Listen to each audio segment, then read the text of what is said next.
Hawienda wolno sama. A tu salón sama.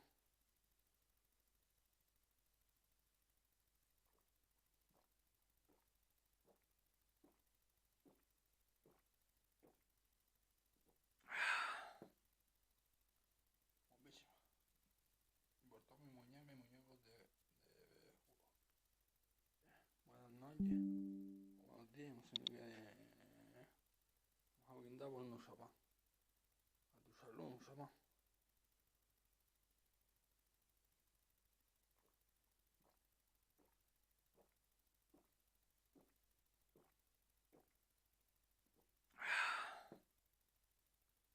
Bombísima.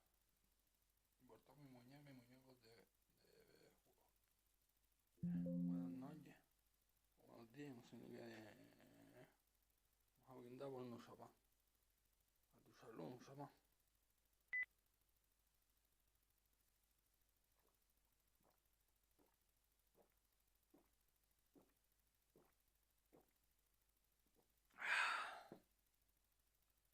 Bombísima. Importó mi muñeco de jugo. Buenas noches. Buenos días, no sé ni qué. Hawienda wolno sama. A tu salón sama.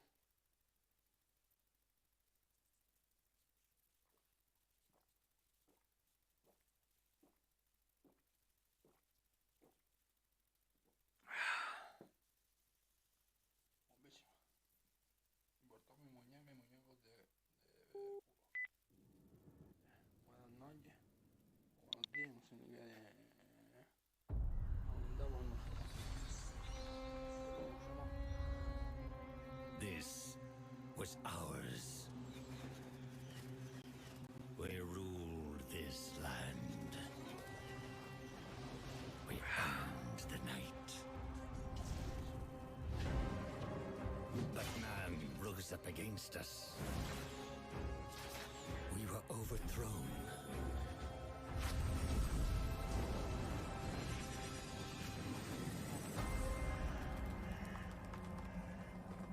For centuries, hidden away in darkness.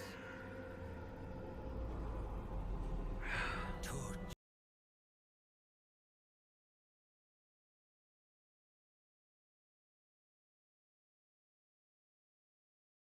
by thirst, choking down dust,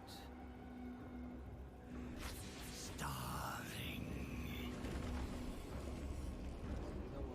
Until now, our hunt begins again.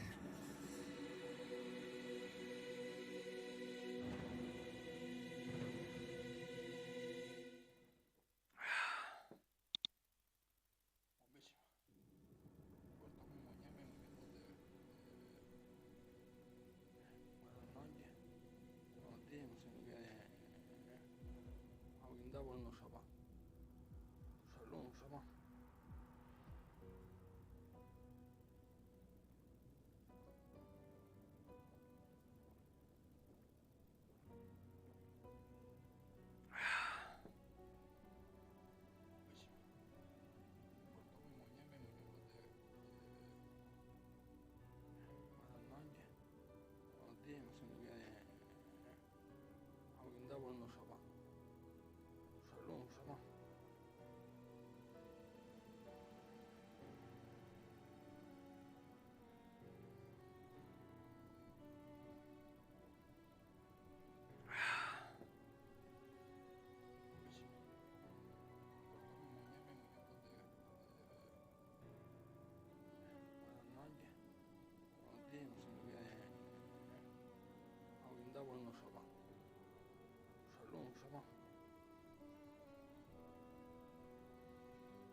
días, sino que vamos a brindar por nuestra paz, a tu salud, nuestra paz.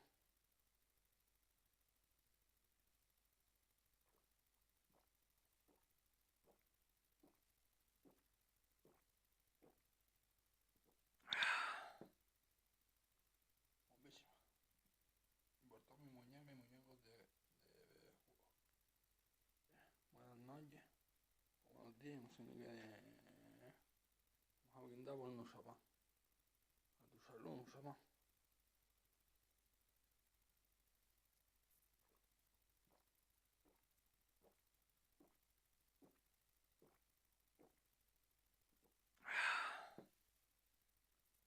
Bombísima.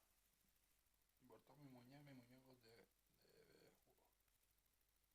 Buenas noches, buenos días, sino que vamos a brindar por nuestra paz, a tu salud, nuestra paz.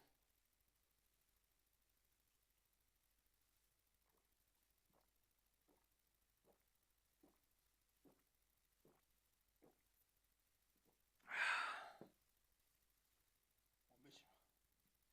Importó mi muñecos de jugo. Buenas noches, buenos días, sino que vamos a brindar por nuestra paz, a tu salud, nuestra paz.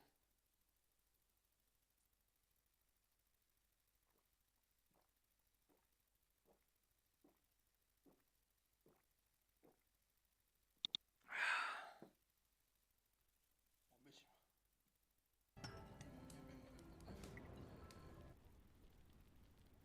Buenas noches, buenos días, sino que vamos a brindar por nuestra paz, a tu salud, nuestra paz.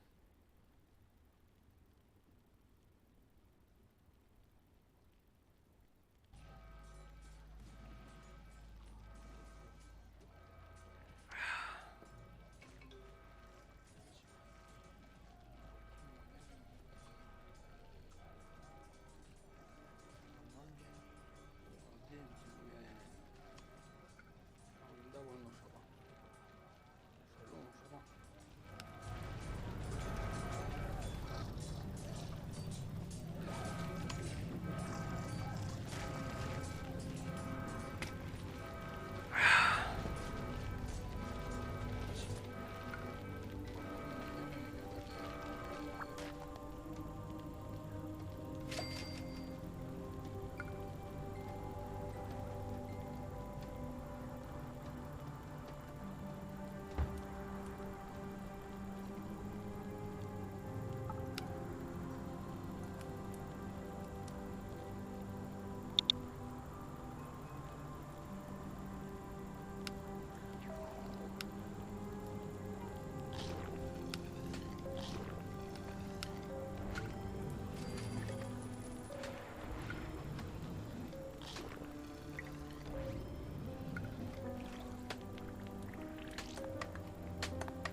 Sea of Thieves, Athena's Fortune.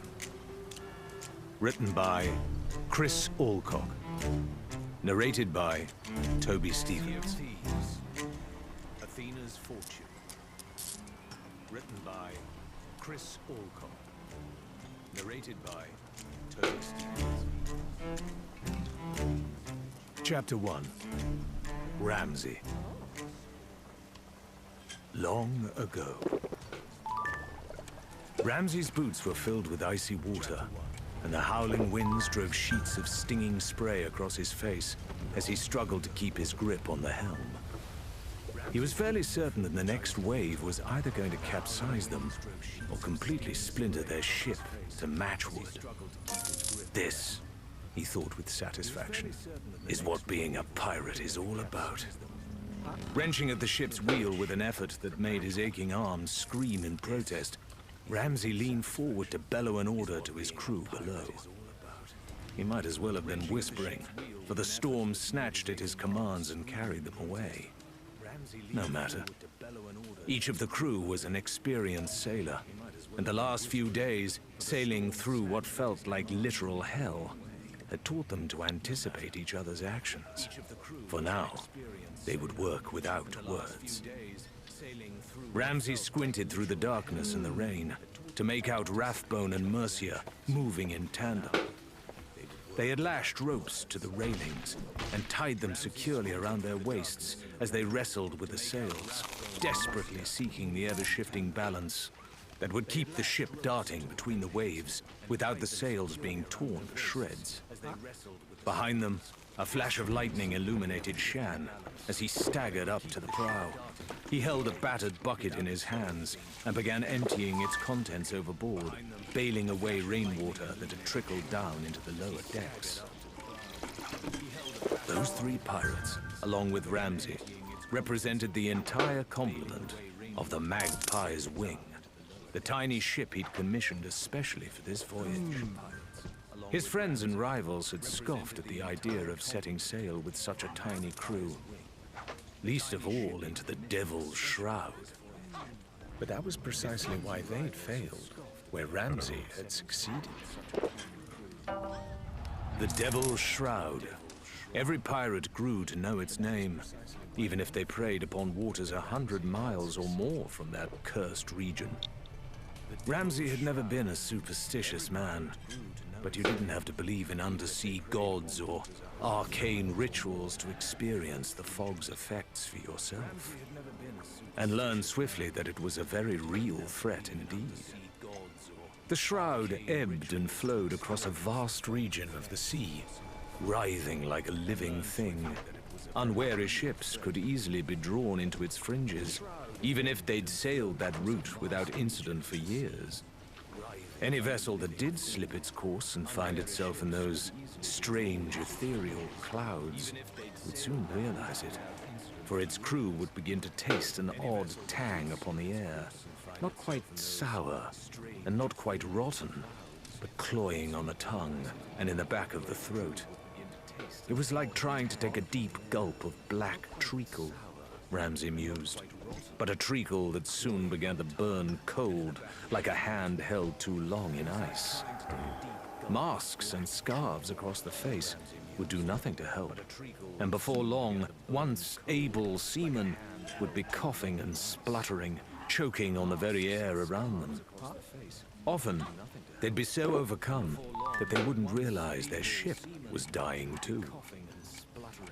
Whatever fell curse the region inflicted upon people foolish enough to enter it would also work its will upon wood and metal. Beams would begin to split and twist, buckling and warping the planks that made up the ship's hull.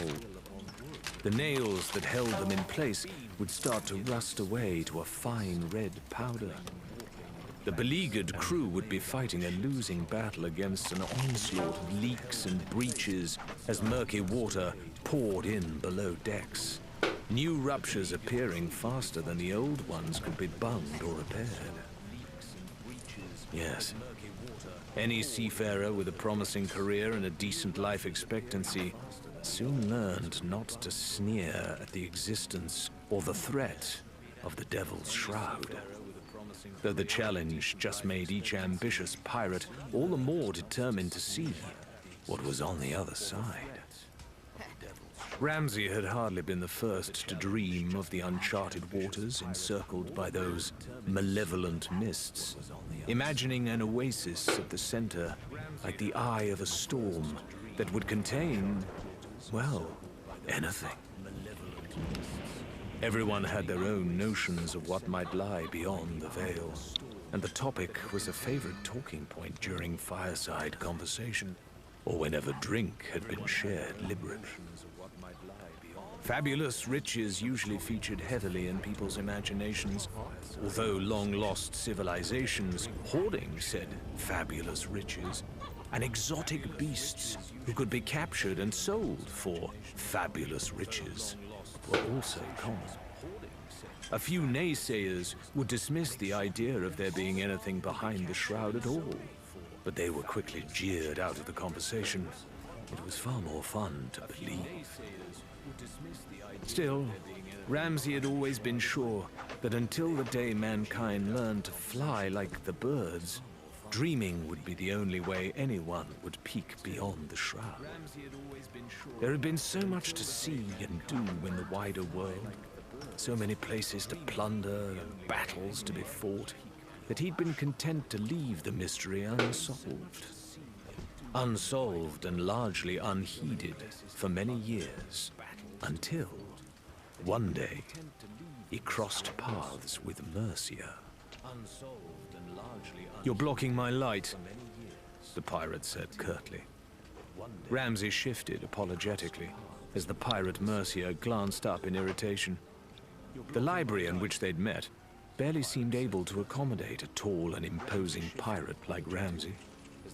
He felt distinctly out of place in the serious and musty building, with his unkempt hair tied back using scraps of cloth, and a bristly beard that made him seem older than his years. His seafarer's garb, breeches, a rough linen shirt, and a bulky greatcoat topped with a wide-brimmed hat, only served to make him more incongruous among the crowded shelves. Now well into his third decade, Ramsay had accumulated quite a bit of heft from the fine dining that success could offer. Thanks to the rigors of a life at sea, it was still mostly muscle, and he aimed to keep it that way for as long as possible.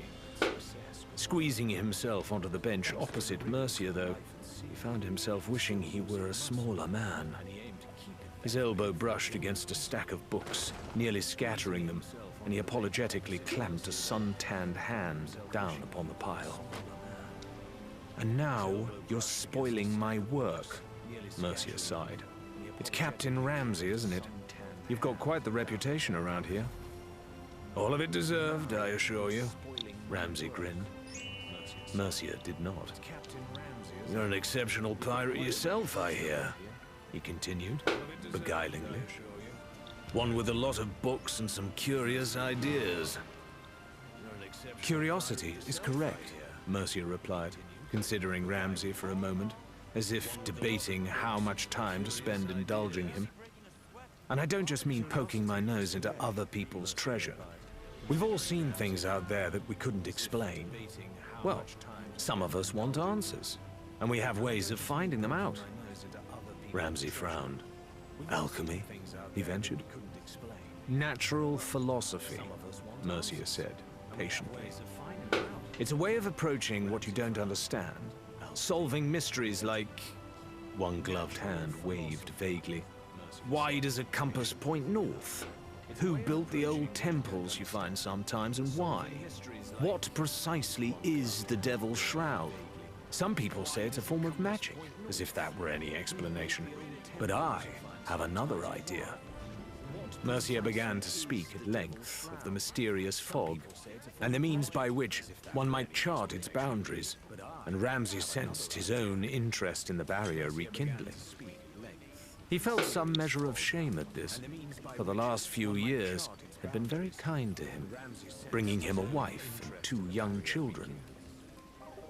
The black diamond ring upon his swarthy finger was a symbol of the promise he had made his beloved, to one day provide her with all that she deserved. Mercia had paused, and Ramsay realized he was expected to contribute to the conversation. Truth be told, He admitted.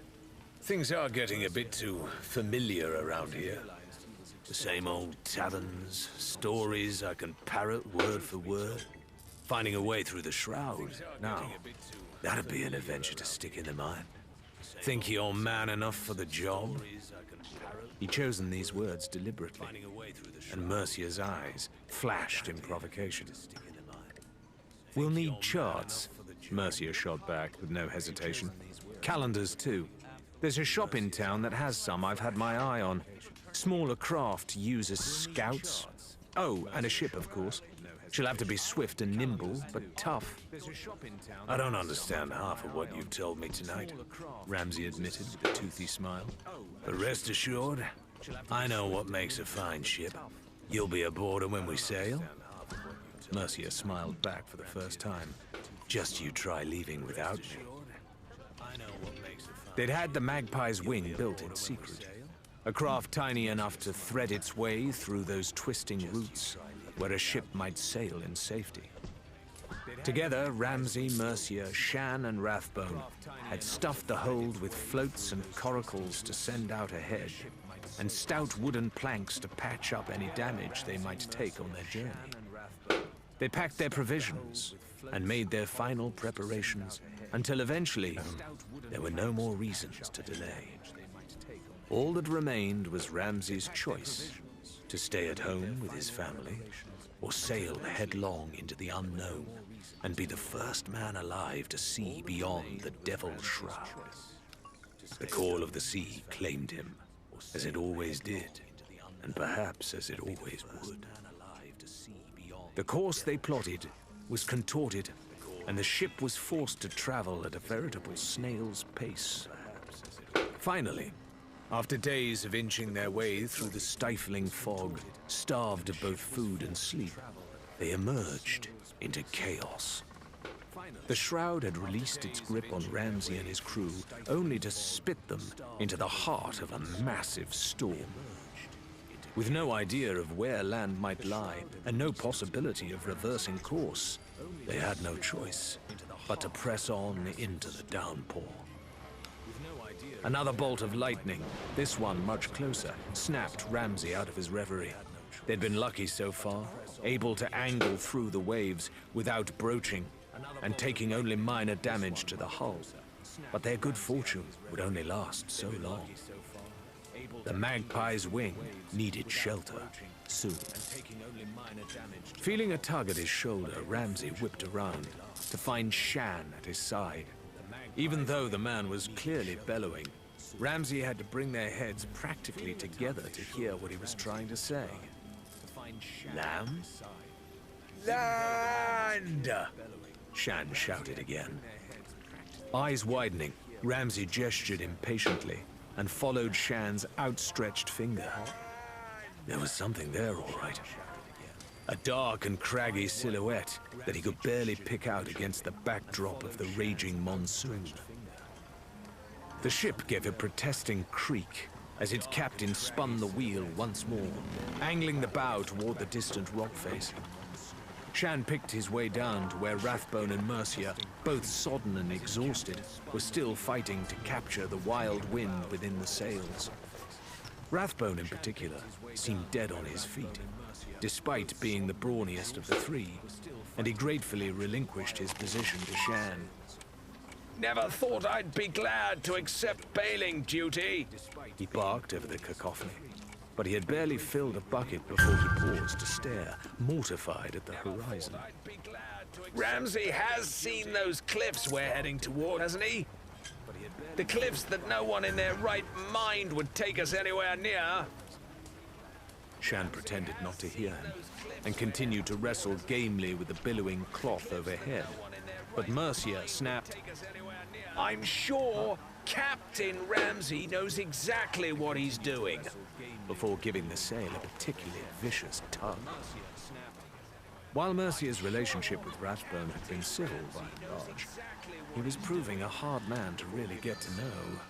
He was clearly a consummate pirate, despite possessing a clipped English accent, more suited to an officer of the Navy.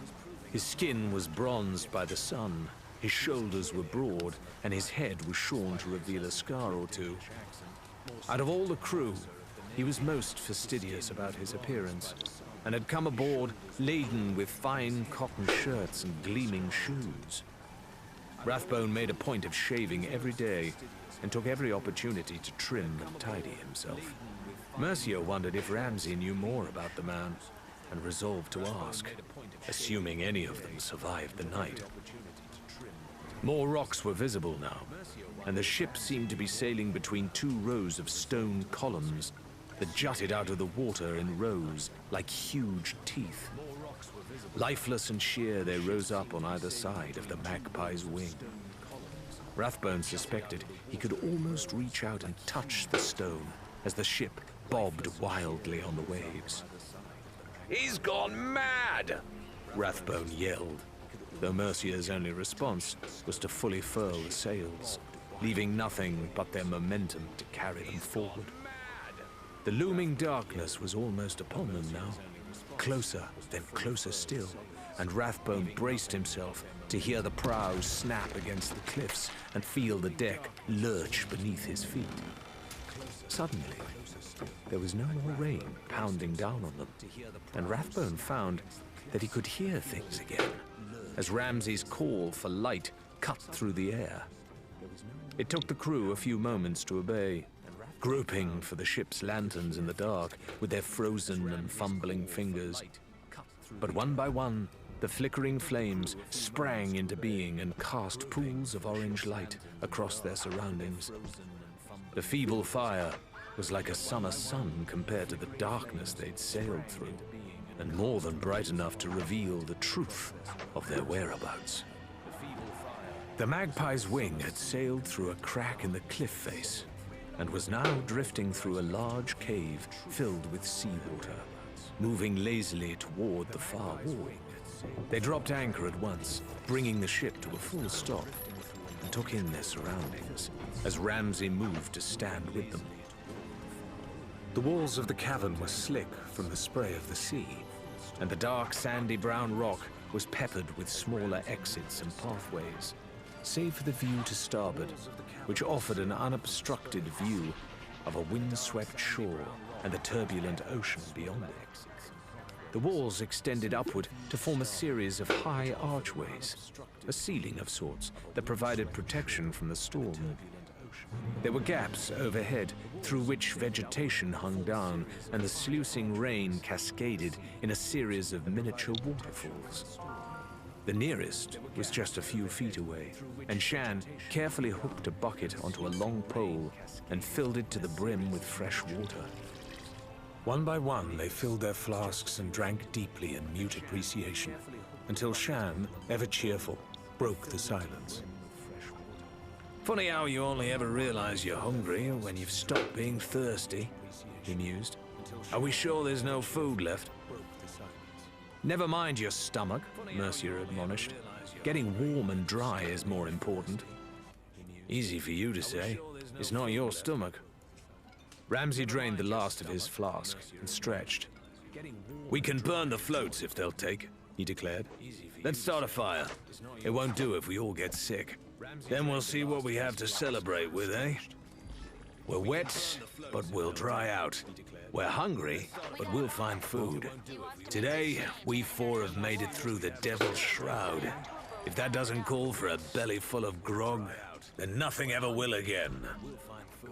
This last remark earned a cheer, albeit an exhausted one, which rang around the cavern for a moment as all four roused themselves and went to work.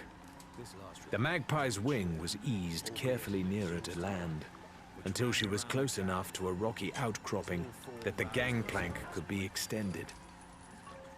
A circle of rocks was fashioned, far from the reach of the storm, although finding wood dry enough to do more than give off a thick, protesting smoke proved a challenge. Rathbone's persistent use of flint and stone eventually yielded a cautious flame, and finally a hearty conflagration, around which they were all very pleased to warm their hands. Shan disappeared off the ship, wordlessly, though Ramsay knew the man well enough by now not to bother questioning his absence or his motives.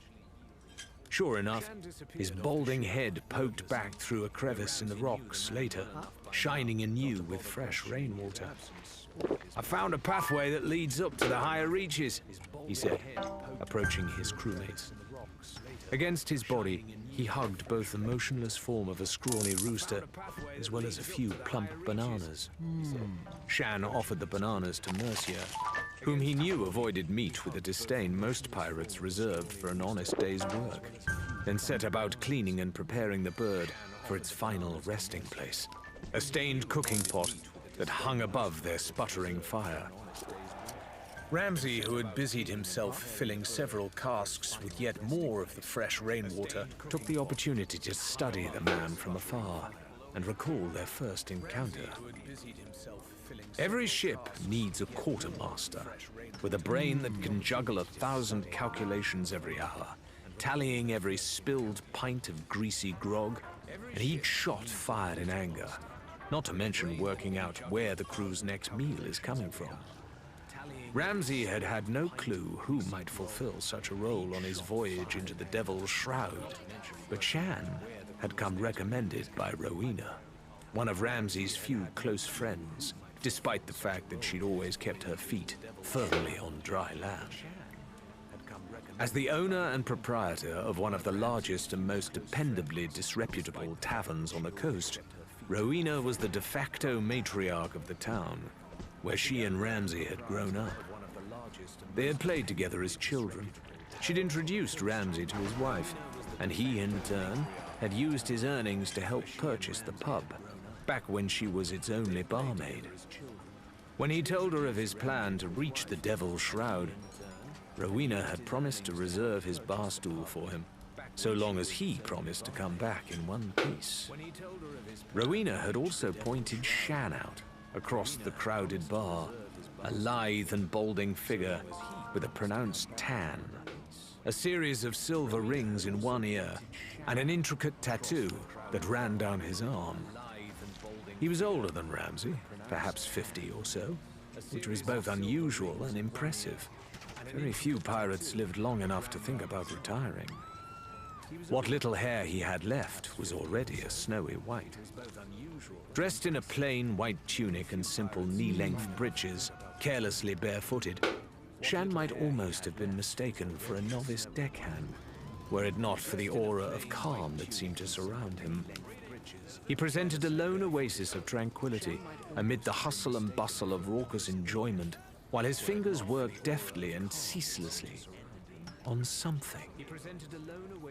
Intrigued, Ramsay moved closer and wordlessly took a seat opposite, keen not to disturb the man in the middle of whatever creative whimsy had overtaken him. He watched with interest as toothpicks, carved wood, and scraps of cloth napkin were gradually whittled and tied to complete a tiny model pirate ship. Once the miniature vessel was finished to Shan's satisfaction, he painstakingly tied a loop of string around the replica masts and slid the little boat through the neck of a clear glass bottle. Only then did Shan give the string the lightest tug, hoisting the sails upright, and glance up at Ramsay for the first time. "You're thinking that it's good, but nothing extraordinary," he said conversationally, as if the two men had been chatting effortlessly all evening. Ramsay merely grunted in response. Shan took a jug of water and, tilting the neck ever so slightly, filled the bottle and presented it for inspection. The little curio floated just fine, bobbing from side to side as the bottle was poked and prodded by a succession of inquisitive pirates. But it was the final bit of showmanship that convinced Ramsay. Shan placed another ship in its own bottle alongside the newly fashioned galleon, this one flying the colors of the merchant navy. Next, he pointed out the other string, dangling from his latest creation, and invited Ramsay to grasp it between two of his calloused fingers and tug. Ramsay obliged. With a series of sharp, cracking sounds, the miniature pirate ship let loose a volley from its diminutive cannons, unleashing pellets with such force that they escaped their bottle and pinged their way across the tavern's table and struck the merchant navy ship. Much to Shan's glee, Ramsay let out an audible bark of laughter upon spotting that the stricken navy vessel was already listing, taken down by the barrage of lead shot and sinking slowly toward the bottom of its own fractured container. "Welcome aboard," he said wryly, before going on to introduce himself and explain the nature of the proposed voyage. Shan didn't agree to a fateful journey into the Shroud right away. Rather, he listened intently as Mercia's findings, at least the ones Ramsay was willing to share in such a crowded venue, were laid out before him. He suggested a couple of modifications to the design of the Magpie's wing, too. But finally, he grasped Ramsay's own paw in a wiry hand, clinked tankards, and asked when they'd be leaving. Since then, Shan meticulously rationed the grog and what food they'd been able to squeeze into the hold. He also insisted on diving under the ship while it was moving, so that he could make improvements to her rudder control. And he kept spirits up with the help of a gorgeous concertina. It was his one personal possession, other than the unremarkable clothes he'd been wearing when he boarded. Watching Shan now, as he tended to the roasting fowl, Ramsay felt a surge of gratitude toward Rowena for introducing them, and hoped that he'd have his chance to repay her. Mercia gave a luxurious stretch, tossing the skin of her banana into the water with a loud splash that startled several fish out of their hiding places. Standing, she began to tug at the buckles of the great coat she'd been wearing since the start of the voyage, removing it and spreading its soggy bulk out by the fire to dry. Her boots came next, but it was when she removed her tricorn cap and reached up for the pins that kept her long hair in place that she noticed Rathbone staring at her from across the fire. His face was a battleground, torn between the twin expressions of fury and shock. "Problem?" Mercia asked, mildly, shaking out curled tresses to settle around her shoulders. Her piercing sapphire eyes gleamed as she faced him down. Finally, the others could see her as Ramsay had come to know her, a fair young woman with pale skin, now framed by waves of blonde hair, whose stern demeanor and slender figure had served her well when seeking a life at sea. "All this time, you're a..." Rathbone's normally cold voice was rising in pitch with every syllable. "Drying out," she replied firmly, peeling heavy woolen socks away. "I've no desire to end up with trenched feet or a peg leg, thanks to a pair of wet boots, and you'd be wise to do the same." "I thought women weren't allowed on pirate ships," Rathbone whined, looking to Shan and Ramsay for confirmation and support, and finding neither. "Quite a lot of men do," Mercia said shortly, sliding a small dagger from her belt and using it to neatly slice a second banana. "In the same way, quite a lot of women think male pirates are a bunch of superstitious, swaggering bores who don't pay nearly enough attention to what's past the end of their noses unless it tastes nice. But out here," the dagger glinted in the firelight as Mercia made a sweeping, dramatic gesture, "it's a fresh start. Medicines, maybe, and monsters, too. The old legends have to come from somewhere, and it'll be waiting for anyone who's brave enough and bold enough to step up and take their share. Superstitions be damned." The blade stabbed downwards, skewering a segment of banana, and Mercia popped it into her mouth with a fierce expression that indicated she considered the matter closed.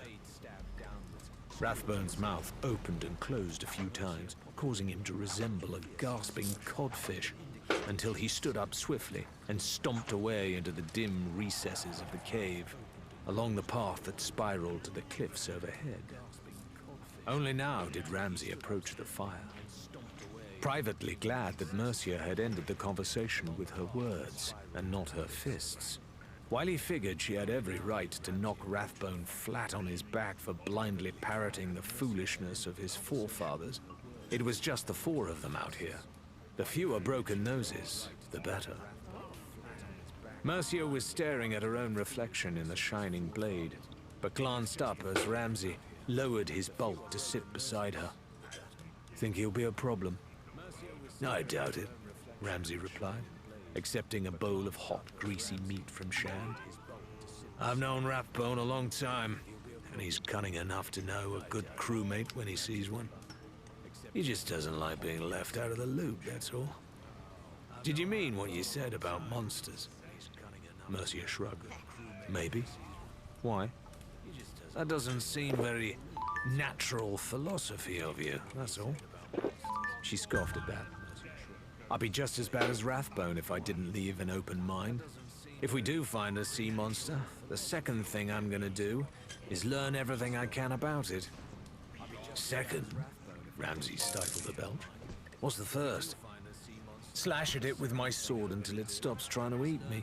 Mercia fastidiously oiled her dagger before returning it to its sheath. So now that we finally made it through the shroud, what's next? Ramsay sucked the last of the hot fat from his fingers while he considered this.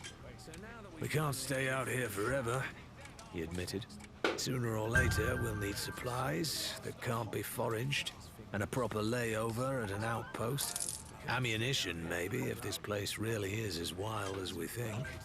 Until then, we see everything we can. Chart and note everything we can. Take everything we can. And bury what we can't. Then we return home to tell our tales and become legends.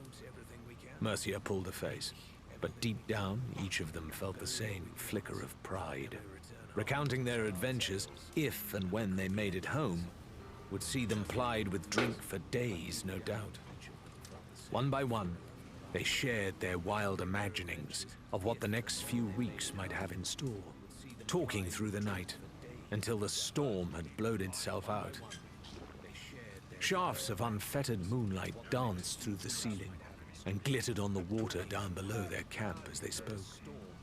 "When you've all finished daydreaming," Rathbone called out, his voice distant and reedy from high overhead and filtering down into the cave through one of the gaps in the ceiling. "I think you're gonna want to come and take a look outside." Intrigued, the crew rose as one and followed Shan up the winding path he discovered earlier. They moved in single file as they ascended, pushing through damp leaves and leaving footprints in wet soil as they wound their way higher and higher. Rathbone, lantern in hand, was standing atop the island's highest peak, outlined against a speckled night sky that was dominated by a low and yellow moon. "New stars," Rathbone said simply. And he was quite correct. Not one among them could spot familiar constellations or point towards Orion's belt. Even the North Star, brightest of all those distant lights, seemed to have different neighbors. Their compasses at least pointed the way as well as ever, but the implication was at once thrilling and disturbing. Wherever their journey had taken them, they could no longer rely on the constellations to guide the Magpie's wing on its voyage. From now on, they'd be sailing under unknown skies.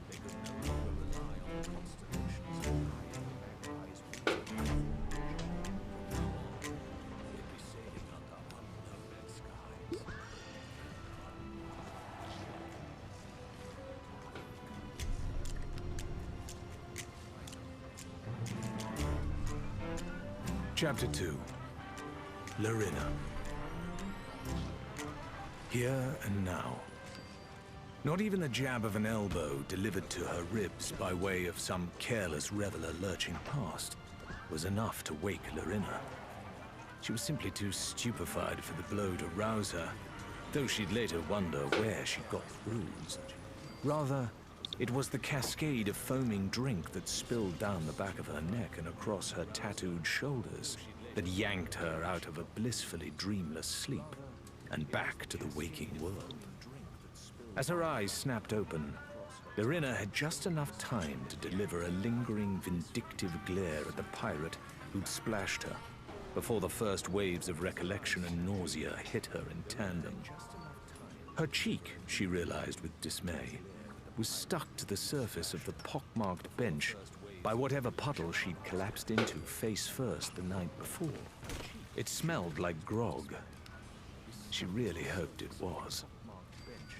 Carefully separating her head from the coarse wood that had served as her pillow for the night, Lorena began to run down the familiar mental checklist she used after any particularly heavy bout of celebrating. It had been a celebration. She was sure of that much, even though the details swam at the edges of her memory, like silvery, slippery minnows refusing to be hooked. Arms and legs, all present and correct, which was good. Lorena didn't consider herself the slightest bit vain, but she was particularly fond of the ink on her right forearm, so losing that would be a shame. Her brown leather clothes were likewise intact, if unpleasantly soggy. Still, they'd dry. What about her purse? That, she discovered almost immediately, was now little more than a sad tatter of cloth at her side. The lower seam slashed expertly, and its contents doubtlessly drunk or gambled by now. While annoying, this was hardly unexpected, given the disreputable company all around her. All of them pirates, men and women alike, a heady mix of different tongues filling the air as they took in beer for breakfast. Curling her toes, Lorena felt around until she located the reassuring weight of her last gold piece, the one she kept in her left boot for emergencies. It could stay where it was for now, she decided, at least while there was still the chance of a free meal somewhere out there. Bracing herself to stand, she cast a disapproving look around the tavern. That was when she remembered the map. It was stuck to the bench in front of her with a knife she'd borrowed from a passing pirate's belt the night before, though its importance was another detail that had been washed away by the events of the evening.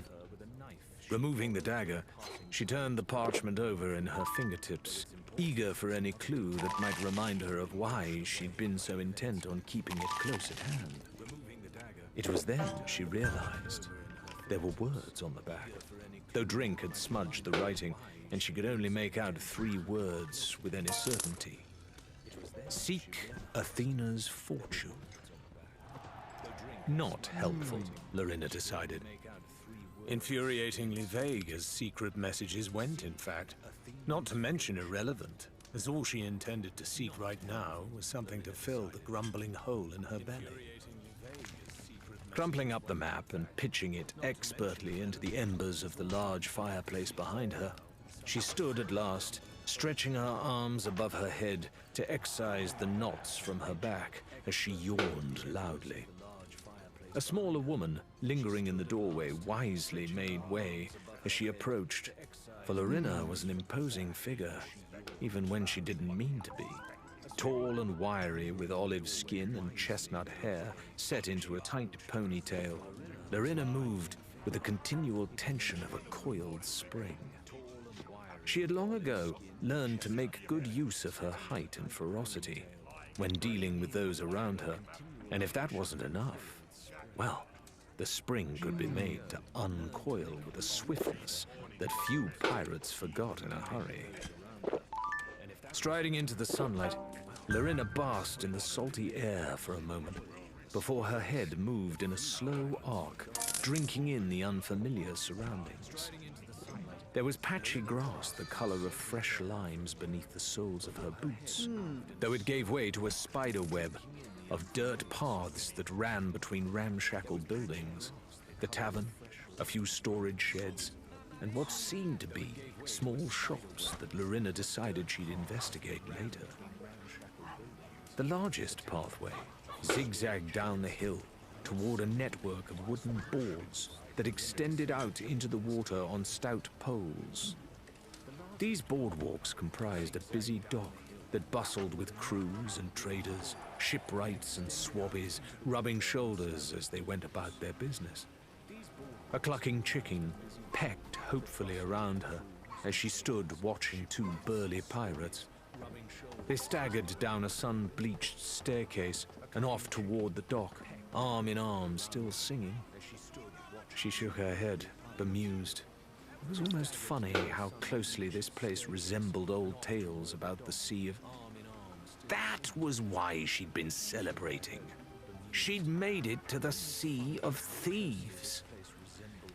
Realizing she was grinning like an idiot, Lorena took a deep breath and outwardly composed herself, though her heart was still pounding.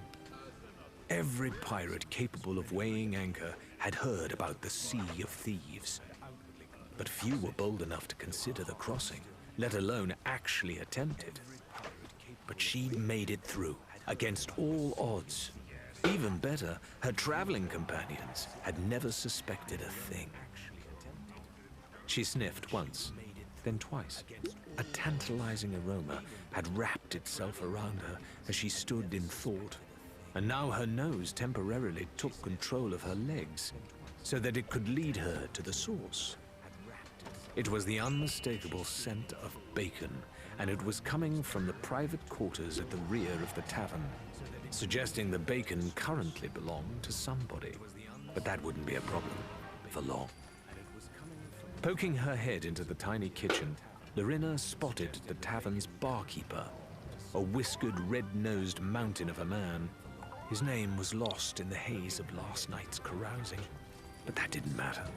What did matter was the contents of his frying pan, which was sizzling plump sausages and fatty rashers of pork. He whistled cheerily as he worked on the beguiling breakfast, and it was only as he turned to dispose of two large eggshells that he spotted Lorena's shadow cast across the floor, and bade her hello by way of a hearty wink. "Well, no, I'm glad to see you're awake. Your snoring was disturbing the spiders." "I don't..." Lorena began hotly, and then remembered the bacon. That is, I don't suppose food comes included at your very fine establishment?" "Bed and breakfast, aye. For them's that remembers to pay for a bed," the barkeeper replied agreeably. Lorena opened her mouth to protest this inequitable treatment, but her stomach got there first, emitting a protesting growl that echoed embarrassingly around the room, and drew a hearty chuckle from the ruddy-cheeked man. "We've got some eggs that needs eating up today, though, and only empty rooms upstairs." He paused and looked Lorena up and down, curiosity twinkling in his eyes as he assessed her. "It's rare to find a new arrival who doesn't have a crew to call her own. You've got to be very brave or lucky to make it here by yourself." Lorena arched an eyebrow. Was this a negotiation? "That's a long and very interesting tale," she replied cautiously, inviting herself fully into the kitchen to take a seat upon a slightly wobbly stool. "The sort that would amuse your customers for months, I'm sure. Unfortunately, I'm so hungry, I'll probably keel over halfway through telling it." The barkeeper scratched his bristled cheek for a moment, then nodded. "Fair is fair. A good meal in exchange for a good story."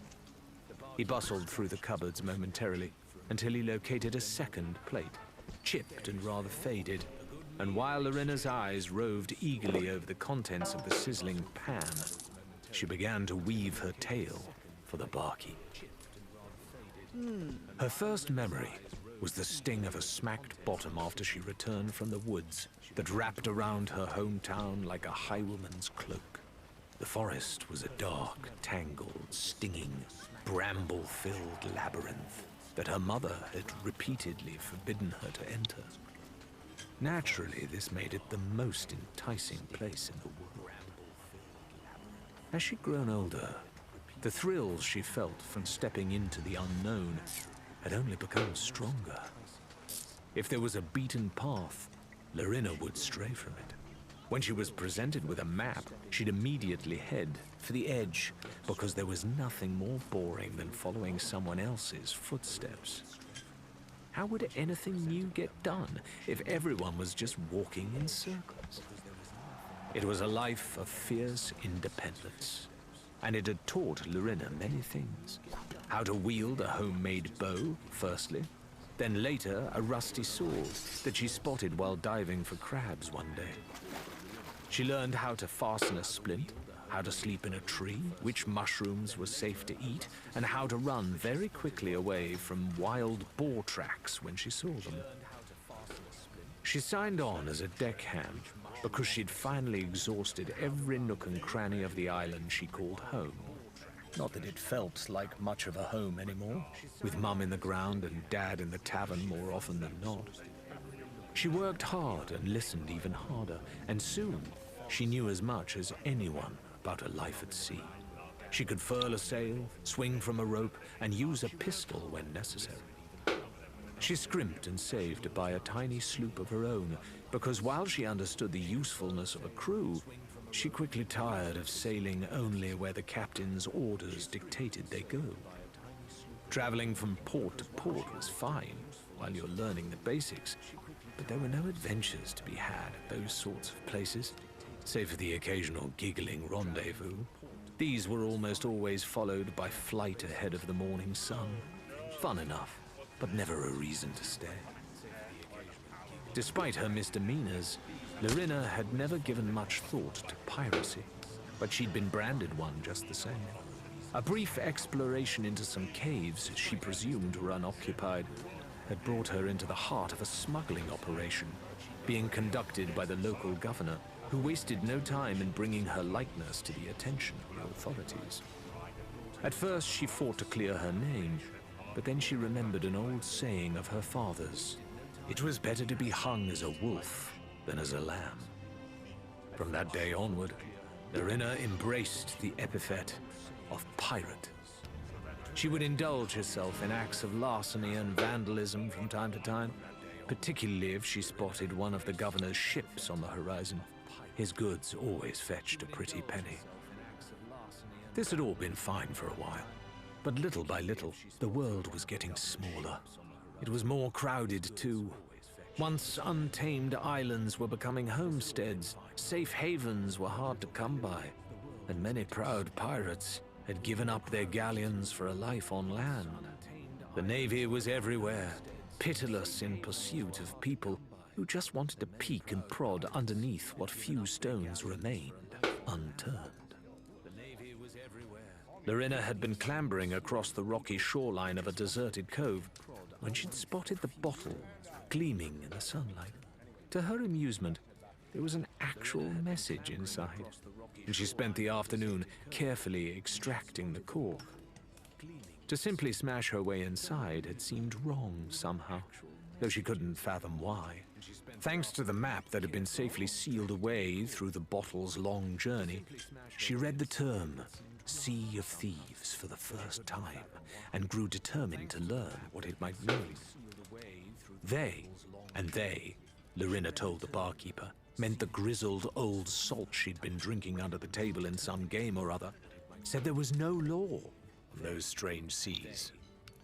They spoke of lost civilization sprawled across the bottom of the sea, of ancient cave drawings pointing the way to hidden treasures that could transform a person, body and soul. Above all, they spoke of entire regions that barely had a name, let alone charts that pinned everything down and drained the life out of the world.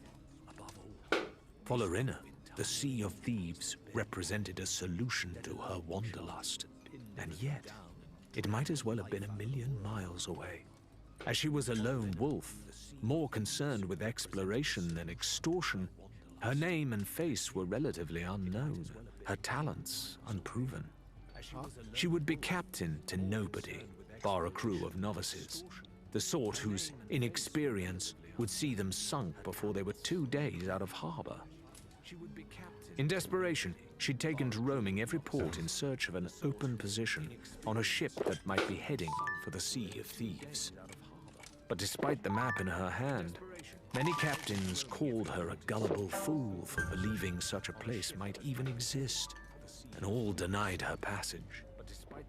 Finally, having eavesdropped on a pair of pirates whose tongues had been loosened all too easily by the contents of their glasses, Larina followed them back to their vessel and accosted its captain, a squat merchant dripping with rings and gemstones, who'd used his considerable influence to secure a map that matched Larina's own. He stoutly refused her a position on his crew, and while he grudgingly offered a position as a passenger, the price, even if she traded away her trusty sloop, was far beyond what she could afford. Frustrated and unwanted, she stormed out of the captain's cabin and was almost to the gangplank when she spotted a stack of barrels being lowered, one by one, into the hold. It was the work of a moment to tip several hundred pickled onions into the water below, though she began to regret her choice of hiding place the minute she'd sealed the lid back over her head. The smell was almost overwhelming. After 10 minutes of waiting on the dock, crouched in a vinegar-soaked cask with her eyes and lungs stinging, she was about ready to give up. Suddenly, Larina found herself slung over a brawny deckhand's shoulder and thrown down unceremoniously atop a cargo pile, left to bounce around in the pitch-black mustiness, at which point a bad smell became the least of her problems, as she now had to keep herself hidden for the duration of the voyage. The barkeeper laughed so heartily at this part that he began to choke on his bacon, and Larina had to thump him on the back until he calmed down. Only when she felt the gentle bobbing of the port's waters give way to the rougher waves of the open sea did Larina dare to explode from her barrel, gasping into the comparative bliss of the ship's damp lower decks. She spent the next 3 days lurking out of sight, behind a dwindling cargo pile, barely daring to sleep, and holding her breath whenever the crew approached to take more rations upstairs, desperate not to make so much as a squeak.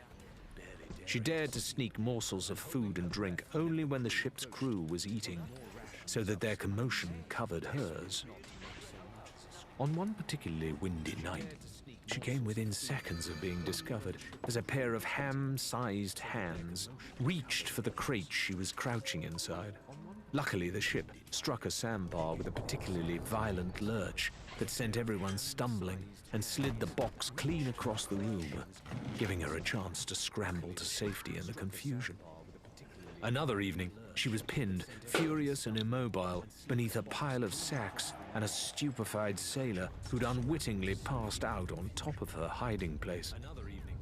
The indignities continued to pile up, one after another, and Larina had increasingly frequent daydreams about storming up above deck and simply seizing the vessel single-handedly. Finally, there was a raucous cheer from overhead, and she guessed that the ship had made it through to the Sea of Thieves. To her surprise and delight, she felt the ship weigh anchor shortly after, with an unmistakable clatter, then heard the crew disembarking, chattering excitedly about the next leg of their journey as they ambled off to drink themselves into oblivion. Sore and exhausted, Larina finally clambered into the sunlight. She washed her face and hair in a basin she spotted in the captain's cabin, finally shedding the smell of onions, and briefly considered making off with the galleon. It would have been the sweetest revenge to do so, but deep down she knew that she was in no condition to sail a ship alone, particularly not one this size. Besides, she was incredibly thirsty. Leaving the vessel alone, she swaggered into the same tavern as her unwitting shipmates, smirked as the squat merchant did a double take that resolved itself into a suspicious glare, and ordered what would be the first of many drinks. She raised a glass, silently toasting her newfound freedom, and another, until the moon was high in the sky. By then the air was full of song, but Larina did not hear it. for she was asleep before her head even struck the bench. "A tale worth every last rasher, as I'm any judge of them," said the barkeeper warmly, as Larina finished her tale. "Truth be told, I've seen a few young whippersnappers like yourself turn up with a mysterious map in their hand, but you're the first I've ever heard of who made it as a stowaway. And no," he added, chuckling, as Larina opened her mouth to interrupt, "I've no idea who wrote the note, but I'd like to thank them one of these days. They keep sending me customers." Larina left her mouth open long enough to give a satisfied burp, then placed both her palms on the table as if to stand. "And what do these customers of yours do once they've sobered up?" she challenged. "This is a nice place to drink, but I don't want to be marooned here." Cheeks flushed with the heat of a large breakfast, the barkeeper lumbered to his feet and began to clear away the crockery. "Crewing up, mostly," he said after a moment's thought. "Least that's what they likes to call it. Finding people to sail with. Paying a visit to the shipwright for a vessel if they've got the gold." He tipped soapy water over the plates and began to scrub. "And you? Where might you be headed next?" "Oh, wherever the wind carries me," Larina said airily. "Somewhere fresh." Truth be told, the question made her slightly uncomfortable, for her thoughts kept drifting back to the gold she didn't have. It had been a hearty breakfast, but she was well aware that her purse still needed filling as badly as her stomach had. Having bidden the barkeeper farewell, Larina took a brisk walk around the island, though it yielded nothing of interest beyond the outpost, which was apparently named Sanctuary Outpost. Nothing, at least, until she spotted some laden banana plants high overhead, their fruit already beginning to drop and burst on the rocks below. Staring first at the splattered mess, and then at all the detritus the sea had washed up on the shore, Larina saw the beginnings of a scheme. If she was successful, she hoped she'd make some coin and orchestrate an encounter with a crew willing to take her out on an adventure. Having gathered as many intact bananas as she could find, she selected the battered remains of a small rowboat that seemed to suit her purposes and began to dig it out of the sand, freeing it from the seaweed and other rubbish that had half buried it over the years. Dragging its husk back across the beach to a carefully scouted location at the dock was no mean feat, and while the other stall holders looked on intently, they made no attempt to assist her.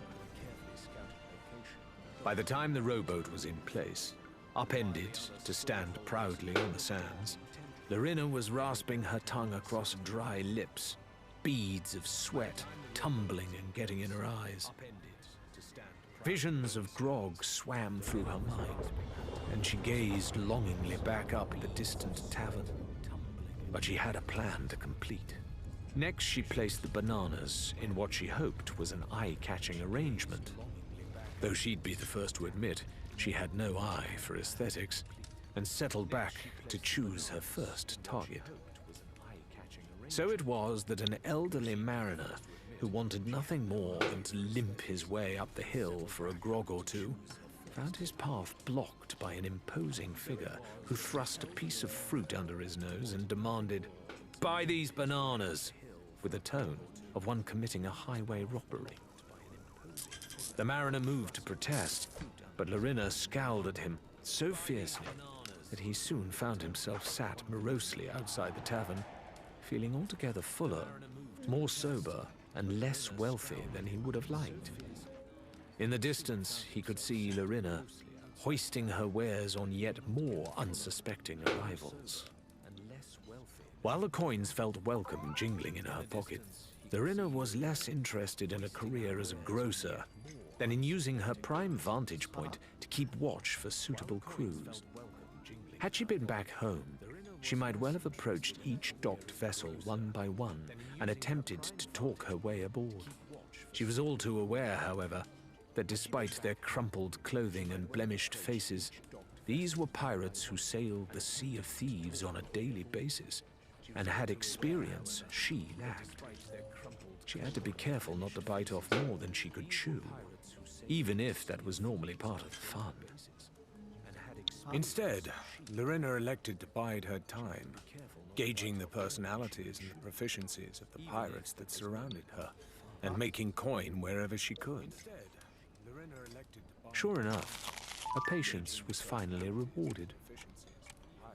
She heard the two men before she saw them, their banter carrying down the hillside at a volume that meant she'd be hard-pressed to ignore them. Lorena was quiet by nature, preferring to let her actions speak for her, and the vivaciousness and volume of their quarrel nearly made her think twice about approaching them. Ned, my friend, you know I speak only with the utmost respect and concern for your reputation. So I know that you will forgive me when I tell you again that this fool's errand will see us all drowned. You think we'll get our fair share from the gold hoarders? Ha! I say to you, ha! One man scoffed. It's good voyage, Faisal. The other responded. It's better than yours, anyway. Cargo runs always make the ship stink of pigs. And I'm the one who always has to slop out afterwards. You're just scared. We all have our talents, you know. Mine happens to be picking the jobs that will keep us all in one very wealthy piece. Your talents, on the other hand, are most certainly as varied as they are numerous. One day we may even discover what they are. The bickering duo stepped onto the boardwalk as they rounded the corner, providing Lorena with her first chance at a proper inspection. While they were obviously close friends, the two could hardly have been more mismatched. The one who appeared to be winning the verbal fencing match, presumably Faisal, was short and shaped like an egg. He possessed a great belly protruding over his belt that shook when he laughed, which was often. Most of his face was obscured by a curly beard that ran up the entire length of his face and framed twinkling, mischievous eyes. He might have been 5 years older than Lorena, or perhaps 15. The sort of man for whom grey hair and wrinkles will never have meaning. And he was dressed smartly, in long trousers and an emerald shirt that struggled to contain him. The other, who had to be Ned, was a lumbering, craggy cliff of a man whom Lorena immediately decided was not to be pressured into buying fruit against his will, for he stood 2 full heads taller than she. He looked young, and his skin was fair, though he was already sweating in the heat of the day. He was, Lorena was forced to notice, completely hairless, save for his eyebrows, which were so blonde as to be almost invisible. He wore no shirt, possibly because no tailor had sufficient stamina to sew something in his size, or perhaps just so he could appear even more terrifying. The drawn blade in his right hand only added to his intimidating countenance. And Lorena took a deep breath before stepping out in front of them, making sure to keep out of swiping distance. "Gentlemen," she said, trying desperately to remember how to be personable after a day in the hot sun. "You appear to be at an impasse, but I can offer you a simple solution." Faisal's patter silenced immediately as Lorena addressed them, dark eyes gleaming as he slowly, nonchalantly laid one hand on the hilt of his sword. "I'd accuse you of eavesdropping, but I suppose we were hardly inconspicuous," he replied mildly. "And it would be ungracious of me to ignore free advice, even if we should choose not to follow it." "Good," Lorena said flatly. "Show me both of these voyages you're considering, and I'll decide which one we should sail on." She glanced at Ned, who seemed content to let Faisal handle proceedings, and arched an eyebrow expectantly. A flicker of recognition passed across Faisal's face, as if he knew the game he was being invited to play. "But, stranger, there is no impasse, you see, for we are a crew of 3. When the time comes to choose our next voyage, our captain shall break any deadlock. Your services are simply not required, I am sorry to say." "They're short-handed," Lorena thought to herself. That could be a good thing, if I play my card right. She adopted a supercilious air and sniffed. You choose to sail as a crew of merely 3, and you tell me I'm not needed? You should be sat with the rest of my wares. It took only a second before Faisal got the joke and grinned. Aha! Because we must be bananas, yes? Yeah, very good. I think I like you. But even so... There was a low rumble, and Ned said thoughtfully, We're not supposed to be 3, though. Always had a crew of 4. Only we had to leave Kyrie behind. Lorena felt her lip curl, and she did not like the sound of that. You left her behind? Why?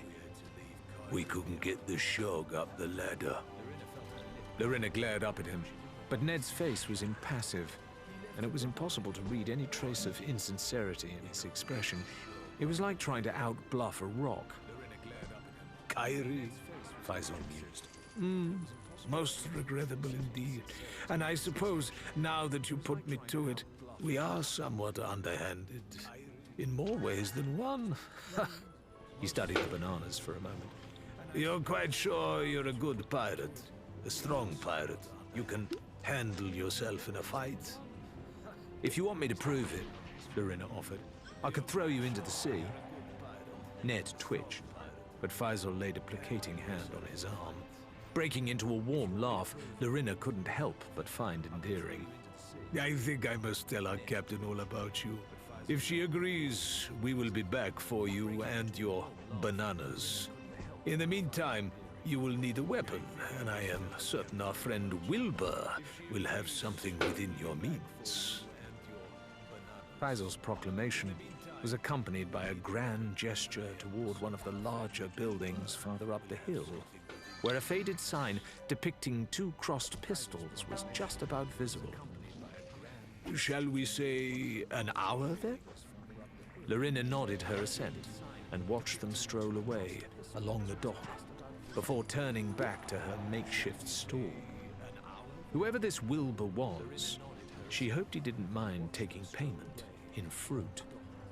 It was then she noticed there was something sticking out of the rowboat's hull. Something that she was sure hadn't been there before. It was a knife, the blade of which had been stabbed through the molded planks halfway up to its hilt. When she moved to pull it out, irritably, she saw the note it was pinning in place. Seek Athena's fortune, Lorena. I mean it. Lorena's hand flew to her sword until she remembered she didn't have one, and a low growl of frustration escaped her throat as she forced herself not to tear off in search of the culprit. Whoever was following her was clearly angling to end their days as an oversized pincushion, but she wasn't about to let some cowardly prankster ruin her chances of joining a halfway competent crew. Gathering up the last of her bananas, she squared her shoulders and began to travel the long and winding path back to the outpost. Behind her, several scraps of viciously shredded paper were picked up by the wind and began their long journey out to sea. Behind her, several scraps of viciously shredded paper.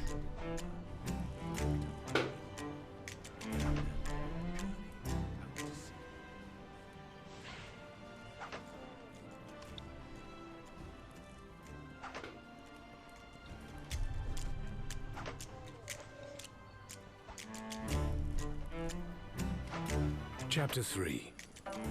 Ramsey. The magpie's wings sailed low in the water, her innards glittering with the spoils of a month beyond the shroud. She ploughed across the ocean at a merry pace, with echoes of a concertina tune and raucous atonal attempts at song dancing upon the waves.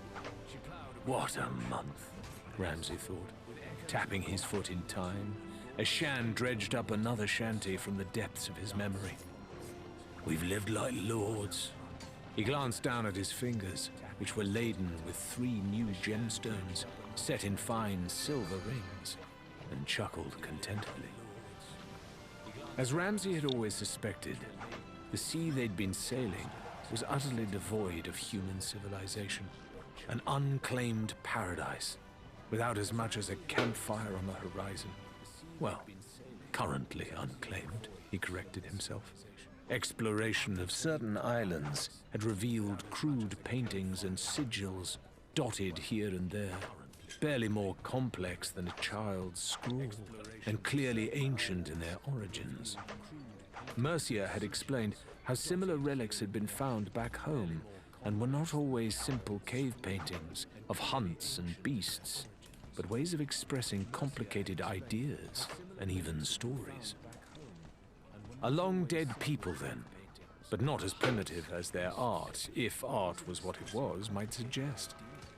By venturing into the caves and ruins where the drawings were at their most numerous, the crew soon learned that whoever the area's original inhabitants were, they shared a love of precious metal that rivaled that of any pirate.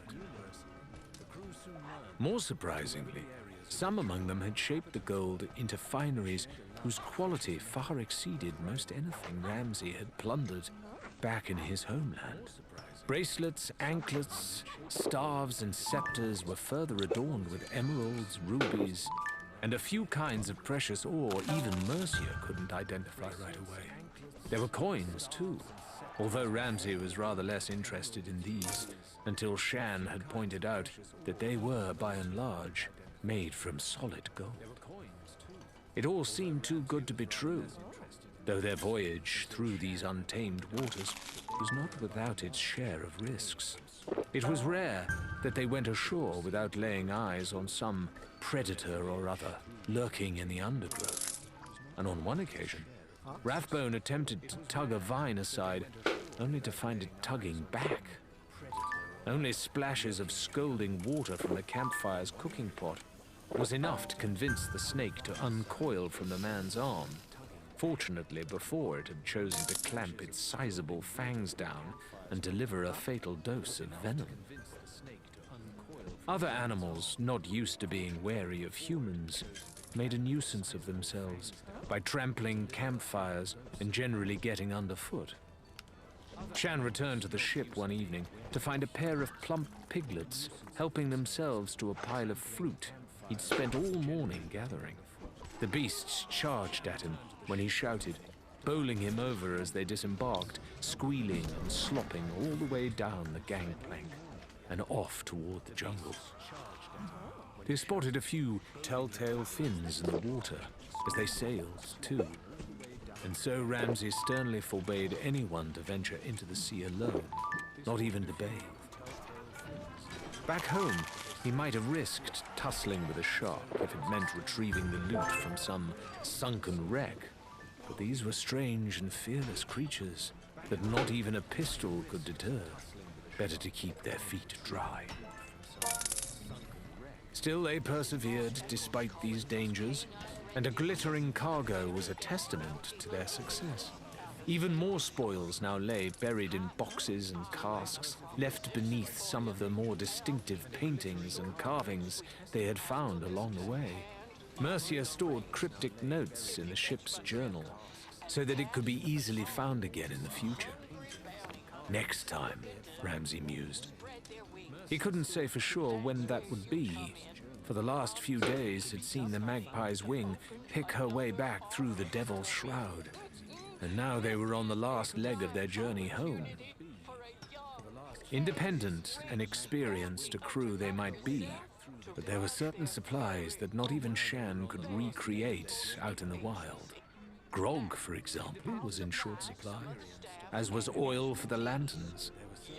Mercia's compass had shattered when she tumbled from a high ledge, and a spell of bad weather had scraped the ship's hull against jagged rocks that no one spotted. Fixing the leaks used up many of the sturdy wooden planks they needed for repairs, and so they'd all reluctantly agreed it was time to head back to familiar territory. Standing at the helm with his face concealed by a collar to keep out the early morning chill, Ramsay permitted himself a yawn. He'd insisted someone take a turn in the crow's nest once they'd emerged from the shroud, and he himself had stayed awake and wary throughout their voyage. The prospect of losing any of their haul to rival pirates, let alone any of the local mercenaries who might fancy picking up a bounty or two, made his hands clamp so tightly on the wheel that his knuckles went white. That was why he'd insisted on the detour. Oh, they'd arrive in port with plenty to trade and brag about. But much of what hadn't been buried behind the shroud had now been transferred to Ramsay's private cabin. He remained aboard, staring at the darkened windows of a distant house and furrowing his brow in thought. The others had swiftly and silently followed his directions and stowed the riches away, ready to be shared, once the noise and excitement surrounding their return had died down. Ramsay considered this arrangement proof of how the crew had bonded. Pirates who didn't trust one another would never have agreed for a shared treasure to linger in the lap of any one person for too long. Mercia, who'd been lingering by the captain's cabin, grunted as Shan's concertina wheezed out the final few notes. "I suppose that's one good thing about heading home," she said dryly. "You'll be able to learn a couple of new tunes, maybe ones you can actually play." Shan snorted. "That's all you're looking forward to, eh? What about a nice hot meal or a tankard of grog that doesn't taste like something drowned in it? Did you carnivores not enjoy the captain's snake stew?" Mercia asked sweetly, beginning to pin up her hair with obvious reluctance, until every last strand was tucked away neatly under her hat. "Going home has its downsides, you know. For some of us, at least. All boys together," she added sullenly. "Very rich boys," Ramsay said matter-of-factly, which earned him a scowl, though Mercia accepted his assistance, slipping back into the oversized coat that she'd dug out of the ship's clothing chest earlier that day. "It's not like we could have stayed out there forever." "You would if you could, though," Mercia replied softly, lowering her voice so that only Ramsay could hear her as she fumbled with the stiff buttons. "I've known you long enough to tell when something's troubling you. You've seemed restless ever since we first decided to head home." "Yes. Well, I'm sure we'll all feel better once we've made it ashore," said Ramsay, without an ounce of conviction in the words. Mercia spoke the truth. It felt like he'd left a part of his soul beyond the Devil's Shroud, buried along with his treasures. "Land ho!" Rathbone cried, quite unnecessarily, for Ramsay's keen eyes had long since fixed upon their destination. He scrambled nimbly down the ladder that led to the crow's nest, dropping the final few feet with a thud. "Can someone explain what's so special about this place? It looks a little shabby for my tastes." "It's not so bad," Shan retorted. "This is where Ramsay and I first met. The traders are canny enough to take your haul in trade without asking too many questions. The food's hardly ever still alive, and we'll be able to repair and replenish the ship."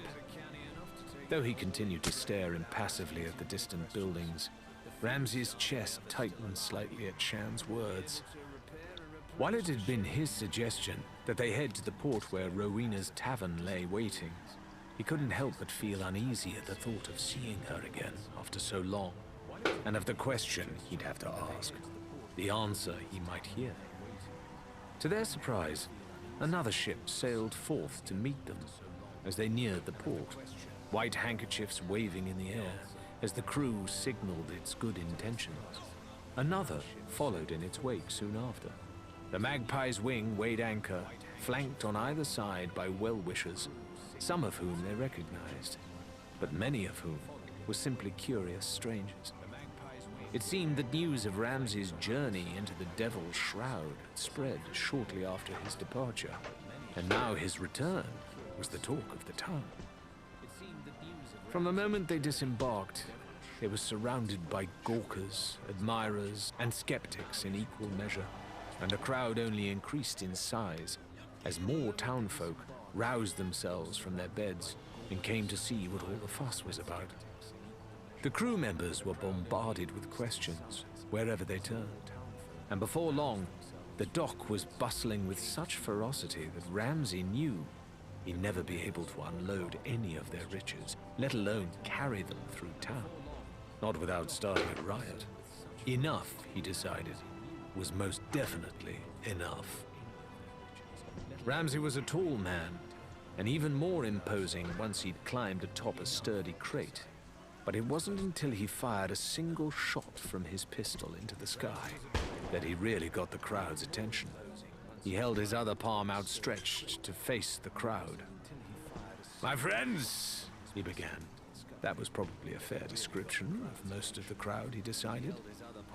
It was amazing how kindly disposed you could feel to someone brandishing a gun.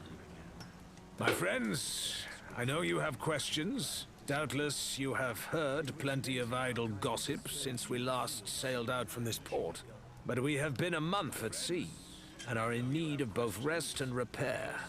That is why tonight I shall be taking supper at my usual drinking den. Those of you who know me are welcome to stop at my table and hear all about our journey." There was a great roar of approval at this, but it subsided quickly as Ramsay continued, a steel edge now present in his voice. "Those of you who know me, of course, can also guess what will happen to you if you continue to dog me throughout the day." There was some laughter at this, but in quite a few cases, it was tinged with nervousness, and before long, most of the onlookers had cleared away. "Nice speech," Shan commented, sagging slightly under the weight of a sack stuffed with gold and trinkets. "Mercy has volunteered to stay and guard the ship for as long as there are valuables aboard." Rathbone cocked his head. "And miss out on the drinking? It's not every day a pirate gets a hero's welcome." "But no one's gonna give her a heroine's welcome," Shan replied. "At least we don't have to celebrate in disguise." Ramsay nodded at this, picking up a heavy trunk stuffed with valuables and moving briskly to the first of their engagements, for they had much to do before nightfall. There were still whispers and furtive glances as they made their way through town, but at least their path remained clear as they staggered down cobbled streets and through a rat run of dingy alleyways. At Shan's behest, their first stop was an unassuming little business in the old part of town. "This is it," Shan said, waving a hand at a poky little building, smeared with faded paint and fronted by foggy windows of thick, bubbled glass. "This? It's as humble as a sweet shop and looks as popular as a plague," Ramsay said skeptically. "Just go on," Shan said, gesturing them toward the door. Once inside, Ramsay was astonished to find an immaculate little jeweler's shop run by a fussy, white-haired man whose spyglasses dangled from a chain around his neck. He huffed and puffed at the pirate's boisterous entrance and muddy footprints, but his high and mighty demeanor vanished the instant Ramsay flipped the lid of the chest he'd been carrying. By the time he'd examined a few of the stones by the light of a sputtering candle, the prim little owner was practically their new best friend. The crew traded their spoils for every coin in the jeweler's safe. Ramsay magnanimously agreed to throw in the chest for free, and the three pirates each took a share of the money and went their separate ways, agreeing to meet at the tavern after sundown. Shan's destination was the marketplace, and he stuck his hands in his pockets as he drifted from stall to stall, nodding amiably at a platoon of soldiers as they marched past with expressions set in stone. He would hang back from each merchant for a while, watching carefully to see which cuts of meat or bottles of wine were offered up to the elderly townfolk or to unwitting errand boys, and which were reserved for the stern-faced cooks and canny housemaids who demanded the best for their masters. Only then would he swoop forward and lay claim to the finest quality items, rattling off a list of orders so quickly that the bewildered stallholders never even had a chance to try and swindle him before Shan was halfway down the street. In his wake, he left behind strict instructions to deliver any goods to the Magpie's Wing by sunset, and on the counter, exact change. Rathbone, by contrast, had no need to hunt for bargains.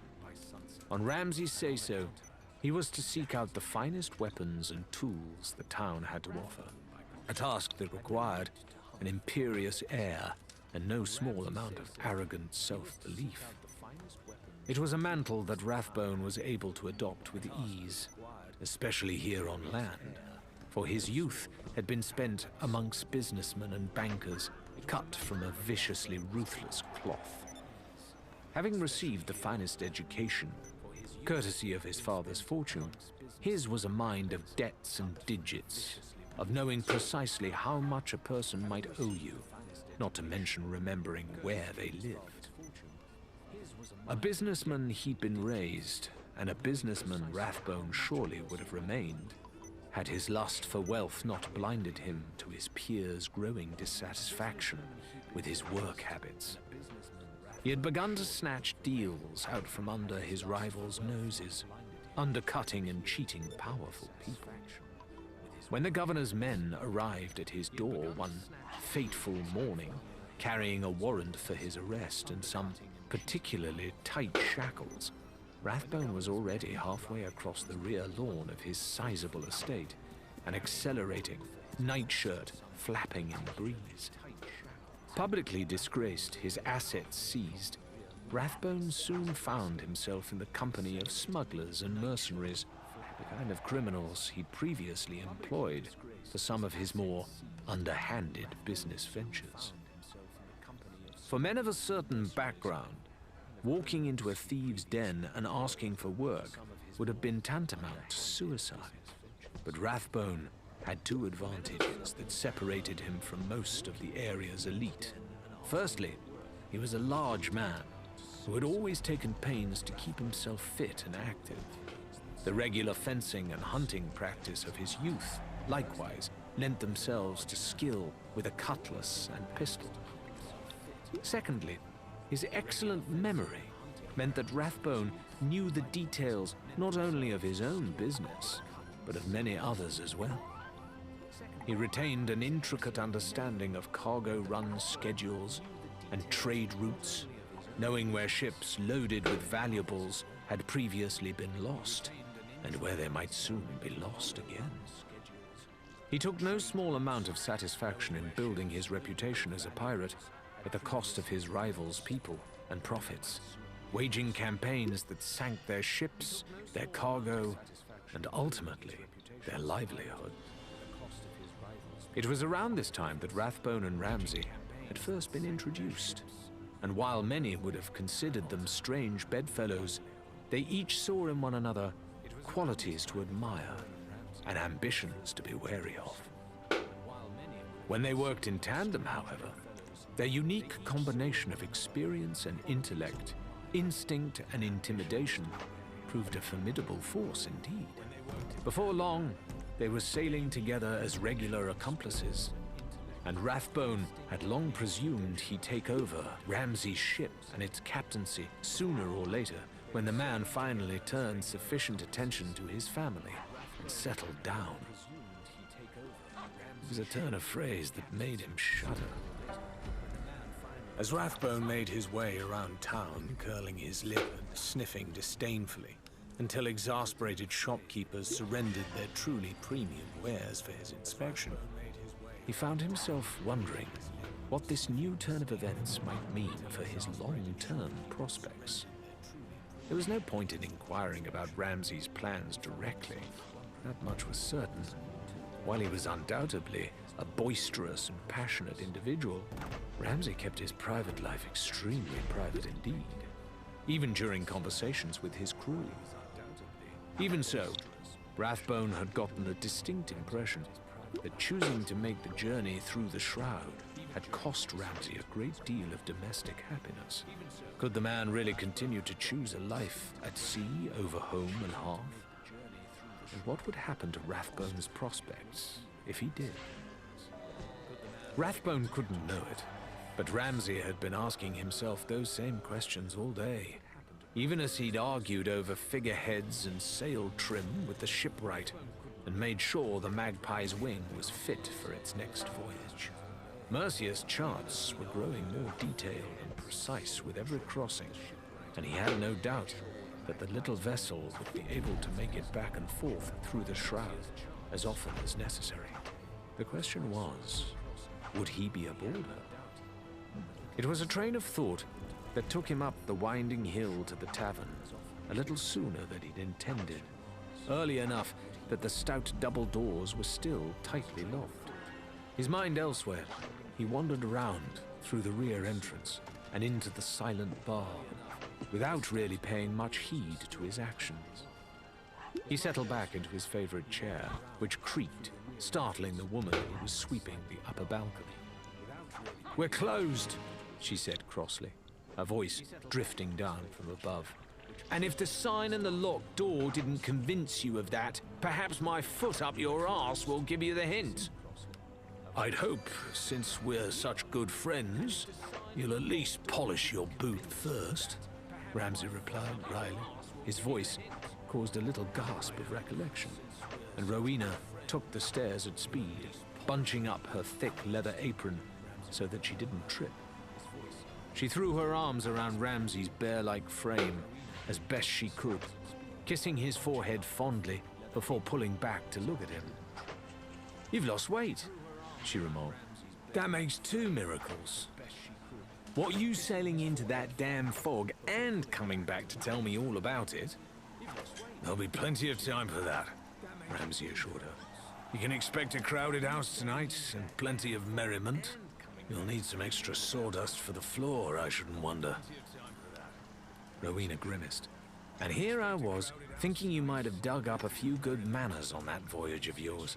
She stared at him for a moment, her stony blue eyes boring into his, and they locked gazes for a long while before she sighed and patted the sleeve of his coat.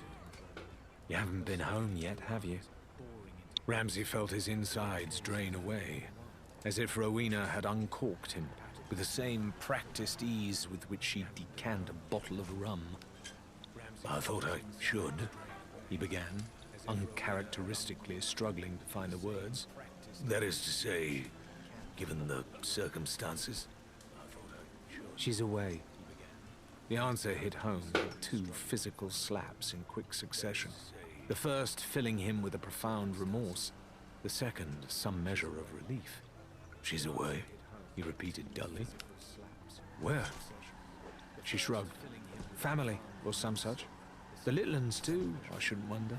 Of course, she wasn't to know you'd be coming back."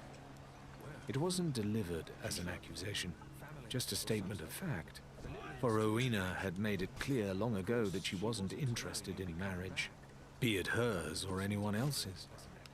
Ramsay had always admired that honesty about her, even when it was currently twisting words into him like a knife. He sat and stared blankly at the floor, not knowing how to put an end to the uncomfortable silence.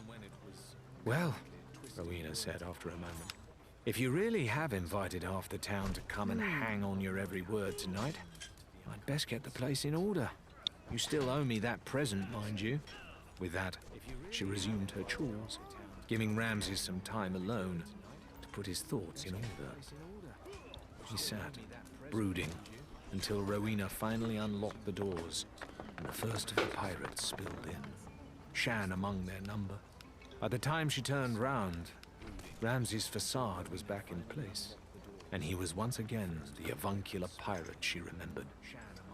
True to Ramsay's word, the tavern soon was packed fit to burst with townfolk hanging over the balcony railings and crowding onto benches to hear all about passage through the Devil's Shroud and what lay beyond it.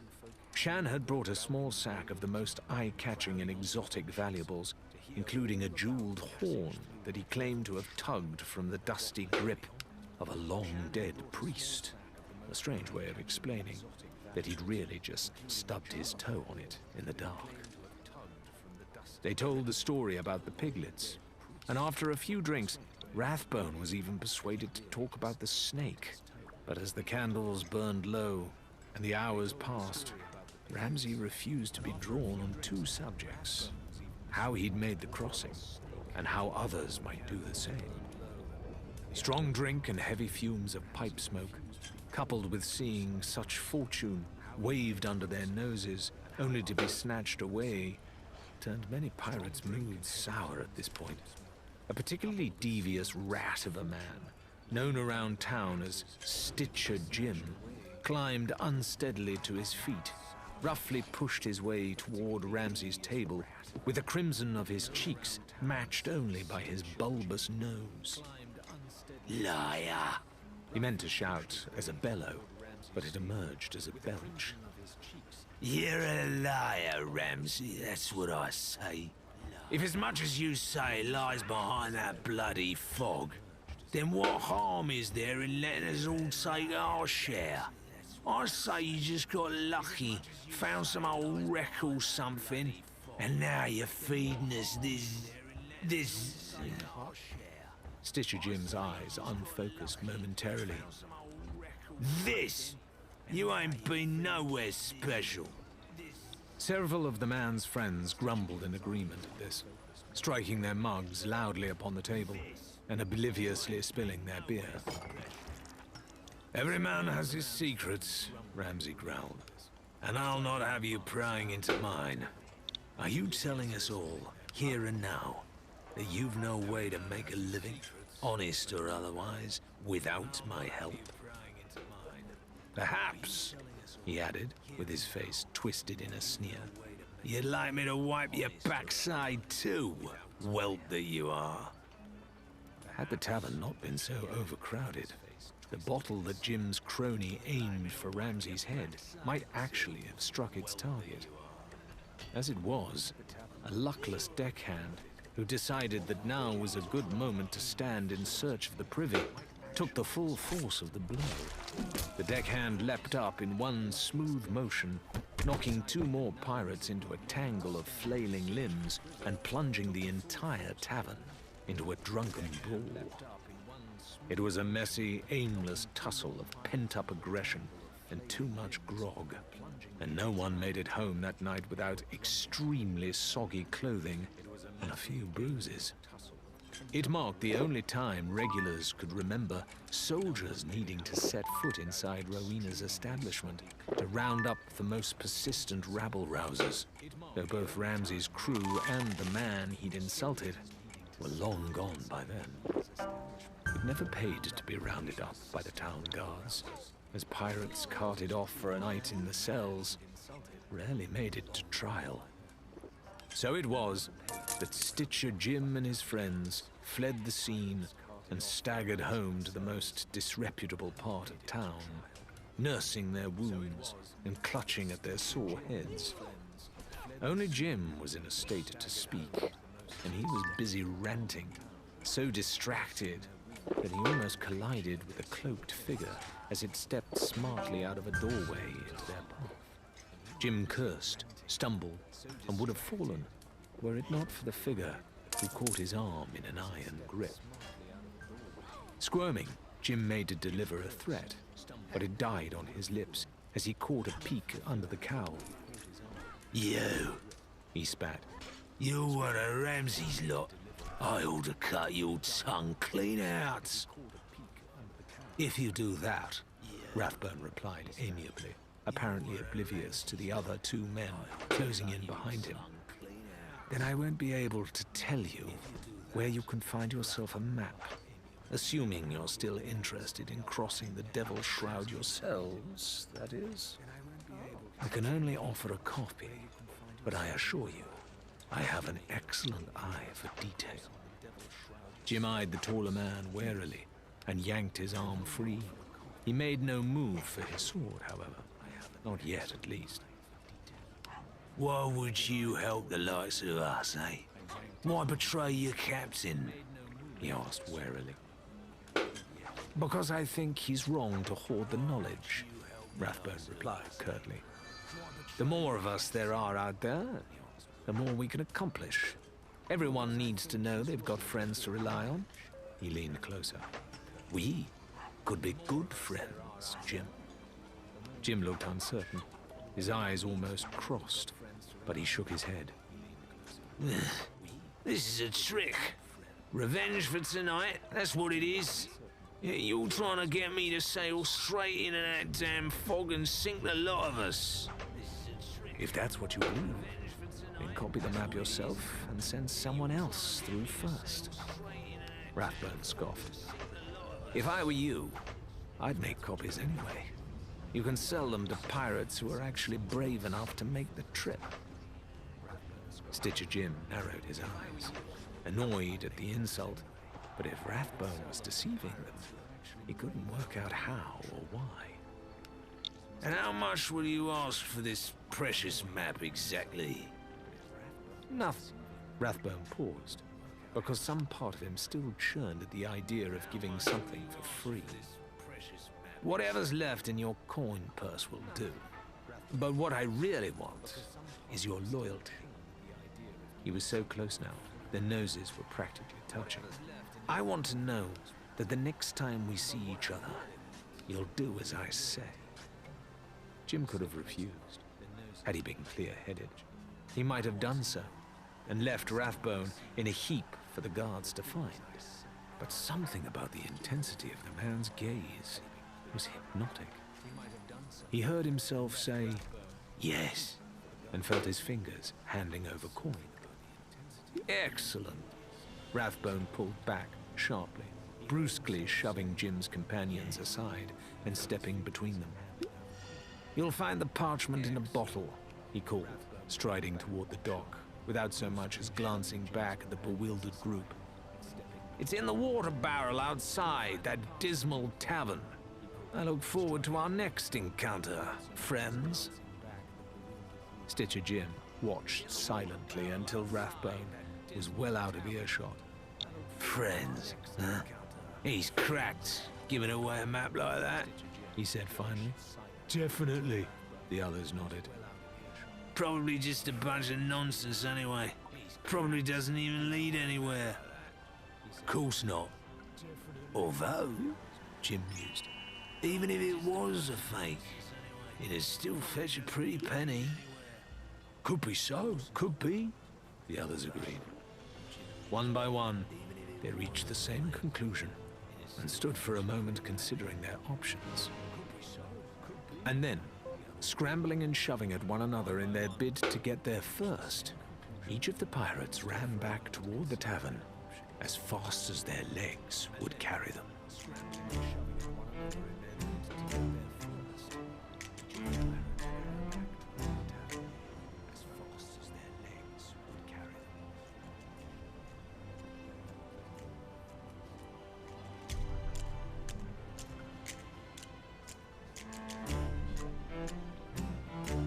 Chapter 4. Larina. A weapon within my means, he says. Larina stood outside Wilbur's weapon emporium, with her hands on her hips, and scowled up at what could only charitably be called a building. More accurately, it looked like someone had taken two enormous piles of driftwood, pushed them up against one another, and hung a sign on the resultant mess.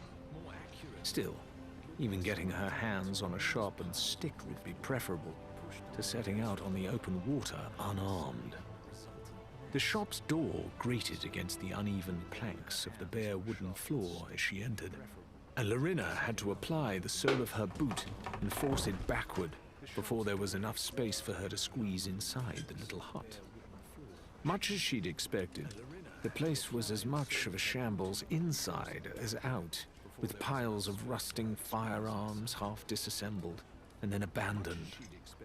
A selection of notched cutlasses hung haphazardly from an old hat stand, and a barrel had been stuffed full of what appeared to be cannon fuses, all different lengths and tangled together in a knot that might take lifetimes to unravel.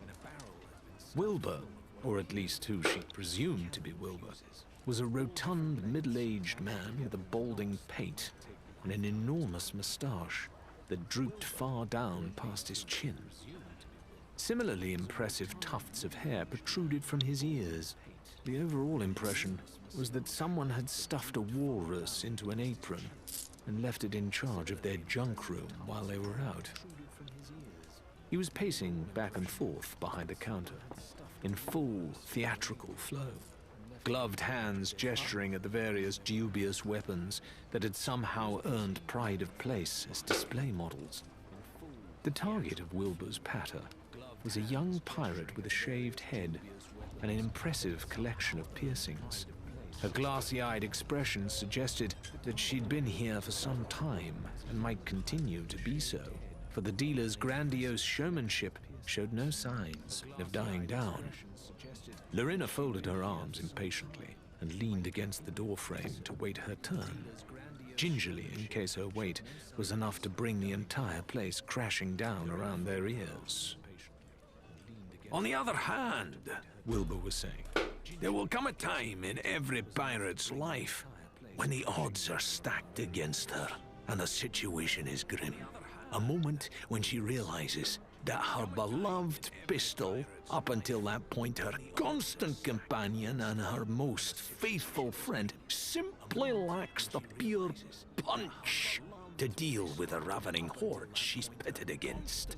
Granted, yes, you're quite correct to say that the humble pistol can accurately pluck the pips from an apple from 50 feet away when in skilled hands. But when your back's against the wall, it's sheer stopping power that you need. Make no mistake about it. Wilbur reached up and took hold of a beaten and tarnished blunderbuss, placing it on the counter with as much reverence as one might show a family heirloom. That was the stopping power that saved the life of the notorious brigand known to his friend and enemies alike as Clumsy George. Yes, the very same. When he found himself outmanned and outgunned by a crew of vicious villains with murder in their hearts. Oh yes, old George would have found himself in quite the sore spot had he not had this beautiful piece of craftsmanship clutched behind his back. For like any good blunderbuss should, this fine firearm has the kick of a mule on May Day when you're nice and close. Here he gave a cheeky wink, as if imparting some great trade secret. If it's such a wonderful weapon, Lorena challenged, why did this Clumsy George get rid of it? She stepped up to the counter as the last of her patience ebbed away. Wilbur merely shrugged and responded, He tripped and lost it overboard. Pushing the blunderbuss to one side for a moment, he leaned forward on the counter. Am I to take it from your unfamiliar countenance and sunny disposition that you're a new arrival to our little pirate paradise? You are, said Lorena curly. And I have an appointment to keep. Faisal sent me. She added as an afterthought. Wilbur beamed. Did he indeed? Well, I must say you found yourself in some delightfully dishonorable company, so that's a good start. Faisal's been a regular customer of mine since I was back at the old place before I went up market. He patted a nearby beam affectionately, dislodging a couple of woodworms. I'm sure you're just as eager as our mutual friend here to learn more about the wondrous weaponry you see all around you. Such as this rifle, for instance, which has a long and surprising history in the hands of a... Just a sword, Lorena interrupted.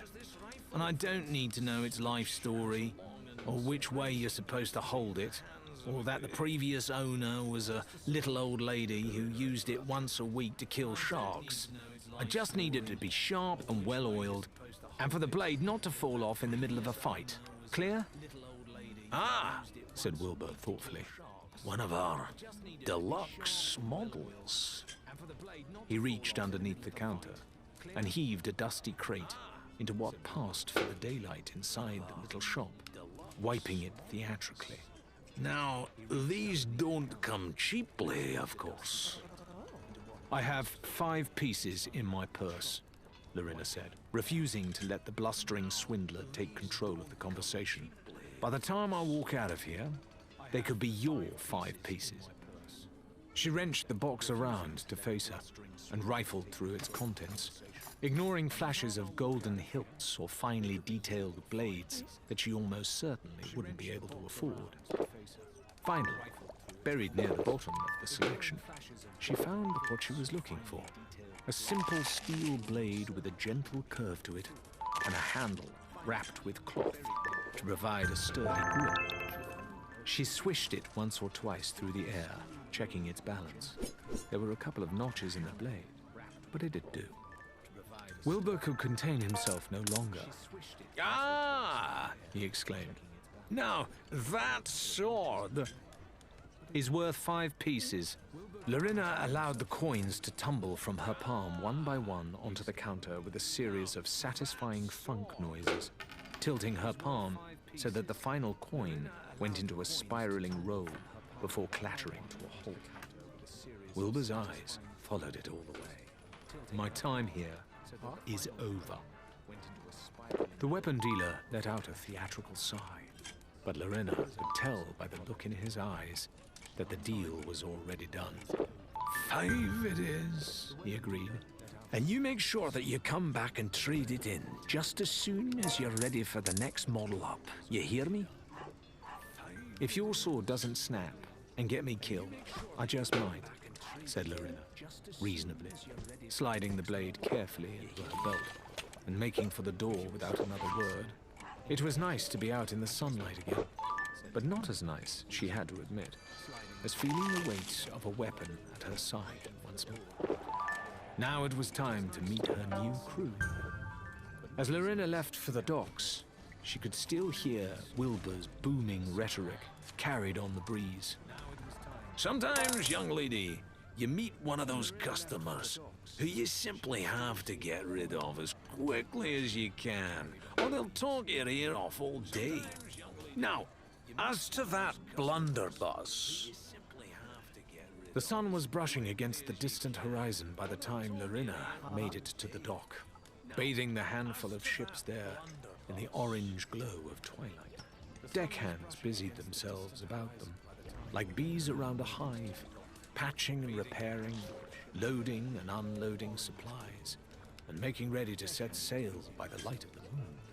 Darkness could be a pirate's best friend, if the night was kind. Even in a crowd, Ned was easy to spot. Currently, he was hefting one lumpy object in each hand. To begin with, Lorena assumed they were casks or sacks of some kind. It was only as she drew closer that she realized she was looking at 2 struggling figures, a man and a woman. Neither seemed dressed for a life at sea, clad as they were in heavy leather tunics, topped with purple robes made from some expensive fabric. Some sort of uniform, perhaps. Intrigued, she sidled a little closer so that she could hear what was being said. Naturally, Faisal was doing more of the talking, and were it not for the way Ned was manhandling the strangely garbed pair, Lorena might have assumed they were all lifelong friends. I am in my heart a gentle soul, He was saying sorrowfully. with a profound sense of love and respect for all things. For we are all the same deep down, yes? If you prick us, do we not bleed, swear and hit you? That is why it fills me with such sorrow to see my companion here, upset in any way. At this, Ned tightened his grip, hefting the 2 cloaked figures even farther from the floor. Since we are so alike, I am sure you both can imagine my despair when Ned tells me that we have intruders aboard our vessel. Our pride and joy, trespassers, interlopers, saboteurs. Had we not happened upon you scuttling around below decks, who knows what terrible fate might have awaited us. Now I find myself at a loss as to what should be done with you. I could have you locked in the brig, I suppose, but it really is only designed for one person. Yeah, Ned cut in with a gravelly chuckle. We'd have to squeeze really hard. We had a contract! One of the figures managed to choke out. Ah, this is very true, Faisal agreed. A contract upon which, I admit, we sadly could not deliver. Even as we speak, our good captain is away explaining all of this to your superiors, whom I'm sure are also gentle souls. He paused, moving around to stand disconcertingly behind the two prisoners, and lowered his voice. But I think perhaps we are not so trusted, yes? You suspect that maybe we did indeed acquire what you sent us to find, and assuming that we were planning to hold it for ransom, or perhaps make use of it ourselves in some way, you crept aboard our fine vessel to take it for yourselves. Ah, my heart is heavy again. You would rob us of the very clothes off our backs. Faisal rocked back and forth for a moment on his heels, frowning. Then his face split into a delighted grin. Then we must deliver payment in kind, I think. Ned, if you would be so kind as to bring our guests aboard for a moment, Faisal said with a sweeping gesture. Lorena watched curiously as the two flailing captives were hauled effortlessly aboard and taken into the captain's cabin. She wasn't entirely sure how much of what Faisal had said was true, but she was eager to see how the intruders were about to be dealt with. These were people she might well need to entrust her life to one day, after all. How ruthless would they prove to be? Her curiosity was sated a moment later, when the same two figures, momentarily unrecognizable as they were now clad only in their undergarments, were ejected from the back of the ship and fell, bellowing into the muddy waters of the docks. They surfaced a moment later, red-faced and spluttering, and a chorus of jeers and jokes from bystanders on the dock floated after them as they sprinted shamefacedly out of sight. When she'd finished chuckling, Lorena left her hiding place and approached the ship, noting the figure of a short-haired woman holding two crossed pistols. It would be wiser not to mention that she'd borne witness to the dispute just now, she decided, and she prepared to board and knock upon the door of the captain's cabin as if she'd just arrived. She'd barely made it to the base of the gangplank, however, before Faisal and Ned re-emerged. They didn't wave or shout, but merely waited solemnly by the railings in what she could only assume was an invitation to join them. I see you have found yourself a sword, Faisal said mildly, as Lorena's booted feet struck the deck. And now I think it must be time for formal introductions. I am Faisal, and this is my fellow crewman, Little Ned. Lorena, said Lorena. She paused. Little Ned? I'm the younger brother, Ned said helpfully. And this is our ship, the Unforgiven, Faisal continued. Or to be more precise, she is the ship of the illustrious Captain Adelaide, who unfortunately continues to be occupied with ship's business on the mainland. Perhaps we can offer you a tour while we wait for her return. Lorena briefly considered declining. What, did they think she'd never set foot aboard a ship before? She was admittedly curious to poke around, though, if only to make sure that the little vessel was seaworthy. Nodding curtly, she followed after the pair. The topmost deck seemed ship-shape enough, she decided, after a cursory inspection. The ropes and rigging for the ship's 7 sails, split across 3 masts and currently furled since the ship was docked, were taut and well tied, while the heavy capstan responsible for raising and lowering the ship's anchor turned well enough at her touch. There were 8 stout cannons, primed and ready, 4 to port and 4 to starboard. The Unforgiven may have been small compared to the ships back home, but she was no less able to defend herself. Lorena didn't bother with the long climb up to the crow's nest that crowned the highest mast, but she did spend some time standing at the ship's wheel, getting a feel for the vessel beneath her as it bobbed lazily. To their credit, Faisal and Ned both seemed to understand this behavior and stood patiently by until she was ready to move on. A look inside the captain's cabin wasn't offered, nor did Lorena request one. A certain element of privacy was expected, even when sailing in cramped quarters, and she wasn't part of the crew.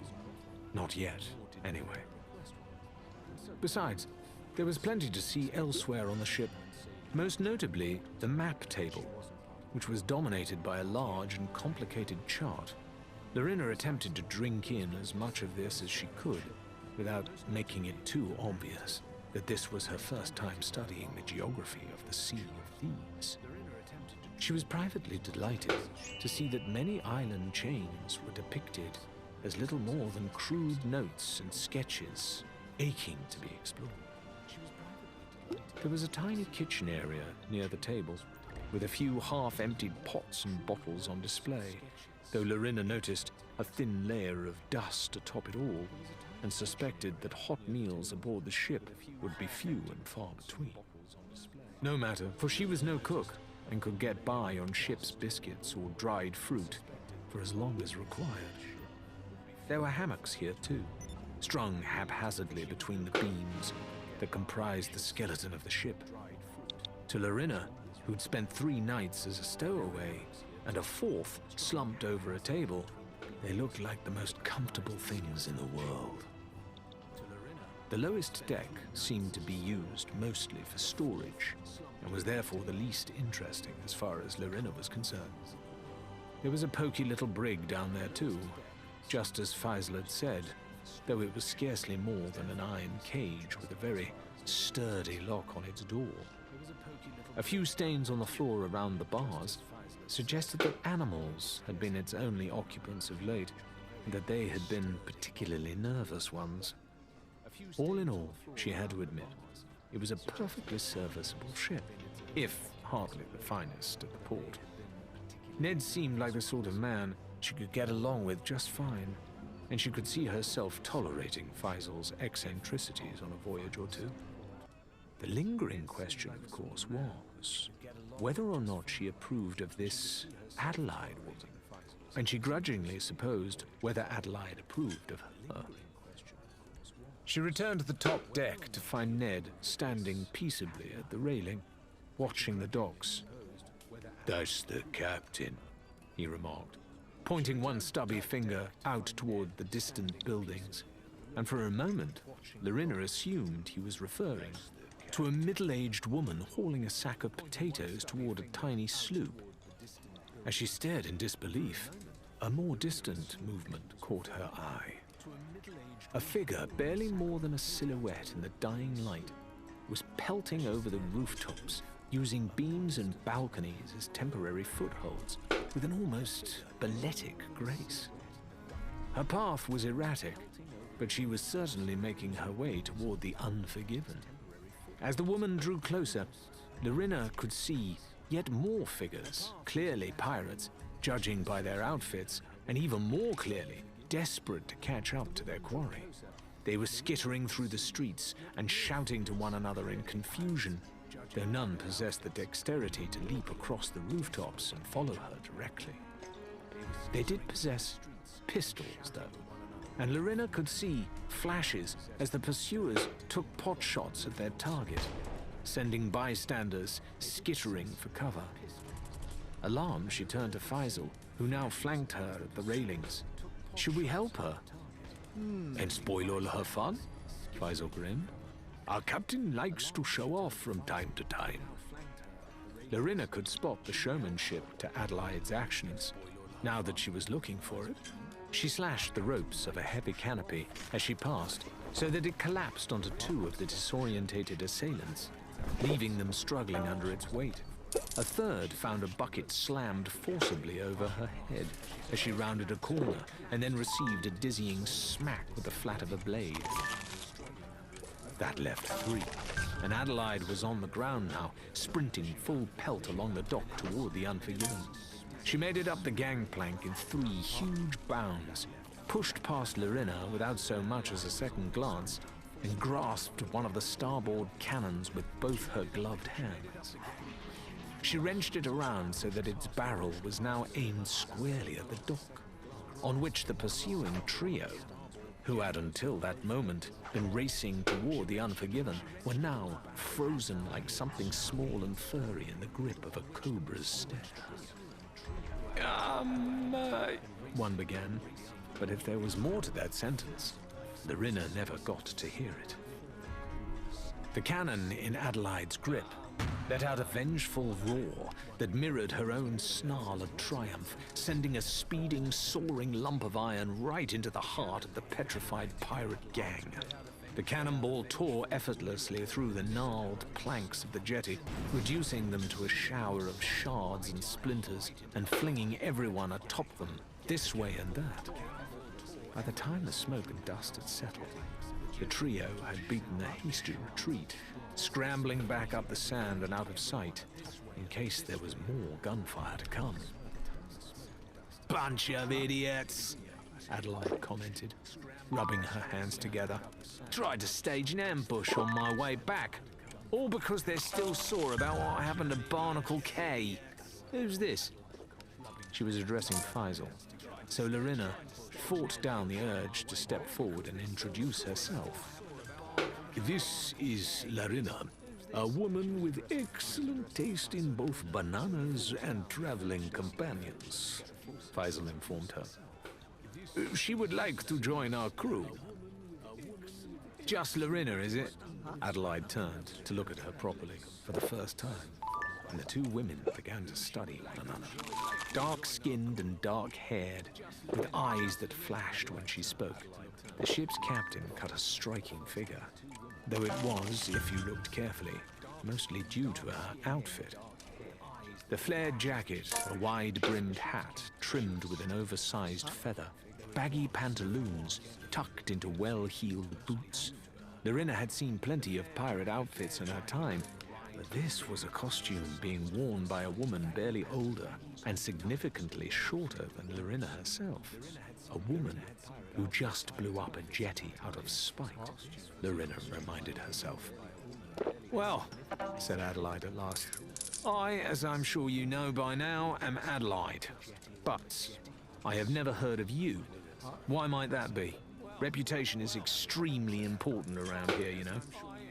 "You certainly seem to have acquired one," Larina remarked, glancing down at the shattered remains of the boardwalk. "I wonder if that always works in your favor." Adelaide glared at her for a moment, and then nudged Faisal angrily in the ribs. "What did you tell her?" Faisal looked genuinely hurt, as much by the remark as by the elbow. Not a thing, he protested. I think it is fairly obvious to anyone that our stay at this outpost has been not altogether tranquil, and without Kyrie at our side, we are running rapidly out of friends. "You're right," Larina cut in. "You don't know me. I understand that I'm a nobody out here. That's the point of this place, isn't it? A fresh start. Somewhere you're free to make what you want of yourself." She folded her arms. "I'm not some swabby. I know how to sail a ship, wield a sword, and raise a glass. I can look after myself, and I can look out for others, but I don't expect you to take that on trust.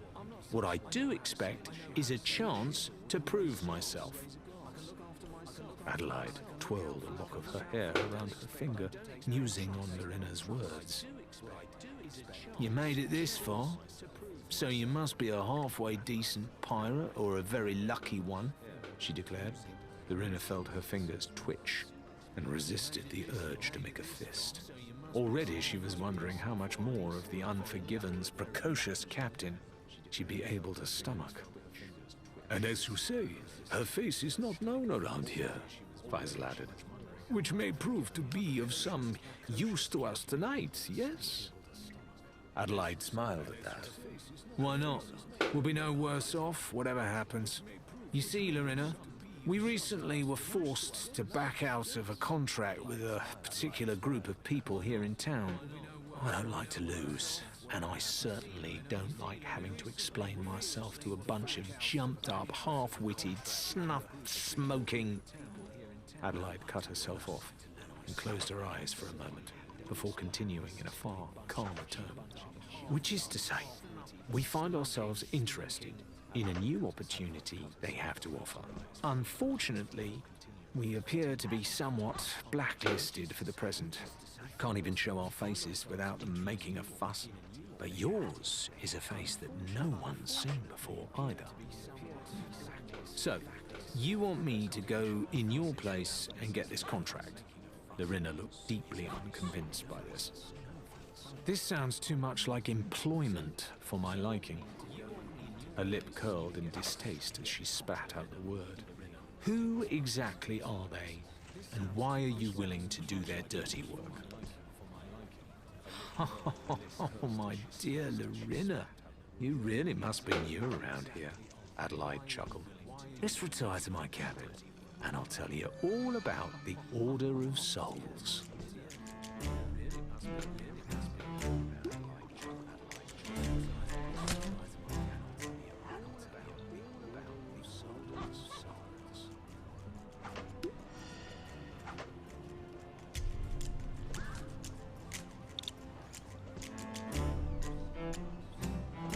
Chapter 5. Ramsay. The day was bright but blustery, with a strong westerly wind that both billowed the sails and turned the sea wild and unpredictable, tossing anyone that sailed upon it back and forth. That bit of capriciousness was why the first volley of cannonballs collided with the water just shy of the prow, rather than striking the Magpie's wing herself. Rathbone, who was at the helm, let out a loud curse and spun the wheel as hard as he could, swinging the bulk of the ship out of the way. A second barrage of deadly iron splashed down to starboard, sending up great waves of spray that drenched everyone and everything on deck. Mercia and Shan were already fumbling with cannonballs of their own, preparing to retaliate, only for Ramsay to burst from the captain's cabin like a wild thing and shout them down. "If we try to fire back, they'll scupper us," he bellowed. Rathbone, who had the best view of the enemy vessel, had to agree.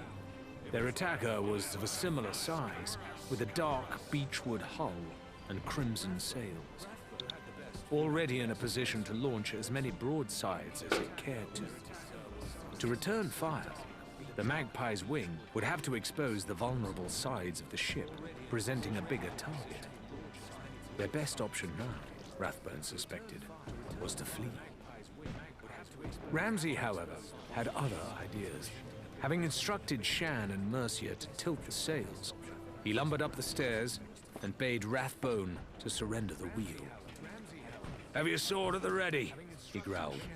"We'll show these wretches what it means to start a fight with the likes of us." Under his command, the prow of the ship turned in the water and began to speed directly for their enemy. "He's gonna ram them," Rathbone thought, and dread twisted his guts as he drew his sword. Their assailants had obviously reached the same conclusion, because yet more cannon fire rained down around them.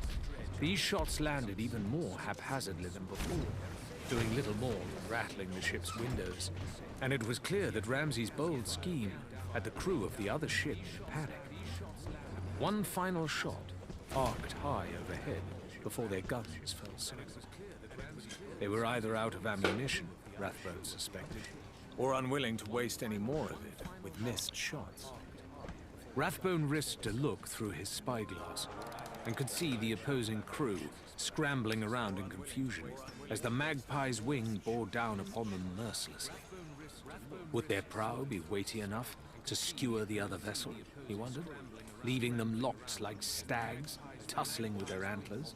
Or would the two vessels simply broach, tipping to the point at which a torrent of seawater would flood into the ships and send both crews to join whatever fell creatures lurked at the bottom of the sea?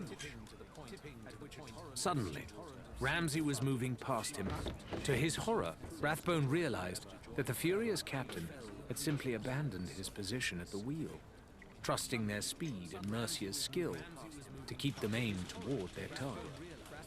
He'd moved to the capstan, placing both his hands upon it, and it was only then that Rathbone gained a full understanding of what was going through the man's head. Biting his lip, he took over the helm, ready to go along with what was either a very brave or a very foolish thing to do.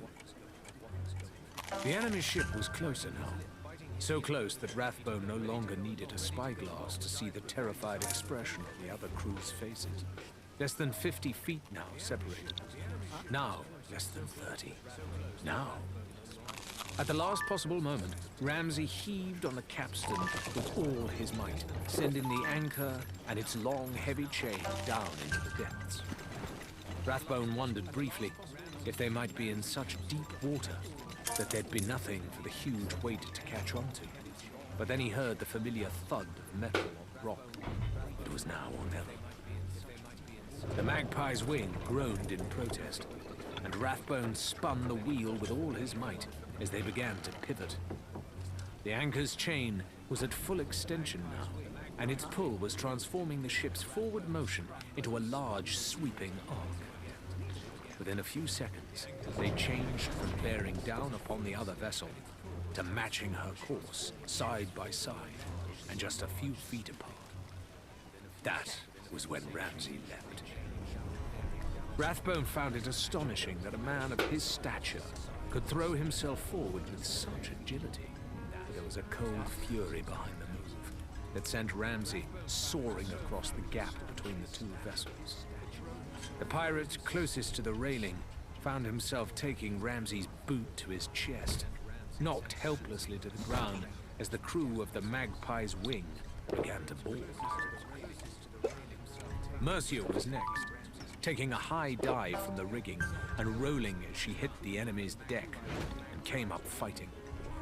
She pulled a slender blade free from its sheath and began to menace a young deckhand who'd been manning the cannons, but he clearly had no stomach for a fair fight and threw his weapon down almost at once.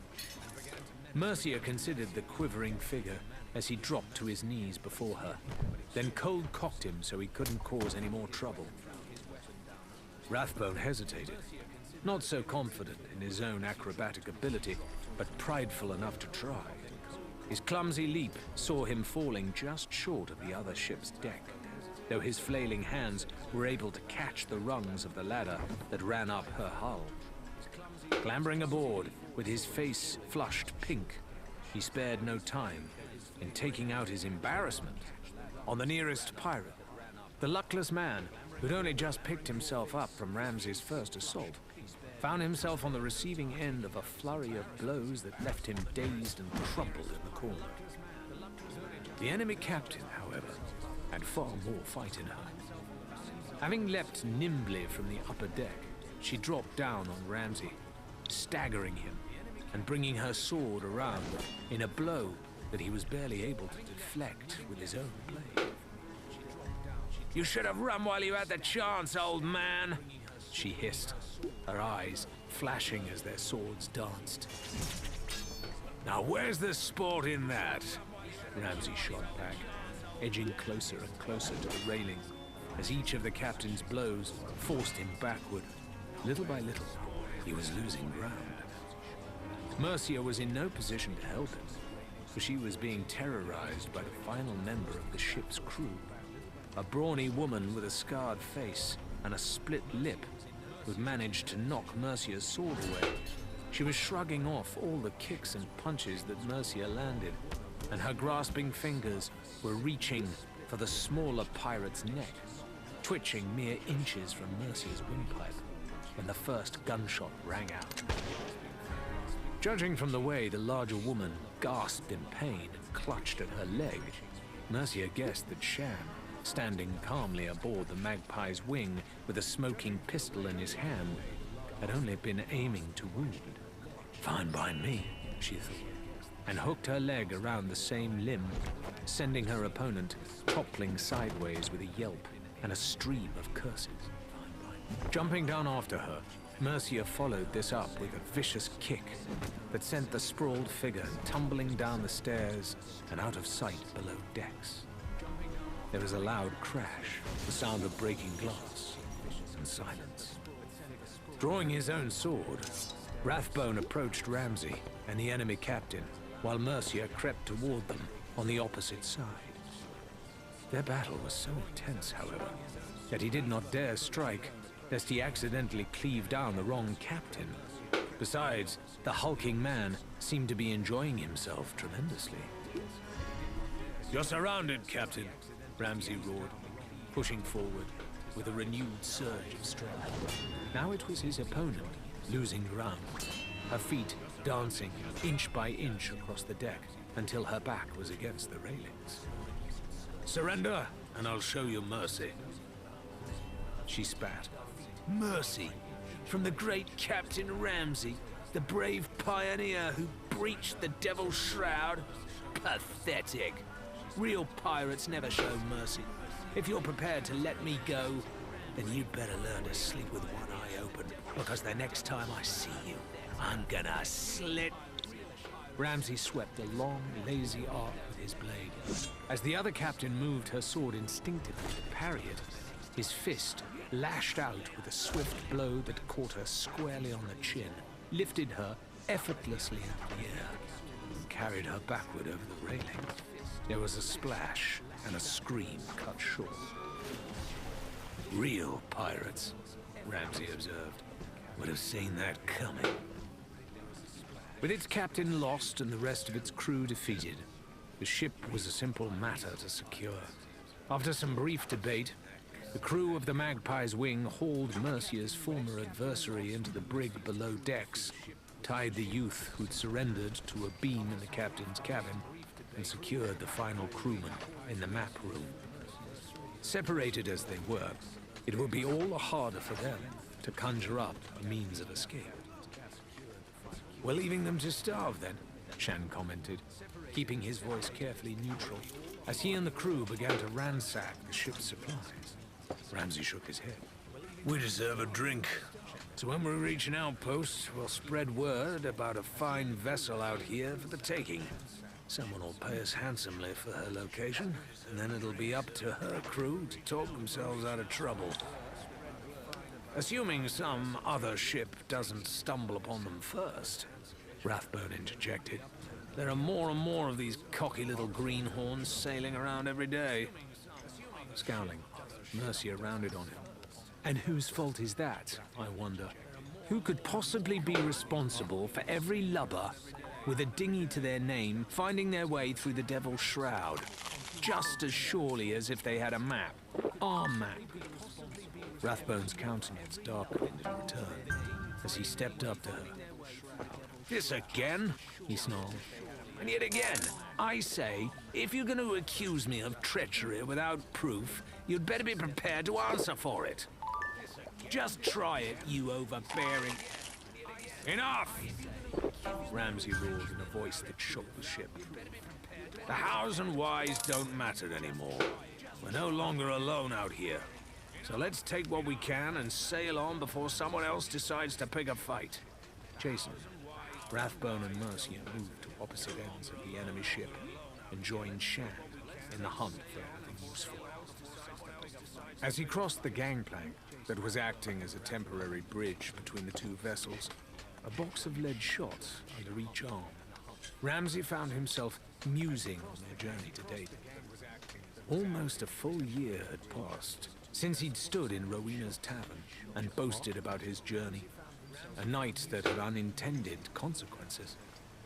The tales and trinkets Ramsay brought back had compelled others to follow in his footsteps, one way or another.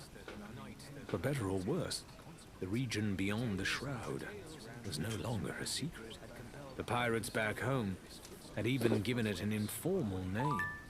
And though Ramsay had snorted disdainfully the first time he heard someone refer to the Sea of Thieves, the phrase had somehow seemed to stick. He supposed he should be angry at the rest of the world for intruding into what he'd once considered his own private paradise. Certainly Ramsay was furious the first time they spotted another ship, and he was ready to blow them out of the water for daring to approach him. But they waved a flag of truce and shared a meal. It turned out they merely wanted to offer thanks and a chance to dine with the famous captain who discovered the Siege of Thebes. He didn't know quite what to make of that. Since then, there had been unexpected encounters wherever they'd journeyed. They no longer enjoyed the luxury of sailing without a lookout in the crow's nest, as they had when they first arrived, secure in the knowledge that they were the most fearsome thing on the waves. Now, just like the old days, they had to constantly scour the horizon for distant sails, lest they be caught unawares. These constant distractions and the knowledge that a treasure left unclaimed today might be resting in someone else's hold tomorrow had served only to harden Ramsay's resolve. If these weren't to be his waters alone, then he'd damn well make sure that he was their undisputed master, and that every other pirate knew it. He'd been relentless in dealing with those who opposed him, and wasted no time before detailing his exploits whenever they stopped off at an outpost. Outposts? Now there was something Ramsay had never anticipated seeing out here, though he supposed it was inevitable. Previously unspoiled islands had developed first small campgrounds, then crude wooden shelters, and finally boardwalks and buildings. Even pirates needed to make camp from time to time, and others would come along later to build upon what went before, using their unique skills to improve the place whenever they stopped by. There were at least 2 taverns in this region alone, both run by opportunistic pirates who knew about sugars, fermentation, and everything else that went into a good beer. These pirates had chosen to make their fortune by opening their doors to others, so that they might drink and relax without having to make the long journey home. He had even heard tell of a blacksmith coming to the region in the company of a crew who wanted to keep their weapons sharp and were willing to pay for the privilege. Before long, Ramsay mused, there'd be shipwrights and shopkeepers aplenty, all eager to hawk their wares to passing travelers and spare them the danger of the long journey home. All told, the increasing likelihood of bumping into other ships while out on adventures, coupled with his own rising notoriety, had led Ramsay to insist that they find themselves a suitable hideout. They needed a place where they could rest, relax, and repair, something that simply wasn't possible amid the hustle and bustle of an outpost, even if the folks around wanted to do nothing more than share a drink or hear stories. Mercia, true to form, had been keeping a careful log of everywhere that they'd visited, and had suggested a number of suitable locations. The first potential hideaway they'd visited had been an innocuous island near the heart of the region, where a soft crescent of golden beaches framed a huge rocky cave with a fine sandy floor. It seemed like an ideal safe harbor, and so they moored the Magpie's wing and made camp inside.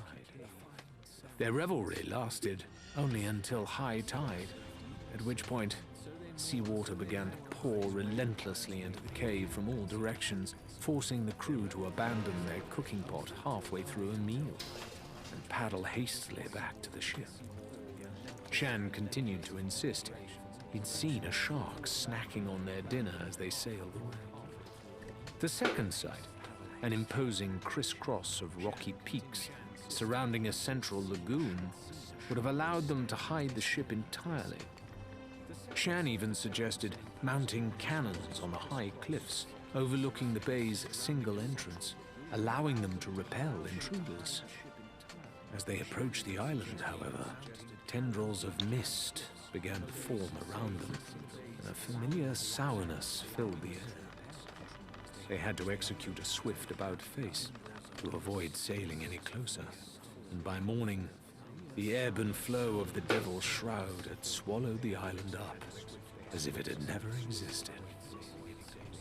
Finally, Rathbone reminded them of the high-arched cavern where they'd spent their first night in the Sea of Thieves.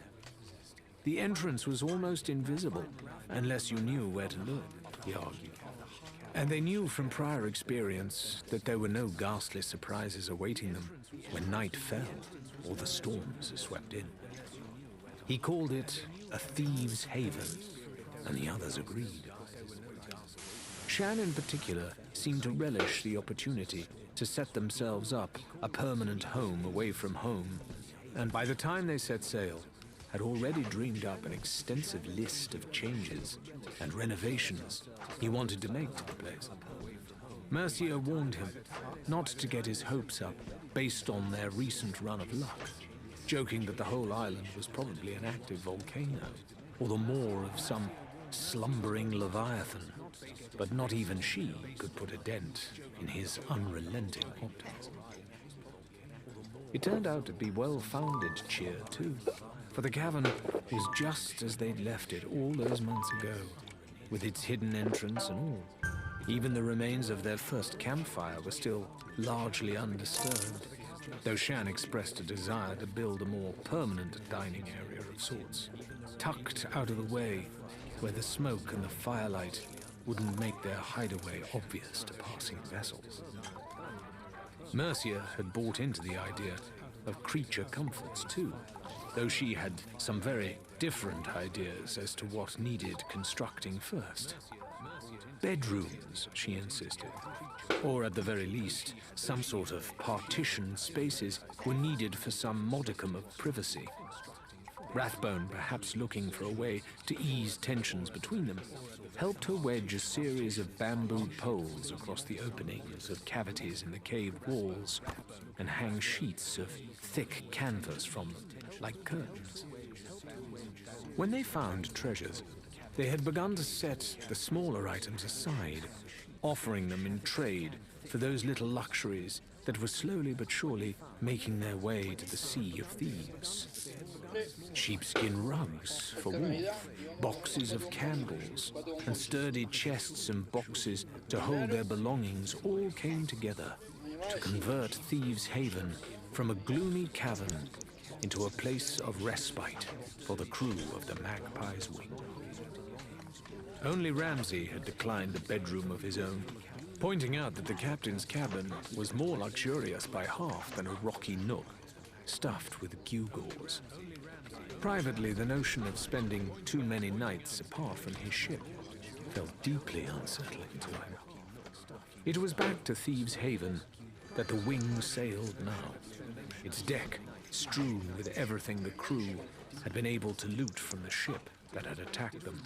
Well, they may have been pretty pathetic pirates, but they certainly had some nice belongings, Rathbone commented, sorting through a collection of silks and fabrics. We should consider raiding other vessels more often. Shan pulled a face. Waste of resources, if you ask me. You have to spend half of what you earn repairing the ship. Not if you take them by surprise, Rathbone persisted. A sneak attack on a moonless night, with all the lanterns turned off, they wouldn't even have a chance to retaliate. Mercia made a disgusted sound. We're surrounded by everything nature has to offer, and you want to waste your time squabbling with other pirates? What a waste!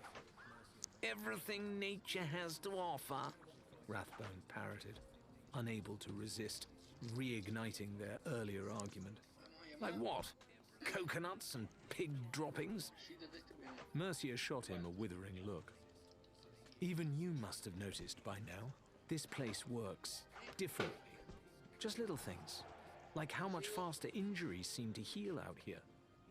They all knew what she meant, of course. Shan had slipped on some rocks and fallen almost 20 feet on their last excursion. He had gained a few bumps and scratches to show for it, but by the time they got back to the ship, he was back to his old self. A hearty meal, even something as simple as a banana, seemed enough to lift anyone's spirits. It was, Mercia reflected, privately, as if something about the region made everyone that much more resilient. and filled them with a vitality that was missing back home. You got drunk more quickly, but hangovers passed faster too. Everyone seemed a bit stronger, a bit faster, could hold their breath a bit longer. The world itself seemed to be getting livelier too, with more storms and unexpected bursts of wind. Almost as if the place was reacting to them. Almost as if it was a little bit... Mercia grimaced, refusing to let herself think the word magical, because that was a slippery slope back to the bad old days of superstition and stupidity. They sailed back to the hideout in silence, each of them lost in their own thoughts, and Rathbone took his turn in the crow's nest. As they approached, though, he gave a sudden cry of alarm and slid down the ladder at speed. "There's smoke," he said, in response to Ramsay's questioning look. "Can't tell if it's coming from outside or in."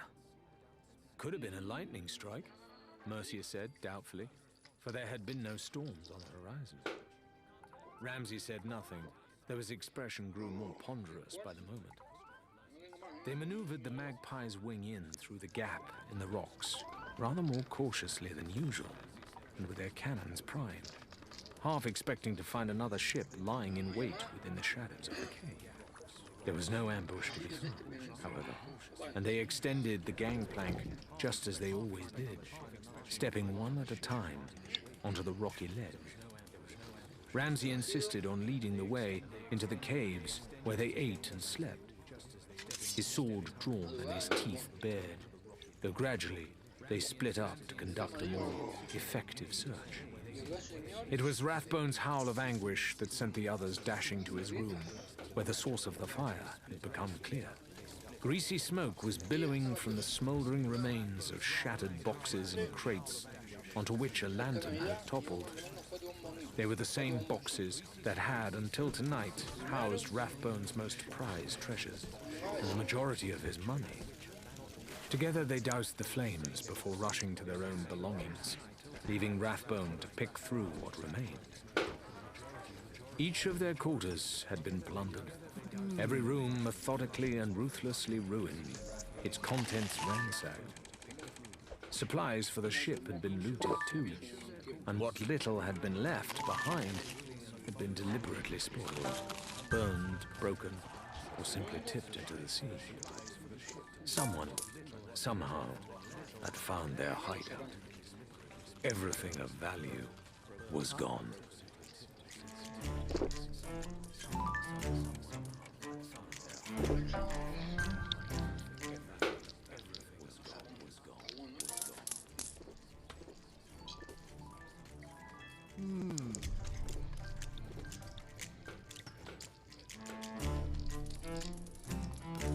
Chapter 6.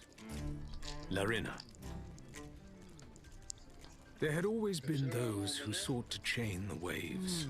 First there were the navies, vast fleets of ships that sought to protect the sovereignty of the waters in which they sailed.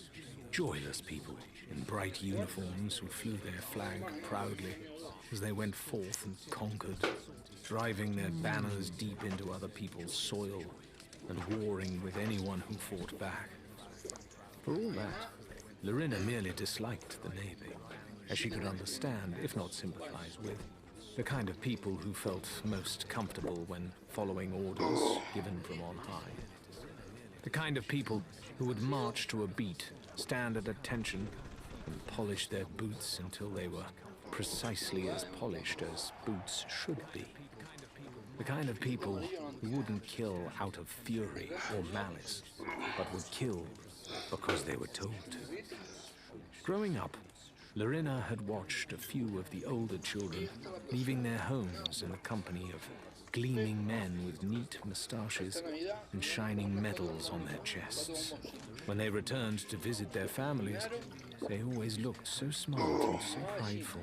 But she could tell, just by watching how they sat stiffly in the local pub, and the way they flinched at unexpected sounds, even sudden laughter, that something had happened to them while they'd been away. Some flame inside them had been snuffed out, and now they didn't belong anywhere. They were just like chess pieces, she'd thought. Soldiers in a box, jumbled up and waiting to be placed back on the battlefield, where they could be useful. On the other hand, Larina loathed the trading companies. They were swaggering gangs of bullying merchants who were precisely as greedy and grasping as the most devious pirates, but somehow acceptable to the stuffed shirts back on land. They tended to be run by wealthy, cunning, and unscrupulous people who were looking for ways to get even richer, and so had sailed out to the wilder parts of the world, looking to ply their wares at ports and colonies far from home. Larina didn't have anything against someone trying to make a living by whatever means they chose, of course. Far from it. In her experience, however, the trading companies had no intention of sharing the seas where they wished to do business, not with each other, and certainly not with the pirates, who sought to disrupt their trade and claim the spoils for themselves. Years long past had seen lone company ships with their cargoes of fine silks and strange powders become easy targets for experienced pirates who'd grown up in the region and knew the waters far more intimately than their prey did. But the companies proved both rich and tenacious, and more ships came. Larger ships now sailed in convoys, laden with a veritable army of soldiers who dealt with any opposition as ruthlessly and efficiently as if they were sailing by royal command. Sometimes they were, for the larger companies began to hold sway back home, and thus guarantee themselves the best protection king and country could provide. Soon it was the locals who had reason to fear, whether they were pirates or not. Getting caught in the crossfire between two squabbling trading companies could really ruin your day, not to mention your livelihood, if a fragile little ship was all you had. Larina had heard tell of local traders being declared pirates and hauled away for questioning, merely for being in the wrong place at the wrong time. Even if they managed to escape the jailer's cells eventually, they often found that their assets had been seized, and what had once been theirs now belonged mysteriously to the companies. Worse still, as far as Larina was concerned, the proliferation of these big businesses made the world feel like a cage. The sea was more than just a series of territories and trade routes marked on a musty old map. You couldn't own it, even if you thought you could. And sooner or later, it'd swallow up anyone who dared to try. All this went some way to explaining why, in her first one-on-one conversation with Adelaide, Larina damn near put her fist through the window. Adelaide had led her into a sumptuous captain's cabin that was every bit as ostentatious as its owner, filled with pillows, gewgaws, and paintings of places Larina didn't recognize. Once inside, she reclined in a velvet chair, placing her booted feet upon the desk with deliberate care before speaking. "I'm sure you took a good look around the outpost today," she said airily. "You probably noticed a few tents and stalls that didn't seem to have anything for sale. Flourishing business ventures, you might say, with some more pathetic than others, of course." Larina thought guiltily back to her rowboat for a moment, and then the truth of what Adelaide was saying dawned upon her. "Businesses?" she hissed. "You're talking about more bloody trading companies? That's who you work for now?"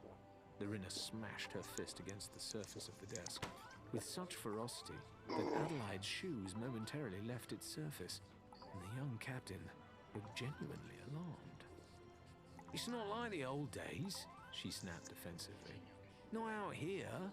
Yes, some of them snuck into the Sea of Thieves, looking to make an easy coin or two, greedy merchants who bribed or bartered their way here, sniffing for a profit. Do you know what they found?"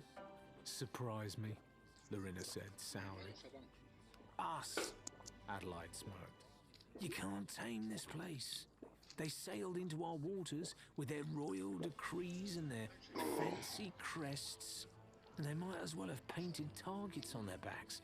We pirates have got long memories, and we like to hold grudges. For once, they were outnumbered. I suppose I can see that, Lorena conceded. Although she'd been trapped, lurking below decks on her own journey to the Sea of Thieves, she knew enough about the Devil's Shroud to see how a huge vessel loaded with soldiers, not to mention the kind of firepower needed to protect a company ship and its valuable cargo, would surely sink in any attempt at crossing. So they gave up. Mostly, Adelaide agreed. And for a long while, until one day, some clever little clerk realized that if pirates were the problem, maybe they could be the solution. Some crews might be convinced into earning a little extra gold by handing over things we find and don't need, like animals or old artifacts, stuff that might sell well out in the wider world. The knot of tension in Lorena's stomach loosened slightly, and she began pacing slowly around the cabin as she considered Adelaide's words. And you, Faisal, Ned, all of you work for these companies? Occasionally, if it's to our advantage. Adelaide watched Lorena keenly as she moved back and forth, the captain seemingly eager not to provoke another outburst. Most of the larger outposts have company representatives to trade with, and if you keep your end of the bargain, you start to build a reputation, for better or worse, she added, irritably flicking an imaginary speck of dirt from her boot. Lorena was silent for a long while as she reflected on what was being asked of her.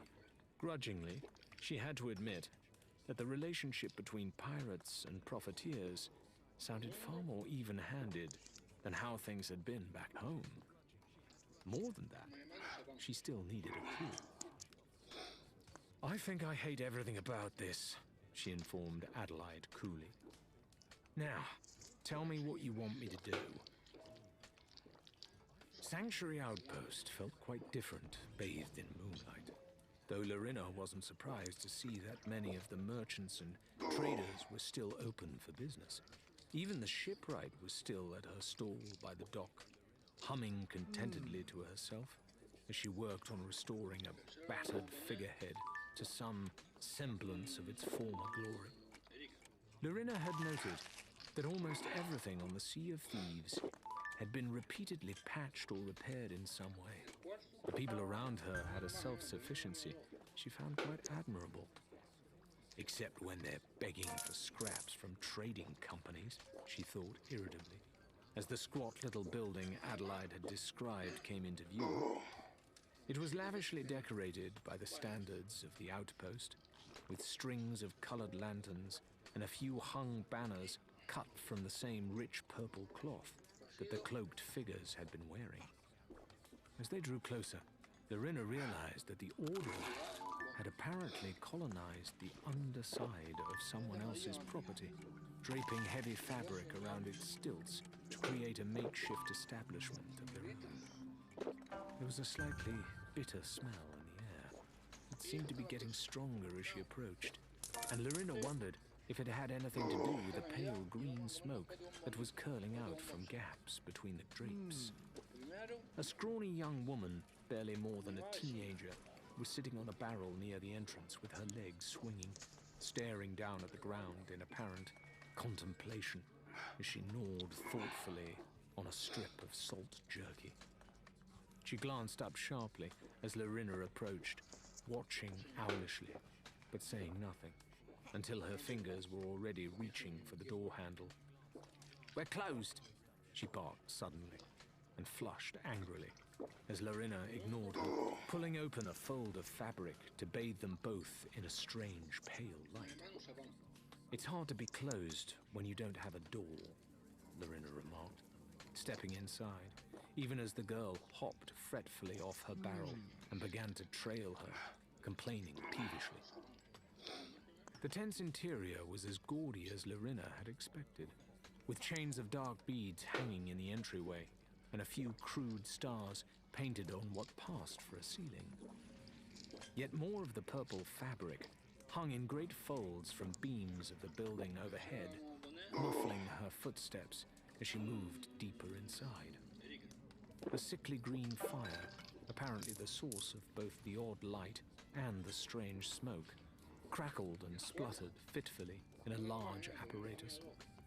It caused strange shadows to dance upon the ceiling, and also illuminated a large desk, behind which a figure was hunched, an inkwell in one hand and a large black quill in the other. Lorena was starting to feel that everything she'd seen so far was designed to foster a particular impression of mysticism and otherworldliness.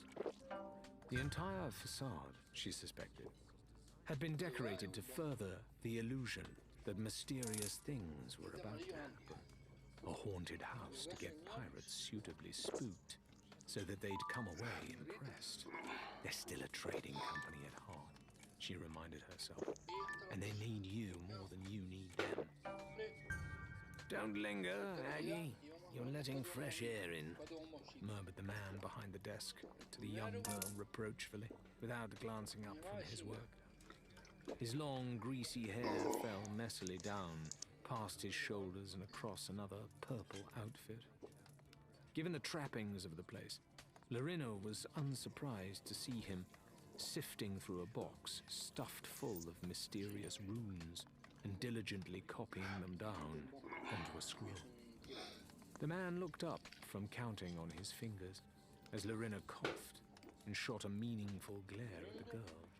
Clearly, she'd been posted as an advance guard, tasked with turning away anyone who might interrupt him in the middle of some elaborate task. And clearly, she had failed.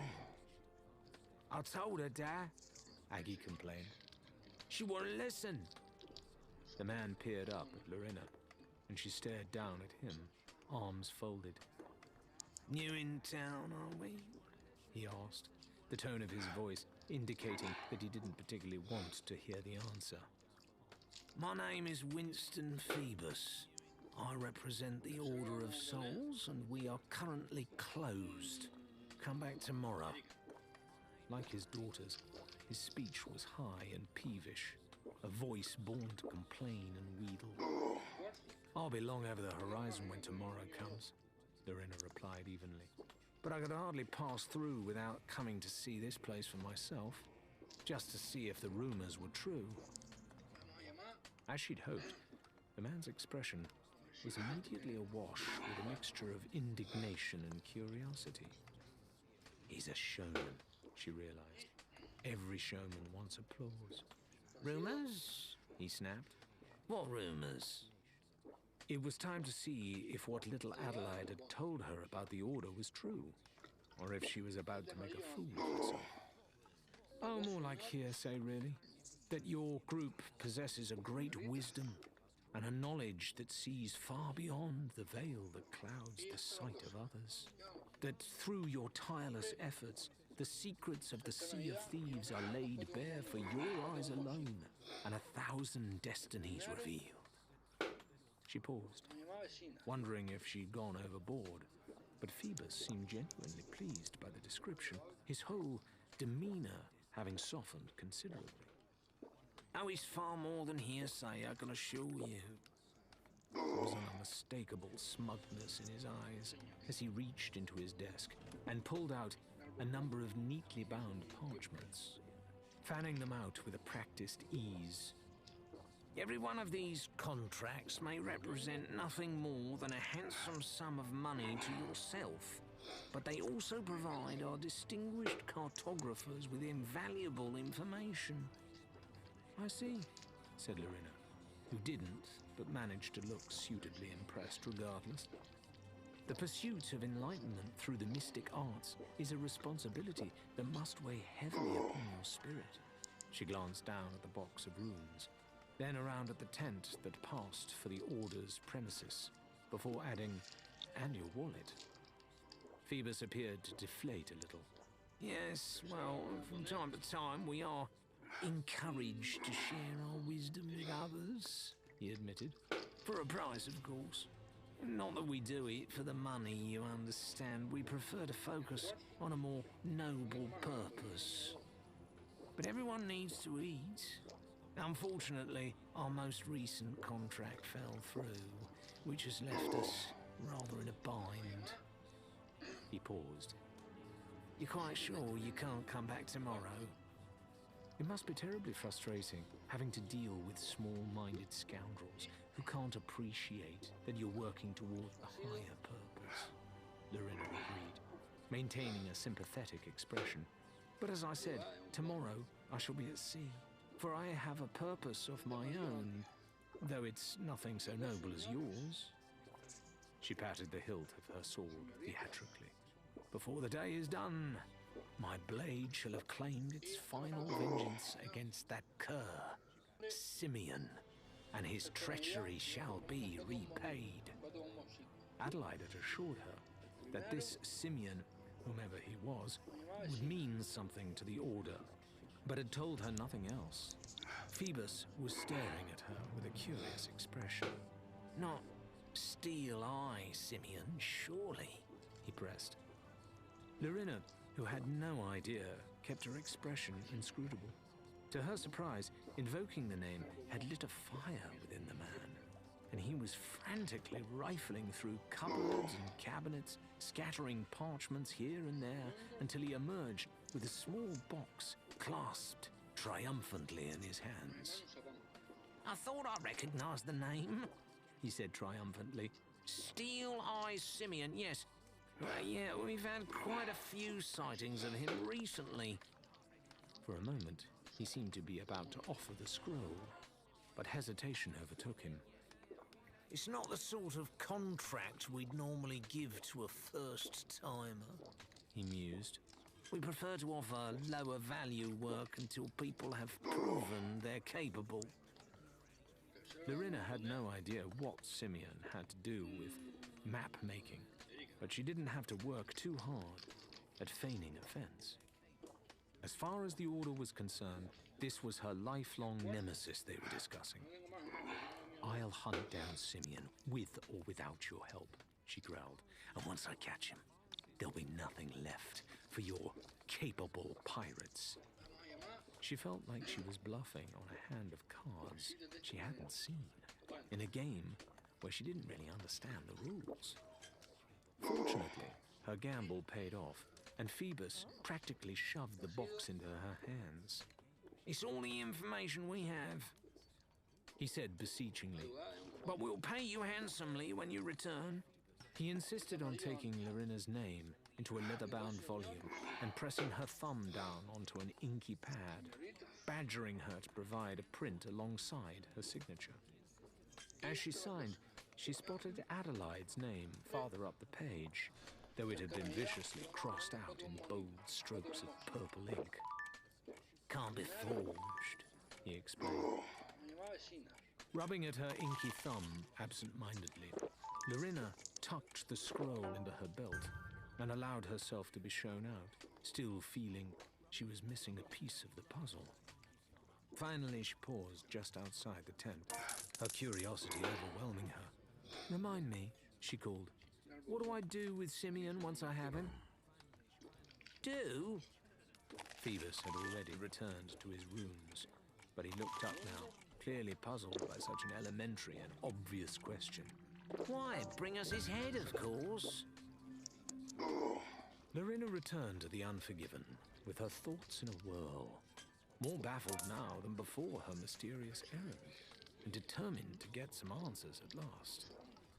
Striding into the captain's cabin and dropping the box onto the desk with a satisfying thunk, she placed both hands on either side of it and glared across at Adelaide, who was peeling an apple with a thin-bladed knife that she always kept on her belt.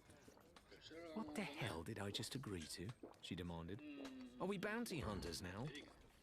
In a manner of speaking, Adelaide said, clearly amused by Lorena's irritation. They want what's in Simeon's head, and it's up to us to provide it. What did you think of the order? A bunch of tricksters pretending they're mystics and magicians, Lorena said coldly, forcing herself to adopt a less confrontational stance. With some very strange business practices. When are you going to tell me what's really going on? All in good time, the smaller woman replied soothingly. Think of this as your initiation, if that helps.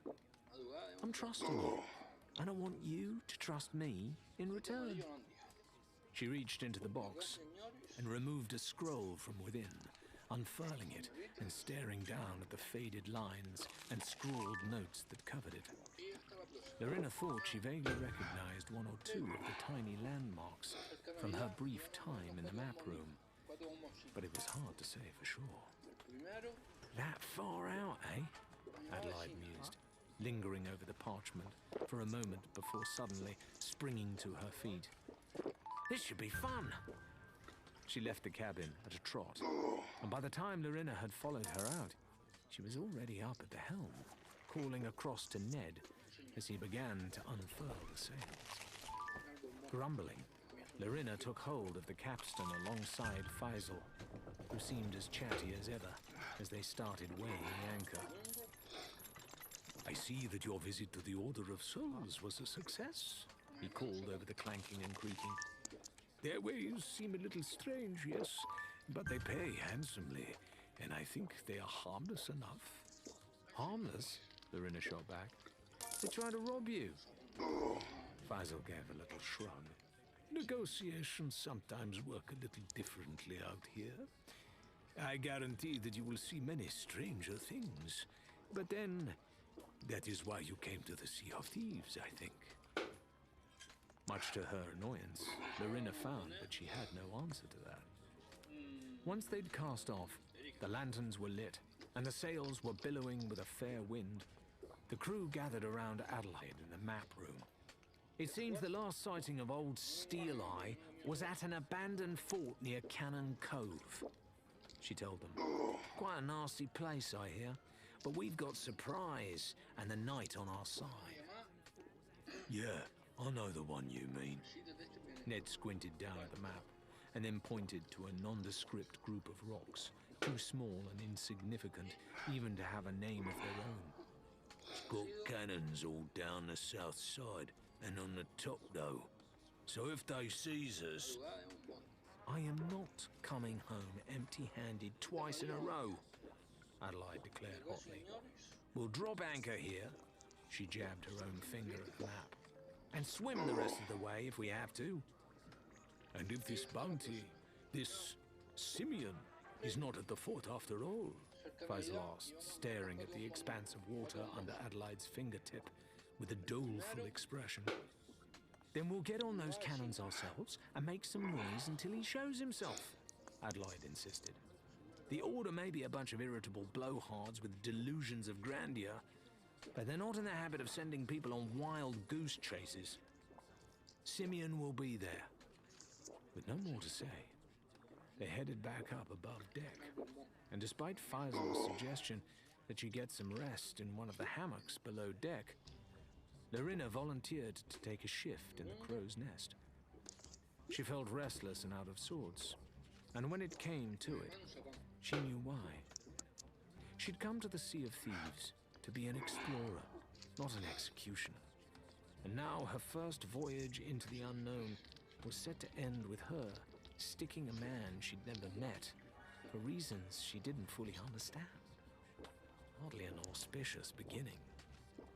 She tried to distract herself by memorizing the more distinctive islands, memorizing their positions relative to one another, and making mental notes of places she'd like to one day visit. Another ship appeared on the horizon at one point, but veered away before Lorena could call out. Evidently, they too had some dark business this night. Finally making use of the spyglass Ned had lent her, she spotted the fort on the horizon and could tell at once that nasty was just the way to describe it.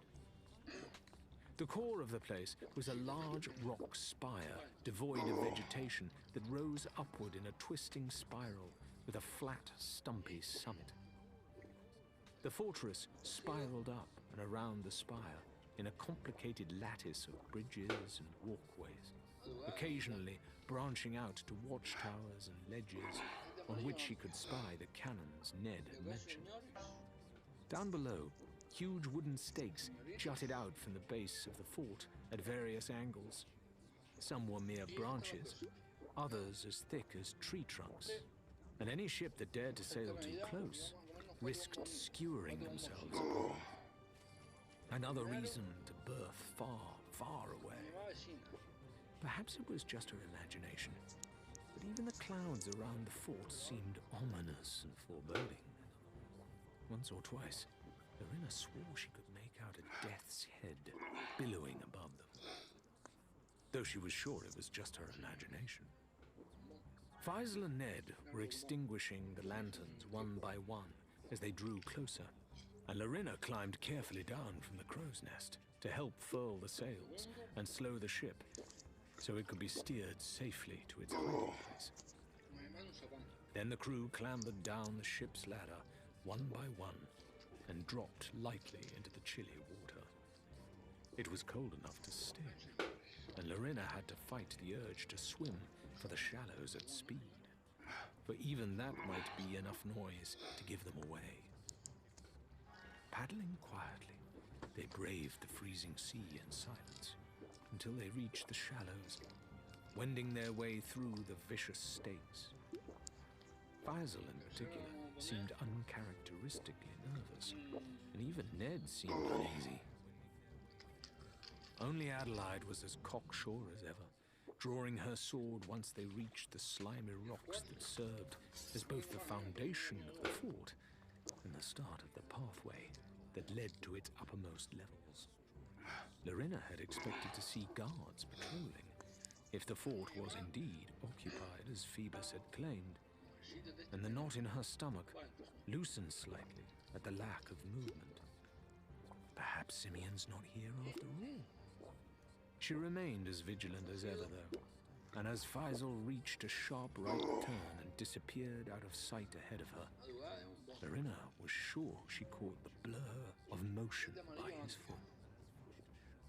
She dropped into a crouch, wishing fervently that she could risk unhooding her lantern, if only for a moment, to get a proper look at her. She poked out with the blade of her sword experimentally, but found only bones lying haphazardly in a pile of loose shame. Probably a rat, she decided, and turned to follow the crew upward to the next tier of the mouldering barricades. She barely made it 3 steps farther when she heard it, the scrabbling behind her getting louder and more persistent. For an instant, she feared a landslide, that the pathway might be crumbling away beneath them. But even as she turned to shout a warning, the truth sucked the breath from her lungs. A skeletal arm was digging itself out from under a pile of rocks and rubble. As Lorena watched, frozen in horror, a bony cadaver began to emerge out of the ground where it had lain, half buried until the crew's passage had disturbed it. It should have been impossible, the stuff of childhood nightmares. But within a few short seconds, the remains had erupted fully to stand just a few short steps away. And Lorena was staring at a skeleton a few inches taller than she, clad only in a few rags, but clutching a sword of its own. She could see the moonlight streaming straight through its ribcage as it turned, slowly, as if taking in its own surroundings. The dead, dark eye sockets met her own mortified gaze.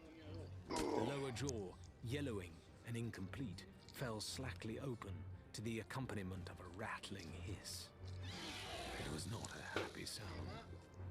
Worse still, it was answered by other calls from further up the trail. Dragging her gaze away from the shambling creature long enough to glance up the path, Lorena could see Faisal and Adelaide backing slowly toward her as 2 more of the creatures advanced on them. They weren't just under attack, she realized. They were surrounded.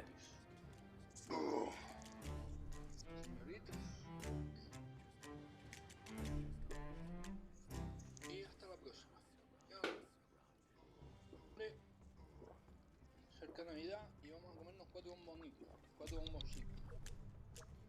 El primero, me llamaba vecina. Chapter 7. Ramsay. At first it seemed as though Ramsay's rage would last a lifetime. The fury burning white-hot in his belly, and bubbling to the surface with every savage kick, every hack of his blade, every blow he inflicted upon the ruins of their supposed thieves' haven. He stomped back and forth until his footsteps had traced deep grooves in the sandy floor, ranting and threatening the unknown villains who had plundered their hideout. Finally, when there was nothing left on land on which he could take out his anger, he stormed wordlessly past his crew and into his cabin on the Magpie's wing. For the first time any of them could recall, they heard the door lock click, and then an eerie silence seemed to spread out until it permeated the entire cavern. Rathbone leaned against the ship's railings, with his head in his hands, staring moodily upward through 2 of the arches and watching the seagulls wheeling overhead. After being spooked by Ramsay's rampage, echoing up from the caves below, they were now cautiously returning to their perches, their grey-white bullet heads peering reproachfully down through the gaps between the stone. Rathbone heard a scraping behind him and turned to see Shan dragging a large chest out of the hole. With everything that had happened, he'd forgotten the plunder they'd taken aboard. "Where are you going with that?" he asked gloomily, making no move to assist. "You don't really think you'll let us stay here now, do you?" This was accompanied by a tilt of the head toward the darkened windows of the cabin. "Not now that our little secret's out." "Oh, things will look better in the morning," Shan replied, cheerfully. "It's like my old dad used to say, when someone knocks you down, it's no good lying there feeling sorry for yourself. You've got to get back up and spit in their eye." He was a bit of a brawler, my dad. Rathbone permitted himself a thin smile. "Good in a tussle, was he?" Shan paused. "Never saw him win a fight. Still, had all his own teeth, though." "Well, that's so."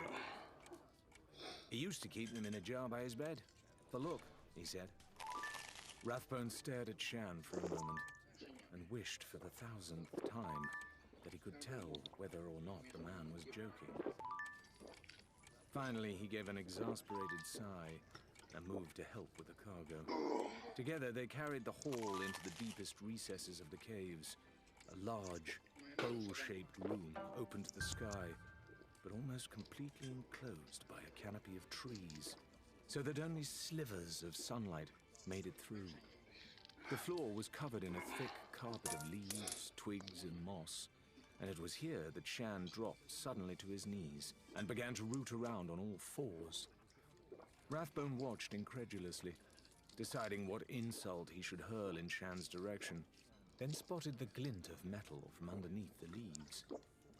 Shan grasped a large iron ring in his hands and tugged as hard as he could, and the hidden trapdoor sprang open in a cloud of dust and mold. Beneath it was a square of inky blackness into which a rope ladder descended, and Shan dropped into it with an easy familiarity. Rathbone shook off his surprise and moved to join him, easing himself onto the ladder and clambering cautiously into the hidden chamber below.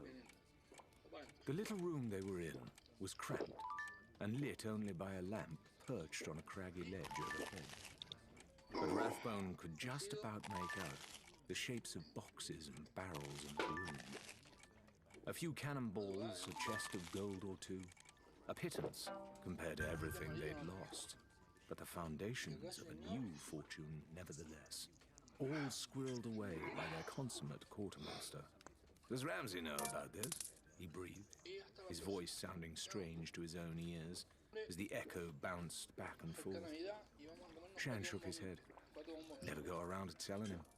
Besides, it's not really finished yet. I was hoping to turn this place into a proper workshop and get a few of my special projects ready first." He indicated a few scraps of paper and a handful of books, most of which seemed to be about tripwires, spring-loading mechanisms, intricate locking mechanisms, and Rathbone squinted to get a clearer look. What appeared to be a crude drawing of a man sticking out of a cannon. "You are a very strange person," said Rathbone slowly. "But I think I agree with you. Pirates just don't turn tail at the first sign of trouble. Let's get the wing unloaded and take a proper look at what we've got left." "Let's," Shan agreed. "And then you can show me where you've been hiding the good drink." Damn. Mercia? Mercia, who'd been sitting cross-legged at the map table, staring dreamlike at her charts and notations without taking in a single word, jumped slightly at the sound of her name. Ramsey was framed in the stairwell, his huge figure outlined there in an unusually weary pose. Am I disturbing you? He asked. Coming from the typically loud and boisterous Ramsey, the question seemed absurd. Mercia had to fight the urge to laugh. Not at all, Captain. "Please, join me." Just Ramsey will do for now, he said, moving to straddle the opposing bench. I haven't behaved much like a captain today. Mercia tilted her head at that. "You got us out of an ambush without so much as a scratch, and filled our hold while you were at it. That's the captain I'm used to. Besides, we both know how much we've still got buried out there. What was taken from us here was nothing more than spare change, if you think about it." If Ramsey was cheered by the attempt at a compliment, he didn't show it. It's not about how much was taken. "Not really," he said carefully. I gave up everything to come here because I believed that the Sea of Thieves would be a better way of living. That we'd have freedom. That we'd make discoveries and find ways to live how we wanted to live without making the same old mistakes. Ramsey paused and took a deep swig from a mostly empty bottle Mercia hadn't even realized he was holding, before continuing. When I was very small, my father told me a story about a village, a magic village, that only appeared in our world for one day every 100 years. Whenever it appeared, the people in that village wouldn't have aged a day. Just them and their village, contented as the rest of the world happened by. "And you hope the Sea of Thieves could be like that village?" Mercia said, sympathetically. Ramsey nodded. Somewhere that the pirate life could always exist, even if the rest of the world fell under the rule of law and people forgot what it meant to be free. Now, we finally have that place. And what are we doing?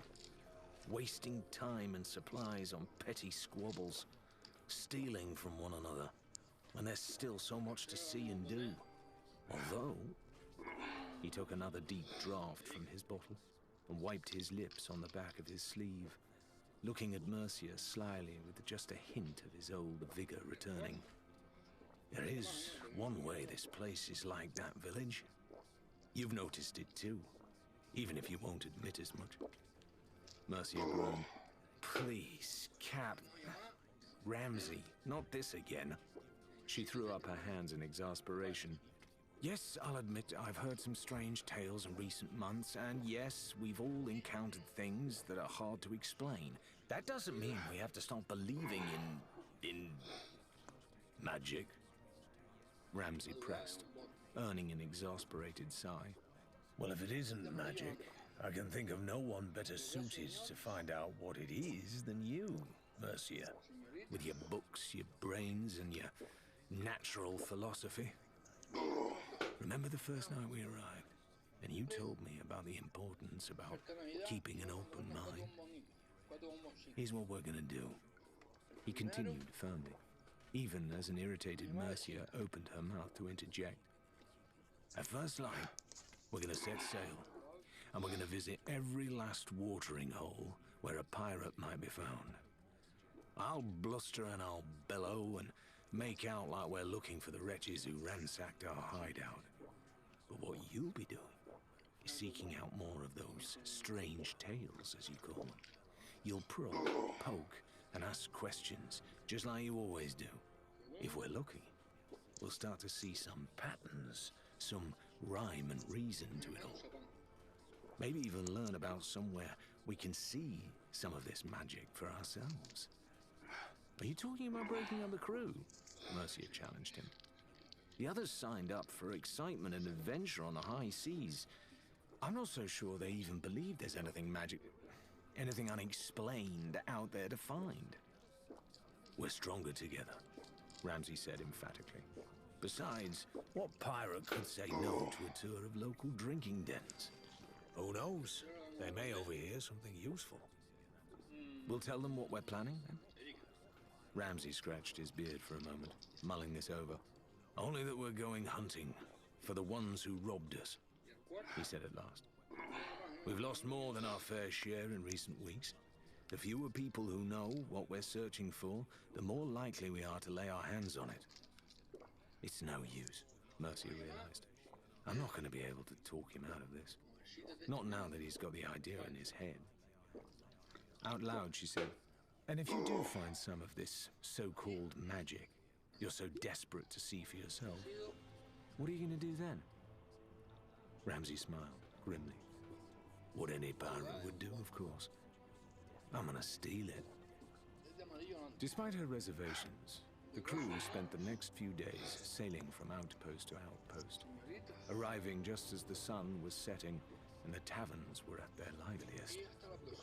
Having stopped at a few old haunts along the way and put their shovels to work, they'd reclaimed several stashes of gold and jewels, enough for Mercia to ply tight-tongued pirates with as much drink as was necessary to get them talking.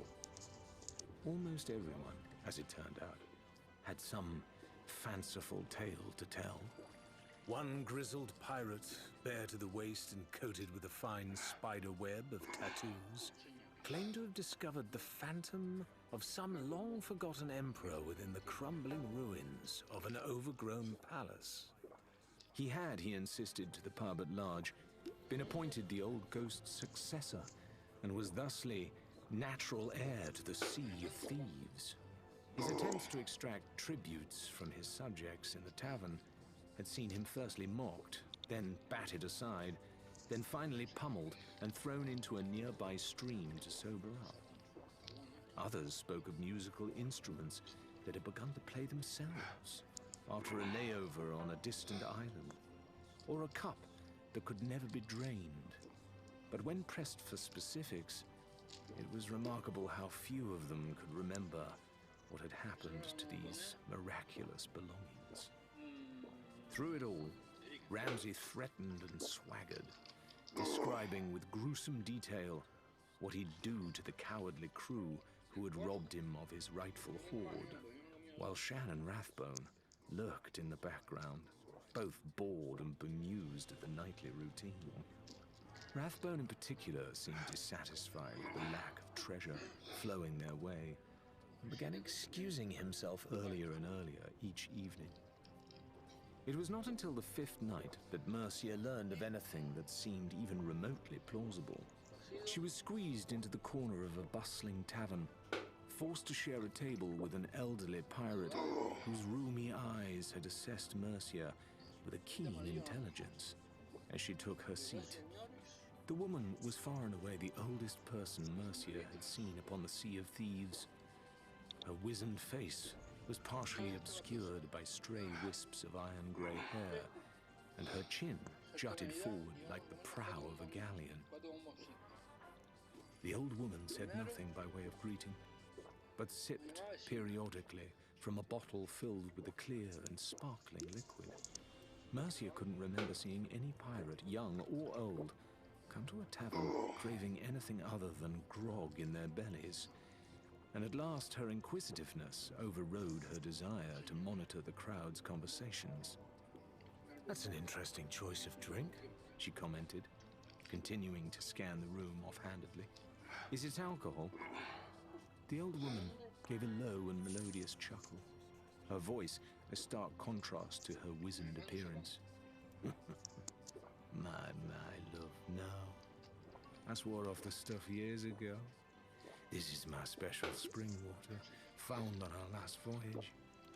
I've taken quite a fancy to it, and it fizzes just the same. She poured a small measure into an empty tankard for Mercia to try. Mercia sipped. Not bad, she said diplomatically.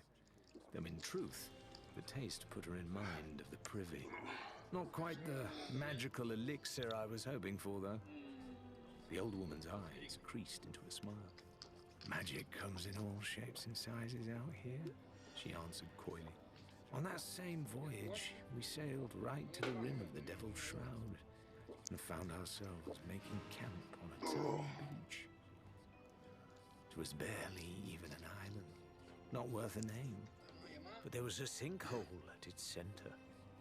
Well, I'd barely been at the cooking pot 5 minutes when my daughter's calling to me. Ma'am, look what's down here. Mercia wasn't in the mood for an old woman's gossip, but something about the story seemed curiously plausible compared to the far-flung fantasies she was used to hearing in places like this. She found herself leaning forward, focusing intently on her companion for the first time. And, she pressed, when I was younger, my Charlie would take me dancing, the old woman said wistfully. Even one brave night, to a prince's reception at the palace. Oh, I'd never in my life seen such splendor. So when I tell you that the grand hall my girl showed me made that royal ballroom look like a pig pen, you'll know I don't mean it lightly. She took another draught of her bubbling beverage before continuing. A chamber fit for a king, hidden under the waves, at the heart of some flooded caves, and lit by an eerie fire we'd never seen the likes of. We didn't have to light our own path, you understand? The torches were already burning, though there wasn't a spot of kindling to be seen. An eternal flame, Mercia mused. A common legend all the way back to the Promethean original. But it was an odd thing to boast about discovering, nonetheless. You couldn't get rich from fire. She decided she'd listened long enough. And I suppose when you woke up the next day, there was no trace of this mysterious chamber, she challenged. For this was where the stories she endured tended to collapse into rumor and excuses. Of course there was, said the old woman, so sharply that Mercia actually flushed. I made a very detailed map, in fact. I was planning to pay the place another visit, see what else I could learn. You did? Mercia struggled to keep the impatience from her voice, for she'd been led along like this too many times in recent days. And you know where the map is right now? Certainly I do, the woman replied icily. I'm not daft, you know. Sorry. It'll be in the wreck of our galleon, I should think. The old woman leaned back and began to fumble with a tobacco pouch. We lost her in a firefight the next day. I've not been out to sea since. I'm too old to be salvaging scuttled ships. Not at my time of life. She sighed, and then fixed Mercia with a crafty stare. But if you've got a ship of your own, you could find a map for yourself. Tenuous though the tale was, it was the closest thing to success Mercia had enjoyed all week. And she gladly bade the old woman tell her everything she could remember about the location of her abandoned vessel. Bidding her farewell, she forced her way to the bar where Ramsay was holding court and firmly gripped his arm, even as he made to curse once again those who had plundered his hideout. It's time to leave, she said firmly. There's a chance I found something, a slim chance. She added at once, sensing his immediate change in mood and unwilling to raise his hopes too high. Ramsay, though, was too full of residual merriment not to take the good news at face value. I'll take it, he roared, staggering through the throng behind Mercia and spilling several people's drinks as he did so. It's about time fortune was on our side. What are we searching for, eh? That, Mercia said diplomatically as she towed Ramsay through the tavern door and down toward the dock, is very much a conversation for tomorrow. Mercia had returned to the ship, feeling curiously hopeful, looking forward to getting back out on the waves after days spent in smoky taverns. Ramsay, once his head had cleared, was more cautious. He gave a terse, curated explanation of their destination to Shan and Rathbone, saying simply that they'd learned of a shipwreck loaded with valuable treasures. Privately, Mercia wondered if perhaps Ramsay's newfound interest in the supernatural was waning already. But she had no chance to put her question to him once they were out at sea. Their journey was a stormy one, and the driving rain pushed all other concerns out of their minds as they battled through to sunrise, until finally Mercia found herself clinging to the side of the Magpie's wing, staring down at the broken husk of a galleon upon the seabed. The sun was high, and the water was clear. Even from here, she could make out the gaping wounds that had sunk the little ship. She'd have to swim through the largest of these to find the chest, assuming it still lay where the old woman had promised. No time like the present, she thought, and plunged herself into the sea, kicking off from the hull of the Magpie's wing and diving toward the waiting wreck. She passed Rathbone as she descended, as he was on his third trip to the surface, both for air and to drop off the spoils from the captain's cabin. She waved cheerfully, but he ignored her, focusing his gaze on the foamy waves overhead. The ruined ship had come to rest almost upside down, its masts having been sheared away by cannon fire in the battle that sunk her. As she eased herself through a gap in the rotting planks, Mercia found herself in an environment that was both strangely familiar and entirely alien, thanks to everything being inverted. Barrels and boxes that had been securely tied to the floor now hung ominously overhead, their looming bulk threatening to topple down upon her should any of the ropes and netting choose that moment to give way. Below her, a hatchway to where the stairs had once been led up. Down, she reminded herself, to the middle deck. Once her eyes had adjusted to the gloom, Mercia began to poke around, looking for anything that might resemble the outline of the chest the woman had described. She found it after a moment's exploration, small and unassuming, gilded with iron. Tugging it free was more of an effort than she expected, and Mercia was forced to tilt her head back and press her face up toward the inverted floor, finding a small pocket of trapped air she could use to replenish her breath.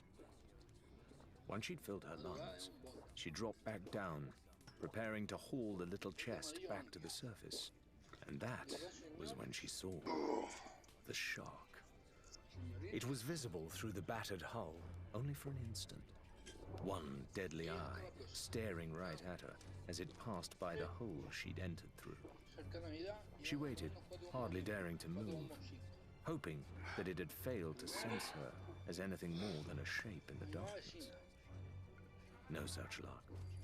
The beast had swum in a wide circle, and now she could see it approaching once again, eager to enjoy an unexpected meal.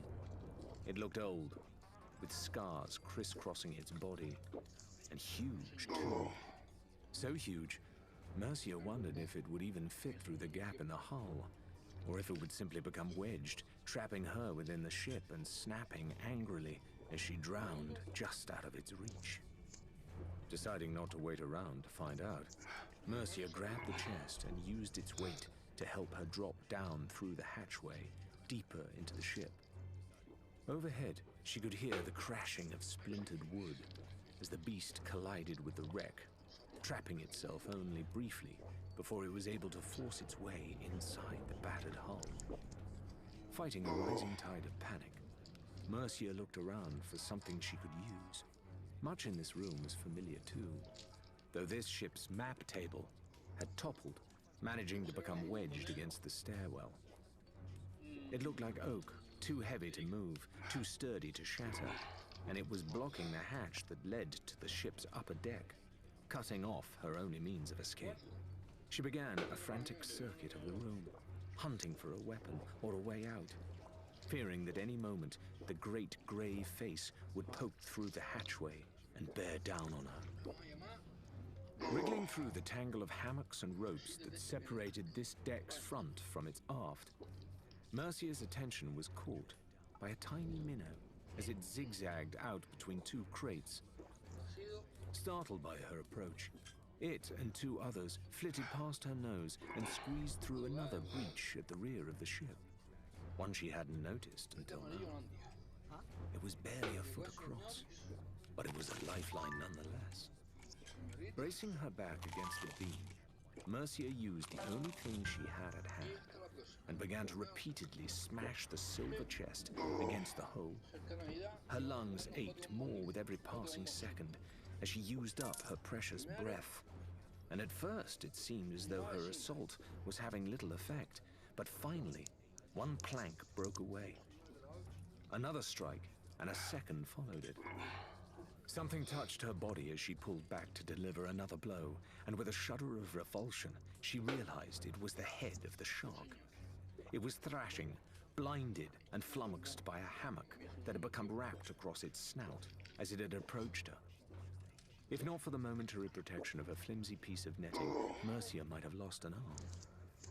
Desperate now, she struck again and again, widening the hole as much as she could, before finally hauling herself and her prize through the breach. The arm of her shirt snagged on a nail as she made to flee the wreck, pinning her momentarily to the hull, and she tugged and wrenched with all her might until the sleeve tore up to the shoulder and released her. Stubbornly refusing to abandon the heavy chest, even as dark redness licked around the edges of her vision, Mercia kicked out with the last of her strength. She was grimly aware that she wasn't going to make it to the surface before she lost consciousness, at which point the weight of the box would drag her back down into the icy depths.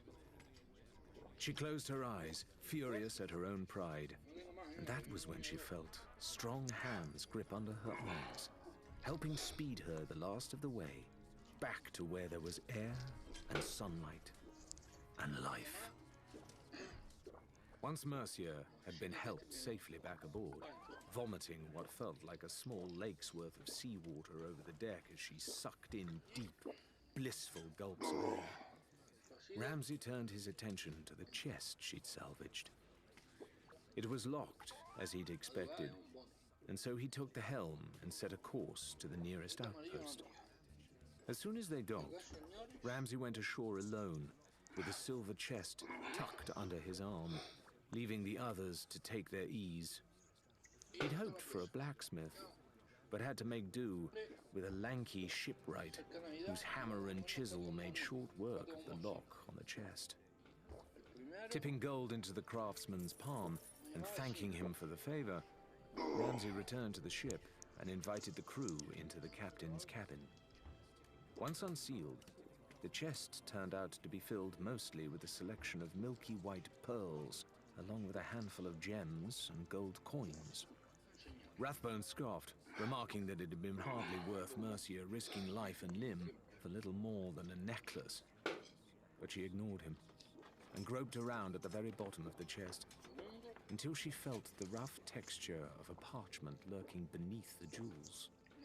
Just as the old woman had promised, it contained detailed instructions for finding both the island and its hidden chamber beneath, and she pored over it eagerly. The Magpie's wings set sail at once on Ramsay's orders, and Shan was at the wheel when Rathbone, who should have been taking his turn in the crow's nest until they sighted land, approached him. "I suppose our illustrious captain and his new favorite are having yet another heart-to-heart below deck," he sneered, spitting over the side, as if he'd a sour taste in his mouth. "I suppose," Shan said evenly. He made no effort to continue the conversation, and Rathbone made as if to walk away in frustration, only to spin on his heel and continue. "When I signed up, it was to be a full part of this crew, and that includes getting a say on where we sail and why. What are we even looking for? If you ask me, Ramsay's been cracked ever since we left Thieves' Haven. I didn't ask, Shan said, then turned to meet Rathbone's gaze for the first time. But I will say that we are low on supplies, and traveling here and there and everywhere isn't helping matters. When we next make camp, that might be a good time to talk. I've had enough talking to last a lifetime. Rathbone exploded. All Ramsay does is talk. There's gold out there. Gold that's slipping through our fingers and into other people's purses every day we're out here sailing in circles. We'll talk, Shan said firmly, tugging at the wheel perhaps slightly harder than necessary so that the ship lurched. And if we don't like what we hear? Rathbone persisted, but Shan had turned his gaze back to the sea. But their destination had come into view. Shan gave a piercing whistle that echoed through the whole ship, and a moment later, Ramsay and Mercia had joined them above deck. The old woman's description had been accurate indeed, for the island was little more than a series of sandy rings poking out of the water, concentric circles around a single fissure that cut deep into the seabed. They weighed anchor and disembarked, the seawater barely reaching their knees as they approached the island's center. And it was here, Ramsay explained, that he and Mercia would be the ones to explore down below. Upon learning that he and Shan would remain behind once more, Rathbone looked thunderous. Privately, Mercia wasn't looking forward to diving again so soon, though she drew some comfort knowing that Ramsay would be alongside her. It looked strange to see him shorn of his usual hat, boots, and greatcoat, but he wasted no time in hauling himself into the pit and vanishing into the sparkling waters. Grimacing, Mercia did the same, and together they dove down into the rocky labyrinth, carefully following the directions they'd memorized. They made a left turn, and then a right, then a sharp left, passing through a narrow gap that Ramsay could barely squeeze his broad shoulders through. As they swam ever onward, Ramsay took the lead with a series of powerful breaststrokes. His excitement was mounting, for the tunnel was growing lighter, not darker, and the way ahead was outlined by an unearthly blue light.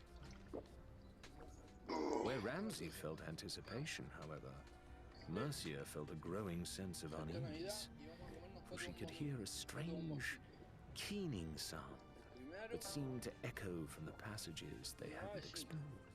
Every time she thought she knew which of the many tunnels must be the source of the eerie noise, it seemed to shift and twist away somehow. Still, they swam, and now the floor of the tunnel was curving upward.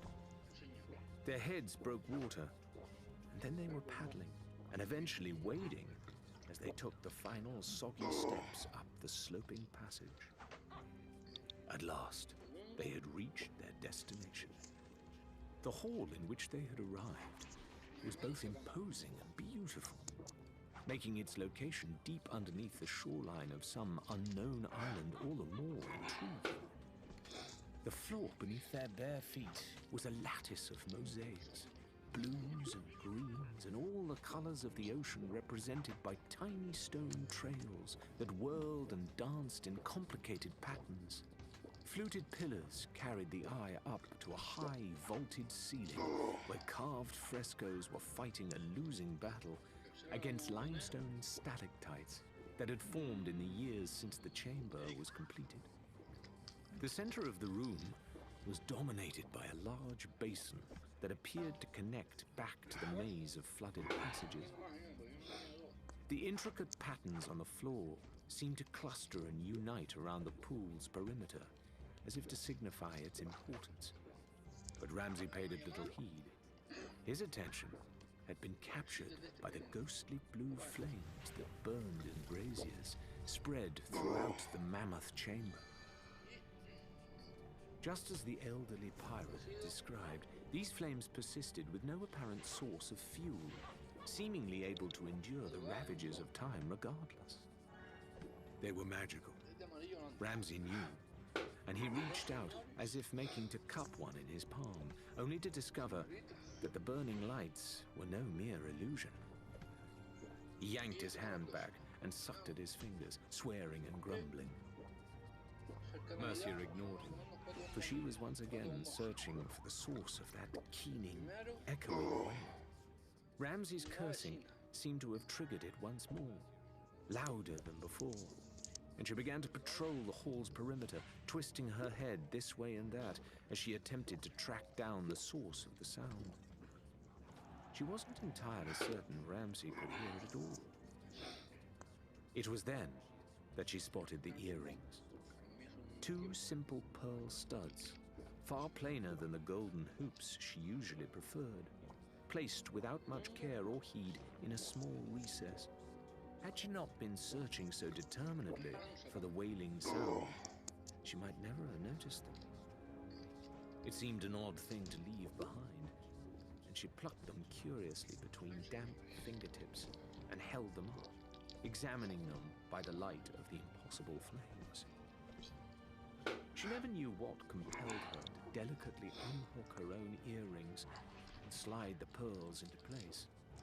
She could barely remember choosing to, but the moment she did, Mercia dropped to her knees, gasping as the keening wail began to shift and separate into a joyful chorus. 10,000 moons of silence and unanswered call, a grief-consuming kinship's sacred fire, a sadness at the parting and the statue's fall, to tender understanding all desire. In loving hearts shall be remembered fulsome feasts, when two were one, above and so below. Returned with slash and snap of jaw as wounded beasts, a pain forgotten, freshly come to know. Song turns in darkest memory to times of play, the flames reborn to banish longest night. Through passages of harmony we make our way, so ancient wrong may be at last put right. They're singing, Mercia gasped in delight, bringing her hands to her head.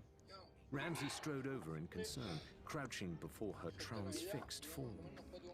His eyes narrowed as he noticed the pearl earrings, which seemed to be sparkling with an inner light all their own. When he made to pull them free, however, she swatted his hands away irritably. "Not now," she snapped. "They're almost here.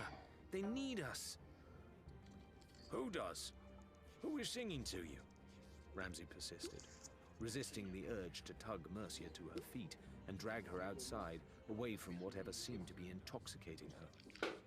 A moment later, the central pool erupted in a shower of spray, and Ramsay got his answer. It had taken Shan 5 hours and an immense amount of self-control to calm Rathbone down, as he ranted and raved, stalking around the ship and cursing Ramsay's name. Finally, Shan resorted to opening the final cask of grog and plying him into a stupor. Now Rathbone lay by their campfire on a golden sandbar in the shadow of the magpie's wing, snoring loudly as he slept in a fetal position. Shan could feel himself starting to drift away out of boredom, his head growing heavier by the moment, and was therefore extremely gratified when a stream of bubbles announced Ramsay's return. He and Mercia staggered out of the pool, leaving a trail of muddy footprints across the sand, but neither made any attempt to come and dry out by the fire. Instead, they made straight for the magpie's wing. "No treasure, then?" Shan inquired. "Seems a shame." He stifled a yawn and nudged Rathbone in the ribs, slightly harder than was necessary. There was a choking snort as the slumbering pirate snapped back to consciousness and glanced blearily around. "Forget treasure," said Ramsay firmly. "This isn't about treasure. This is about helping friends." And with that, leaving Shan and Rathbone to exchange bewildered glances, Ramsay hauled himself up the ship's ladder and out of sight.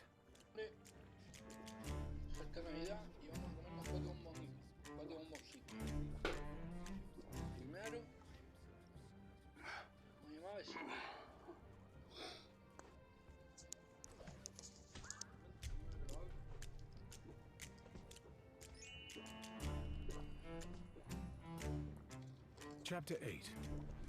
Lorena. The undead creature dragged itself closer and closer to Lorena as she stared at it, mesmerized by a kind of grotesque fascination. Only when it raised its ancient blade to perform a high sweep did her survival instincts kick in. She brought her own sword up, reflexively, to block the blow with a juddering clang that reverberated through her entire body, shaking away the last of the shock. The creature raised its weapon again, and Lorena ducked underneath the attack, taking the opportunity to thrust forward with a sharp stabbing motion, where the creature's heart should have been. Had it been alive, she'd have dealt a mortal blow. Instead, the skeleton's ribs shattered under the impact, but it kept advancing, seemingly impervious to any form of pain or fatigue caused by its advancing state of decay. Got to focus, she thought desperately. This is just like fighting any other opponent. You just have to find their weaknesses and exploit them. She began to move around it in a slow circle, watching its movements carefully. The thing had no eyes, after all. Perhaps it was tracking her based on noise or vibration she was making. To her dismay, the grinning skull turned smoothly to track her this way and that, and cadaverous feet shuffled around to face her, leaving dark scuffs in the dirt. Worth a try, she thought, aggressively plunging forward to see if she could make the thing back off. It didn't, but each one of her blows made the creature slide backwards, and that was enough for Lorena to adopt a new strategy. It's just bones, she thought. It's strong, but not that heavy. She feinted once, then twice, noticing that the skeleton's movements were clumsy and reactive. It wasn't adapting, but merely blocking any attack as best it could.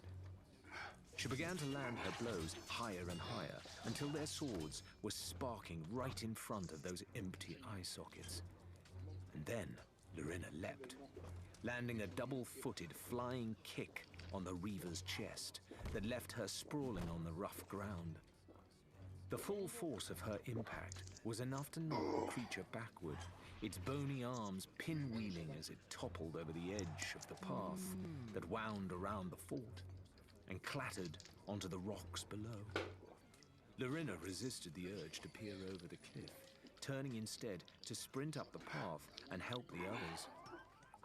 She needn't have worried, for they seemed far less troubled by the existence of the walking undead than she. Now that she was able to watch more closely, the lurching creatures seemed to have personalities of their own. One was fumbling with a banana, apparently intent on having a mid-battle snack, until a stray shot splattered the fruit all over its rotten tunic. Two of its friends were embroiled in a tug-of-war over the same sword, snapping and snarling at one another as they heaved the weapon back and forth. Were they once pirates themselves? Lorena quashed the thought for now. As she watched, Adelaide unloaded the contents of her blunderbuss into another of the skeletons at what amounted to point-blank range, exploding it in a shower of bone fragments and smoke.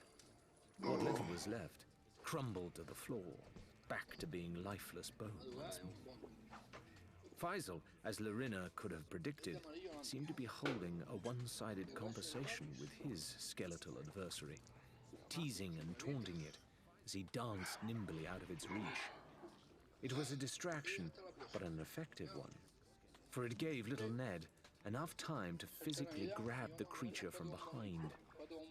His fingers curled around the exposed ribcage. Lorena suppressed a shudder at the thought of what that must feel like, and before the skeleton could work out what was happening, Ned had raised it bodily over his head and thrown it with all his might far out toward the ocean. Get in the sea, he rumbled, dusting his hands. That seemed to be the last of them, at least for now. Looking around with trepidation in case any more of the undead decided to burst out of the scenery and cause trouble, Lorena staggered over to the others and placed one hand against the rocky wall to steady herself.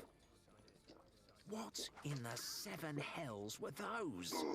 She hissed accusingly, glowering at her crewmates as if she held them responsible. Skeletons, Ned replied. it's what's inside your arms and legs and things, He added helpfully. I know what skeletons are, Ned, She snapped. I also know that dead bodies don't just randomly decide to get up and go for a stroll. Not all of them, that's true. Adelaide was smirking, clearly amused at seeing the normally unflappable Lorena caught off balance. But you soon learn that on the Sea of Thieves, every rule can have its exceptions. And you didn't think it was wise to tell me there was a possibility we might be bumping into the dearly departed during our voyage before we set sail? Lorena was feeling more focused now, channeling her uncertainty into the righteous fury of someone who has been left out and is now ensuring there's hell to pay. Adelaide shrugged. I assumed you knew. She replied blithely, before turning and continuing up the winding path that led to the summit of the ancient fort. I assumed you did not. Faisal interjected, falling into step alongside Lorena and grinning widely. But I thought it would be funnier if you found out like this. Ow, Lorena replied curtly. My sides. Faisal at least seemed happy to bring Lorena up to speed, now that the crew had had their fun at her expense. It is true that creatures like those are quite common in the wilder reaches of the world, He explained as they climbed. It is fair to say that not every pile of bones is going to leap up and attack you, but it is better to be cautious rather than paranoid, yes? And surely you have heard tales of the undead? Well, yes, Lorena admitted, but only tales. Ghost stories you tell kids to make them shut up and go to sleep. Legends. Faisal chuckled at that. Out here you will soon learn that many of the old legends are true. I did say you had strange things to look forward to. Well, next time, warn me if those strange things are going to try and hack my limbs off, Lorena said sourly. Really, though, skeletons? How does that work? Bodies need... She floundered, teetering on the brink of her biological expertise. Blood and brains and things. How can they even move around? Faisal shrugged. I've never asked them. He caught her expression and continued. Some say that lost souls of long-dead pirates somehow find their way back to this world. Others suspect necromancy. Perhaps one day people will come with their contraptions, their microscopes, and find out the truth. Then the world will be just a little bit more ordinary, yes? He chuckled, his eyes sparkling with mischief. For now, there is much we do not understand. And I like that very much indeed. They continued to climb, the massive wooden stakes dropping away, and the rough wooden bridges becoming narrower and more treacherous as they approached the summit of the rock spire, around which the fort had been constructed. They were almost to the peak when a second wave of skeletons attacked, lurching forward out of shadowy alcoves with a loud hiss that was returned from on high. There were many more of them this time, but now Lorena knew what to expect and was keen to make up for her earlier hesitation. She fought savagely, hacking and slashing at any bony body she could reach, seeing no need to exercise restraint as she might have done against a human opponent. At one point, she gazed up and her eyes widened, for one of the skeletons had somehow managed to locate an old rifle, and its bony fingers were fumbling with the trigger, Lorena was able to hurtle across the distance between them and snatch the weapon away just in time, delivering 4 savage strikes with her blade that saw her foe collapsing into bone and dust. That seemed to be the fate of any undead whose body had been sufficiently damaged, she was realizing, as if whatever was reanimating the corpses could no longer hold them together. She spotted Adelaide, leaping nimbly from rock to rock, fighting a gaunt figure who, while certainly a skeleton like the others, seemed far more intelligent, she supposed was the right word. He was larger too, or at least seemed more imposing, for he donned a large brown cape and an old-fashioned tricorn hat. It turned to deliver a blow that fell just short of cutting Adelaide down halfway through her jump, giving Lorena a glimpse of dull grey metal on its face. It was an eye patch, one that, back when the creature was still a living, breathing pirate, had been screwed directly into the skull. It also appeared to be the last remaining Reaver, and Lorena moved to help combat it. It was clear immediately that this final foe did not intend to go down without a fight. Reaching down and scraping bony fingers along the ground with a noise that set Lorena's teeth on edge, the creature snagged a second blade. It moved with surprising agility, even with a weapon in each hand, slashing and stabbing as Adelaide's crew moved to surround it. Lorena wondered why Ned hadn't simply dispatched it with his blunderbuss and began to fumble with the rifle she'd stolen, hoping to land a shot that would end the battle then and there. "No!" Adelaide called, urgently, as she took aim, and Lorena paused, confused. The skeleton spun to face Lorena, now clearly convinced she was the greatest threat, and began to lurch in her direction. Lorena stood her ground, rifle unwavering, though her finger itched to pull the trigger before those twin swords could get anywhere near her. Adelaide seized her chance and leapt, bearing the skeleton to the floor from behind. Her sword cleaved away its fleshless right arm, while her empty hand wrenched savagely at its left, pulling the limb free and tossing it aside to writhe obscenely on the floor. With all her might, Adelaide grabbed at the skull and tugged, keeping her fingers clear of the snapping jaws until the hairless head finally came loose with a sickening crack. It was like watching a puppet with its strings cut. The severed limbs went limp, immediately tumbling apart. Only the skull, clutched between Adelaide's dirt-caked hands, remained intact. And even that was now as silent and lifeless as old bones should be. "Here, Lorena," said Adelaide pleasantly, her voice echoing unnaturally loudly in the sudden silence as she held forth the skull. "Allow me the pleasure of introducing you to Steel Eye Simeon." Once they were back in the privacy of the captain's cabin, Adelaide hung her hat and coat on a pair of golden pegs above her bed, and then turned her attention to the skull, placing it delicately inside the box the Order of Souls had provided, and snapping it shut with a deliberate click. "I don't want it grinning at me all night," she admitted. Lorena stood slumped against the wall, exhausted. She longed for a good night's sleep in anything approaching a proper bed, or even a pile of rags. But she guessed that retrieving the bounty was only half of the story. "So, what happens now?" "Now?" said Adelaide, busying herself in the large, curved mirror that adorned one wall of her quarters. "You'll go back to the Order of Souls with our underfed friend and gain some understanding of the kind of business they're really in." They'll try to offer you gold as payment for the bounty and send you on your way. She turned now, staring up at Lorena with an expression of utmost severity. "You are not to accept gold. Rather, there will be a parchment, and you are to insist upon that as your payment. They won't like that, but you have to insist. Do not walk away without the scroll. Not even a copy will suffice. Clear? Lorena had had enough.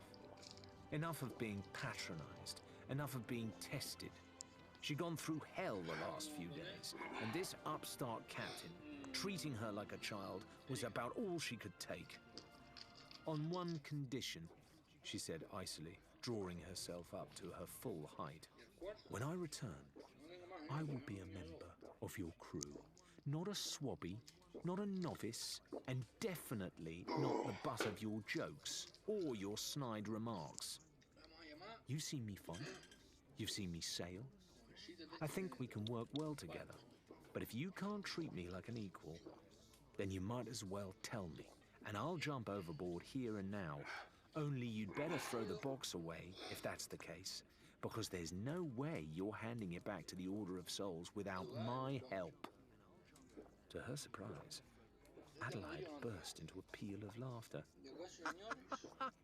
You're so cocky.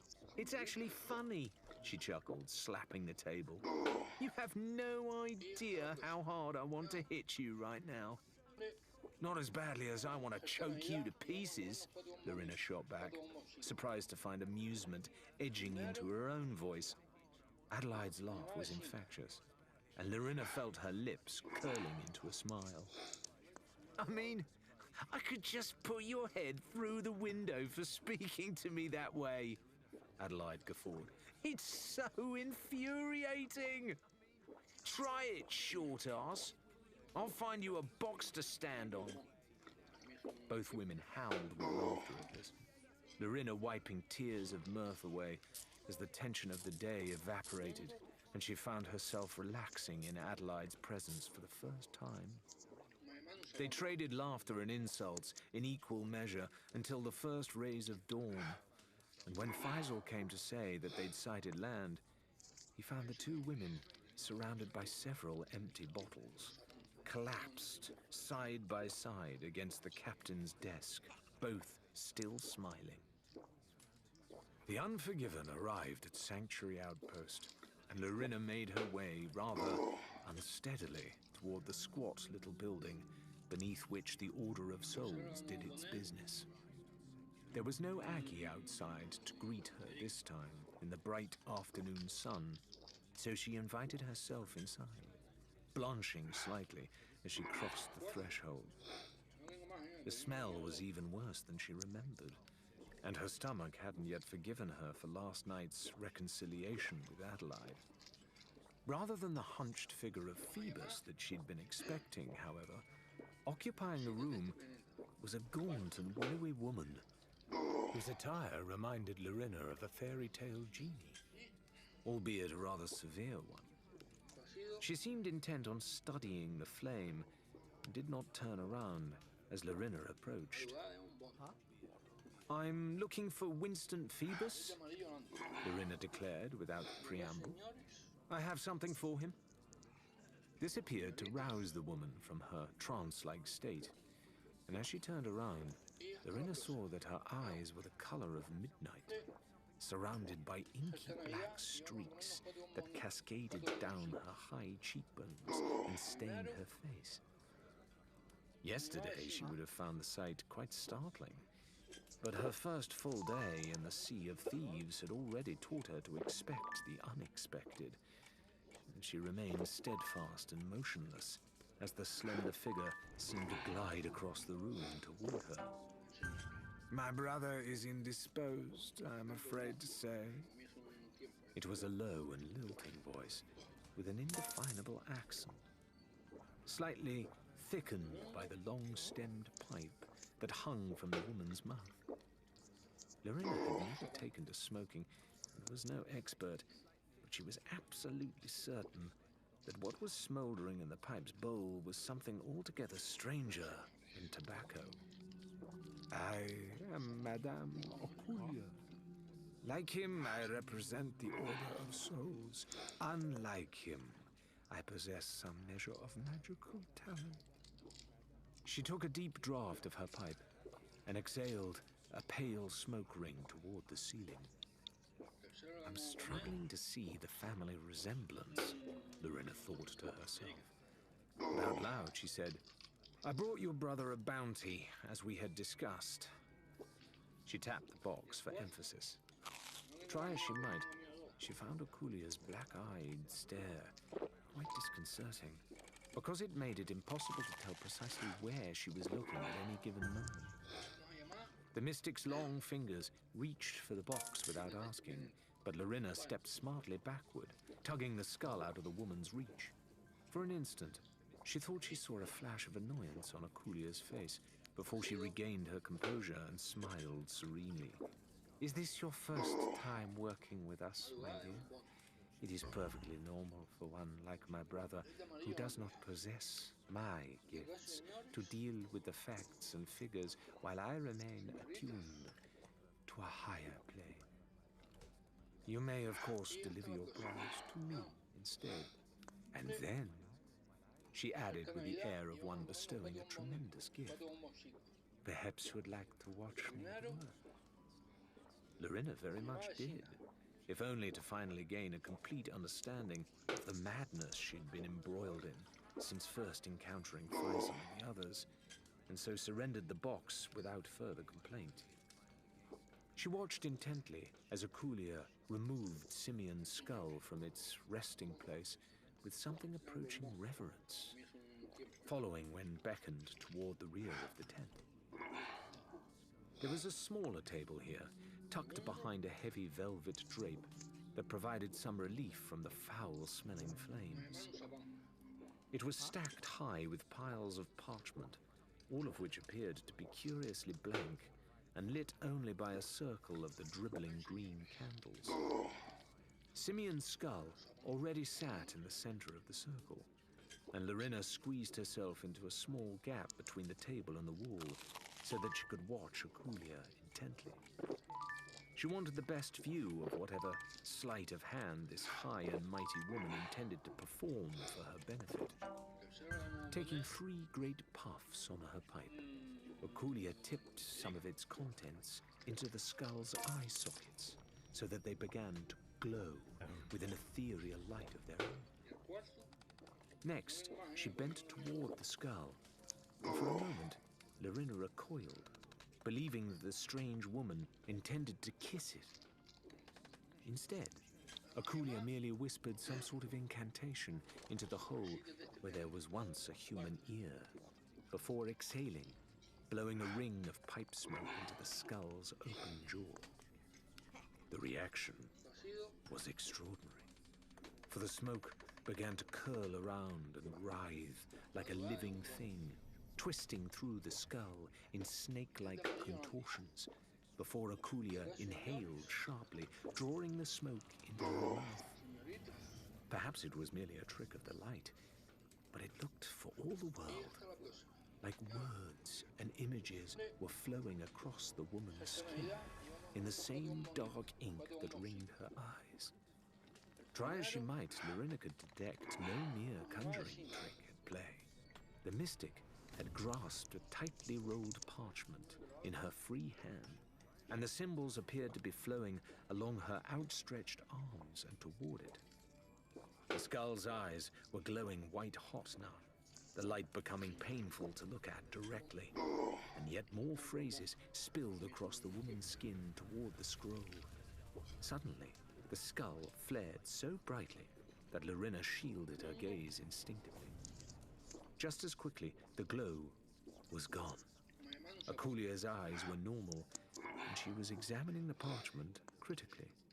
Beside her, Simeon's skull was now little more than a pile of crumbling dust. Yes, Okulia mused, still in that same lilting tone as her gaze roved up and down the scroll. These are good memories, very strong, very clear.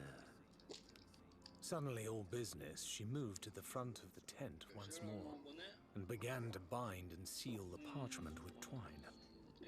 Good memories, Lorena repeated, skeptically, following in her wake. She was slightly discomfited to see that 2 of the Order's hooded lackeys had taken up positions in the shadows, perhaps alerted by the sight and sound of Akulia's ritual or magic or whatever it had been. Memories of what? Who can say? Akulia examined the parchment critically, making sure it was just so. Buried treasure, perhaps? Or dark regrets? Well, I suppose I'll find out, Lorena began, reaching out for the coiled scroll. But now it was she who found her fingers closing around empty air, for it had been tugged out of her grasp. Okulia's smile was still in place, but it had hardened slightly. Did my brother not explain? Your recompense for the skull will be gold coins. We keep the parchment, for there are those who will pay us handsomely for such valuable information. You can consider me one of them, Lorena insisted. Sell the scroll to me. She decided that now was not the moment to mention her empty purse. I'm afraid these particular memories have long been sought after, Akulia said firmly, and the Order has already agreed a sale of this document to another buyer. I am sure you can understand that we would not wish to jeopardize future relationships with our clients by breaking our half of the bargain. Instead, please do enjoy your fee and the knowledge that thanks to your courage, the Sea of Thieves is now a slightly safer place. One of the robed figures thrust a bag of coins out toward her, and Lorena hesitated. She'd sworn to Adelaide that she'd come back with the parchment one way or another, and she was certain that Akulia herself would be a pushover if it came to a fight. But in this cramped space, could she really take on 3 of the Order at once? Looks like I'm about to find out, she thought, her expression hardening. Well, if these memories really are as valuable as you say, then I hardly think a purse of gold is fair payment. I say you're trying to cheat me. Since you can't very well give me back the skull, you can just surrender the parchment, and I won't need to tell every passing pirate what a bunch of lying two-bit swindlers you are. Lorena placed her hand on the hilt of her sword. And if not, well, I'll just have to fight you. All of you, if I have to. If you're thinking that I won't make it out alive, you may be right. But I promise you that you won't either. She grinned defiantly. What will they do with your skull, do you think? There was no longer any pretense of friendship on Akulia's face as she glowered over the desk. You dare to meddle in our affairs, insult our ancient art, and threaten us? Then to declare that we are the disreputable ones? You, who are nothing but an odious pirate, come swaggering in here alone? I agree. She could use a good bath. One of the robed figures interrupted. But to say that she is alone is, I think, quite incorrect, yes? Lorena stared in astonishment as Faisal pushed back the hood of the cloak he donned and stepped forward, abandoning his disguise and drawing a thin blade. Adelaide, who'd been concealed in the other robe, did the same. Akulia flinched as the scroll was tugged roughly from her hands, well aware she was surrounded. Now we will part ways, Faisal continued. But to show you our good intentions, we will not be charging for our services today. Enjoy your evening, please. The 3 pirates backed toward the flap that served as the tent's exit, with Faisal's blade still flashing menacingly in the fire.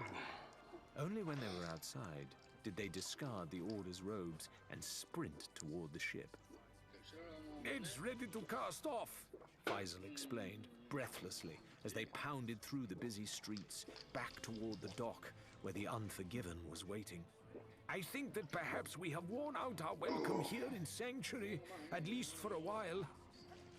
Sure you want me aboard? Lorena vaulted over a wandering cockerel, who was too slow or too stupid to get out of her way. I mean, I didn't exactly get the parchment. You were willing to die trying, Adelaide pointed out, shunting a startled stallholder out of her path. That's the mixture of courage and crazy I'm looking for in a new crew member. We can shake on it when nobody's trying to kill us. Lorena laughed at that, then reached out to catch Faisal's arm, steadying him even as his feet struck a patch of loose gravel and he started to stumble. Shouting and bantering, they tore along the newly patched-up boardwalk, piled up the gangplank, and sailed back out to sea before anyone could stop them. On the cliffs high above, an unseen figure watched them go.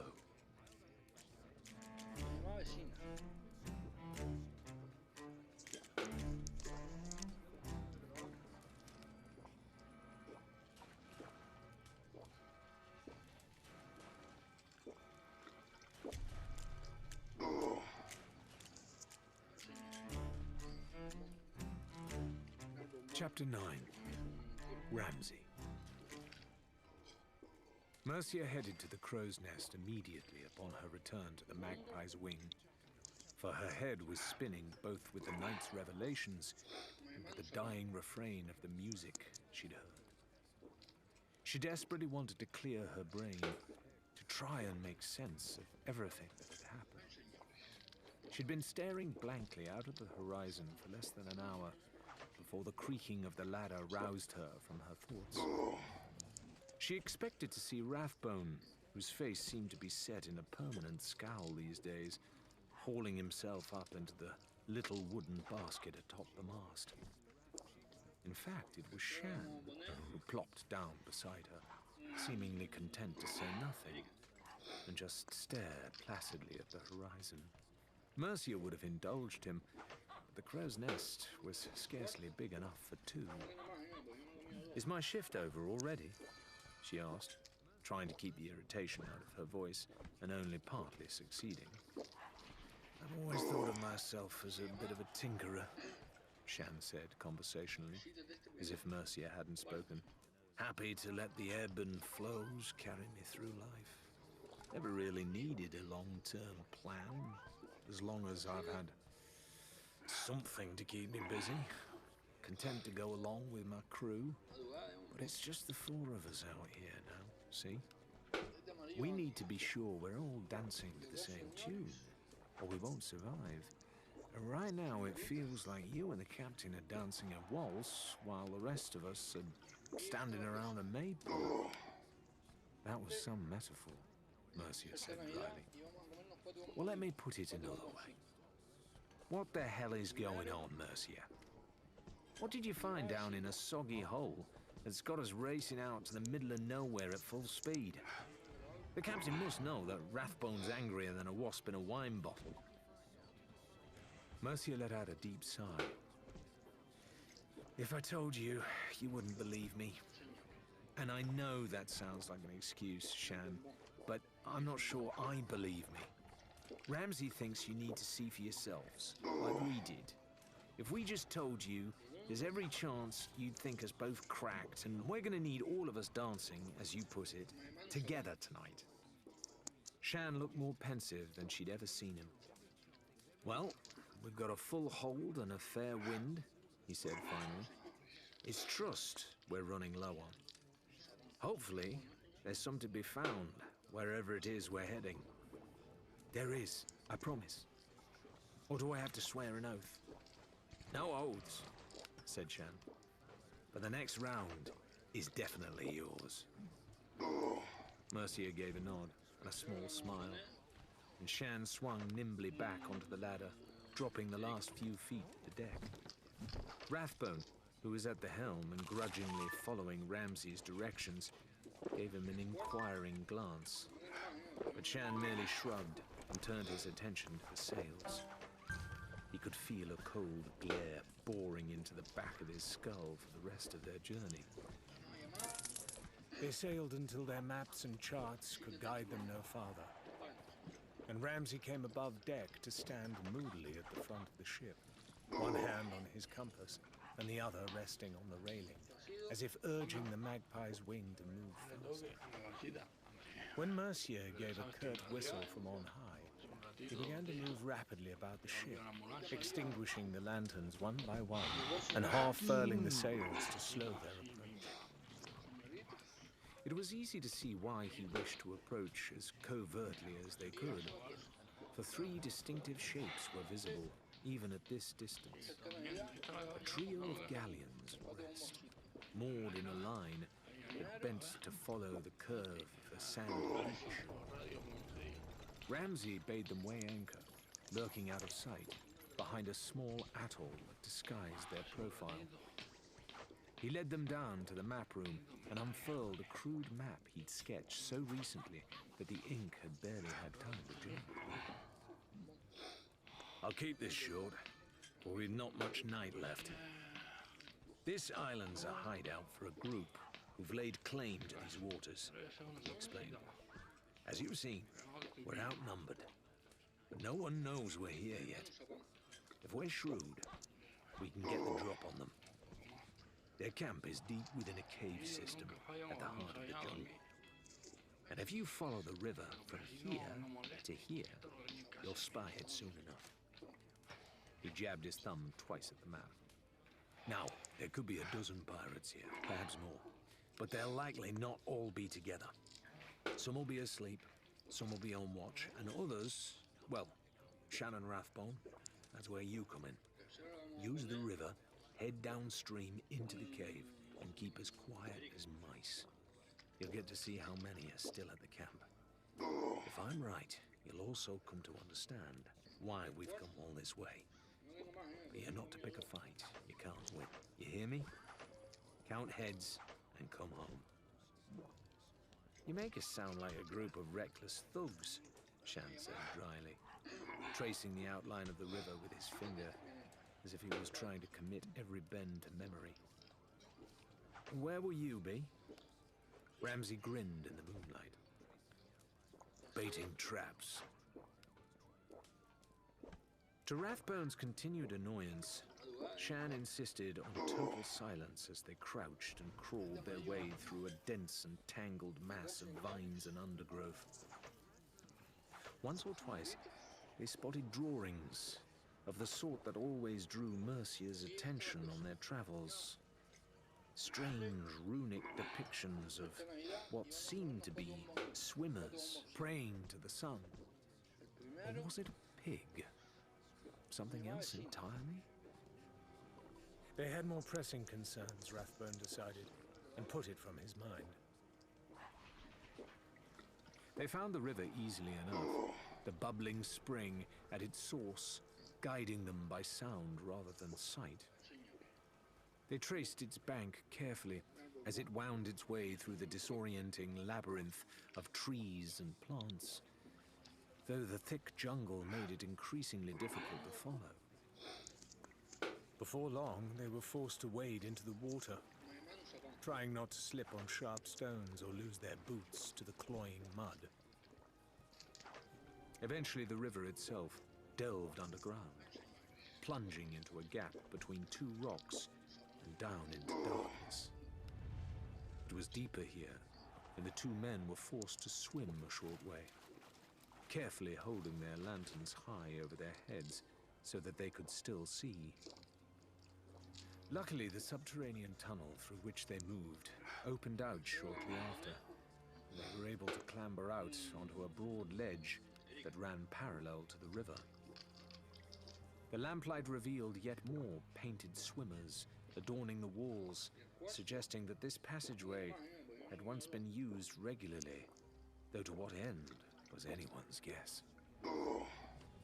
They spent another hour crawling their way across slimy rocks, seeking out every safe handhold and foothold with painstaking care. For the river was flowing faster and more dangerously as they descended.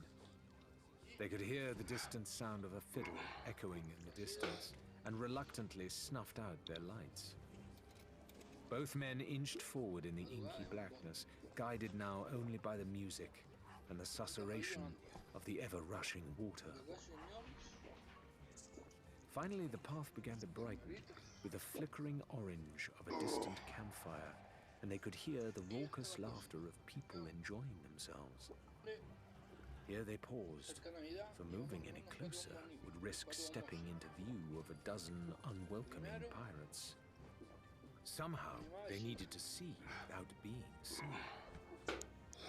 As Rathbone chewed his lip in thought, his eyes came to rest on another of the faded cave paintings. Like the others, this one seemed to make little sense. 2 rows of stick figures, one above the other, with a zigzag of dots between the groupings, and a boar's head in the center. It seemed a strange place to have left such a doodle, and he stared at it for a moment before an idea struck him. What if it was more than just a piece of primitive art?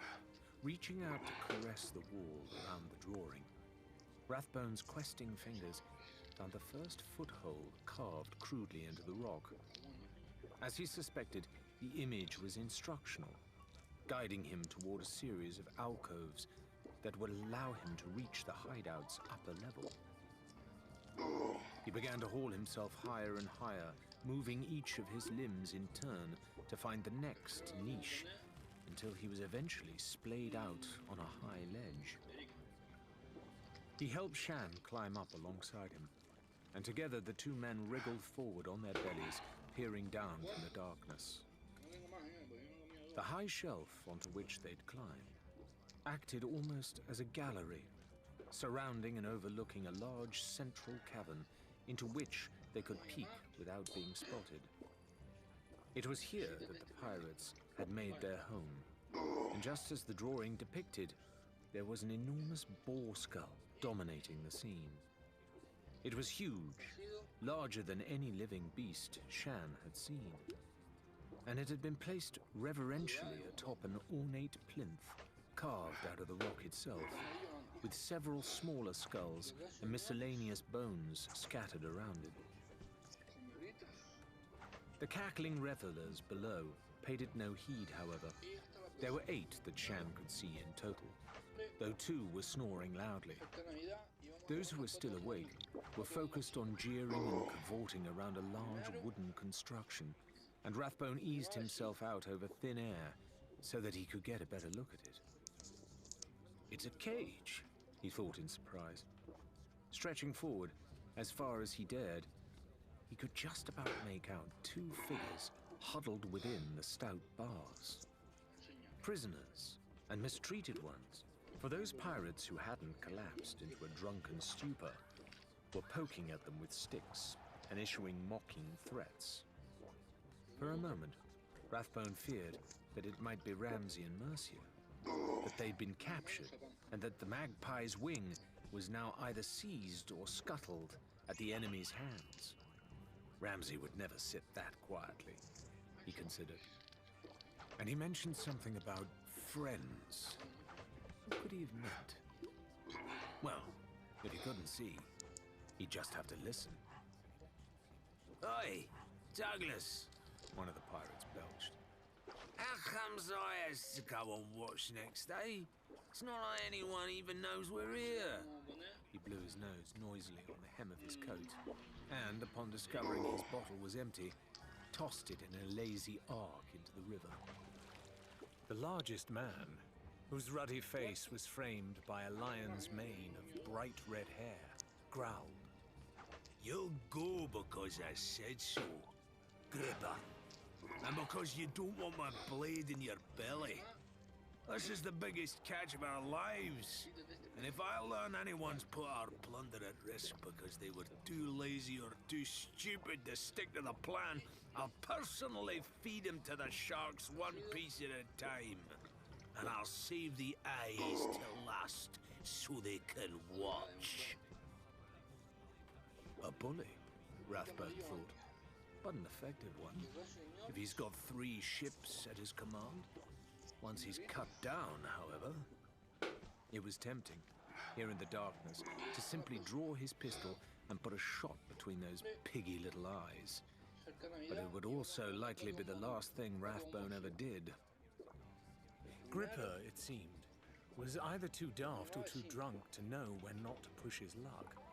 Yeah, well, that one won't eat what we gives it anyway, He complained, delivering a savage kick to the cage.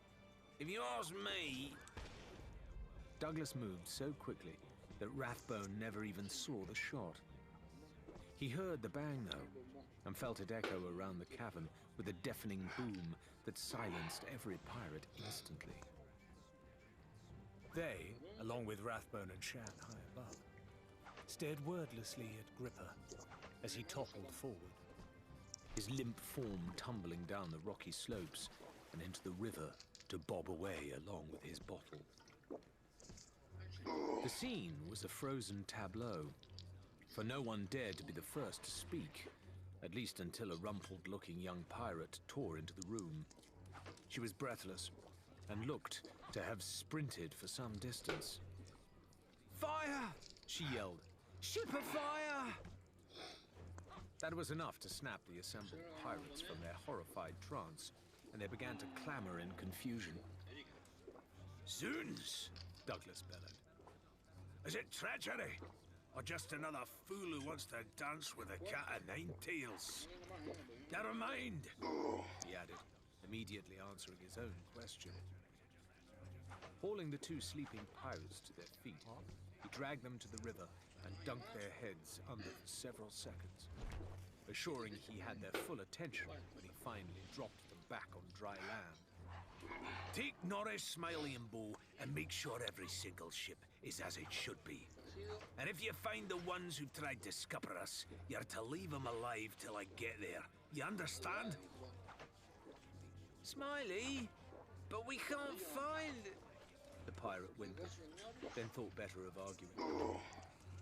Wordlessly, she and her dripping comrades fled from Douglas's fury and out of the caves as fast as their unsteady legs could carry them. You two! Douglas growled, rounding on two startled young men who were trying to linger at the back of the crowd. Stay here and guard the prisoners. Everyone else, form search parties. He lumbered toward the cave's main entrance. There's no one who knows this island better than us.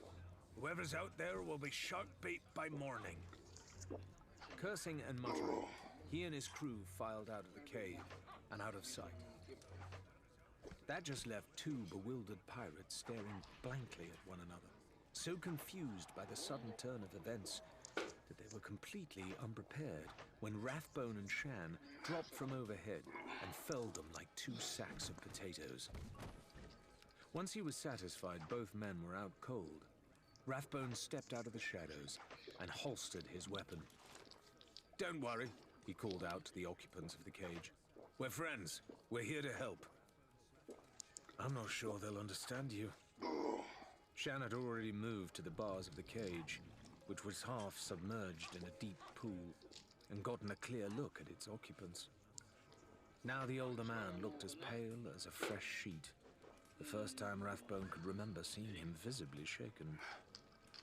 With some trepidation, Rathbone stepped and stared into the cage. From within its confines, their yellow eyes blazing in the firelight, two merfolk stared back. Smiley the pirate was having the worst night of his life. He'd been given first watch, which was bad enough. That meant that while he was out patrolling the rough pathways and passages that crisscrossed the island hideaway, the others were back at camp with the best of the evening meal and, more likely than not, a fresh cask of grog to accompany it. By the time Smiley got back, he was lucky to find a plate of cold leftovers to call his own. Then there was the snake, which began coiling its way around his leg as he stopped for a quiet smoke out of the wind. Smiley hated snakes, and though he'd managed to slip out of his boot just in time, he hadn't dared approach the wretched creature to reclaim it. Now he was hobbling around the island with one stockinged foot, feeling foolish. To make matters worse, his arm seemed to be getting worse. He'd snuck another look at it earlier, when no one was around. 4 days had passed since he defied Douglas's orders and snaffled a golden idol for himself, while exploring one of the island's many shrines. Now shadowy flecks of amber were visible in the veins of his hand and wrist, as if the little totem had been under some protective magic or other. His little finger was almost completely immobile now, but he didn't dare tell the others, in case they decided a solid gold arm was worth more than Smiley himself. Finally, as Smiley trudged along his route, feeling immensely sorry for himself, a man the size of a small bear had plummeted out of the treetops and landed on his head. Now Smiley was hanging upside down from a sturdy branch, bound and gagged. The terrifying figure and his accomplice made Smiley spill his guts about everything Douglas's gang had been up to, how many of them were on the island, and the plan for their 2 prisoners. When Smiley mentioned the bit about taking the merfolk far from the Sea of Thieves to sell, the woman struck him with a blow that he felt sure ought to have taken his head clean off. Even so, he begged her to take him prisoner, lock him in the brig, or even make him walk the plank out at sea. Anything seemed better than being found by Douglas and made to explain himself. He'd been left swinging regardless, high in the branches and too ashamed to even call for help.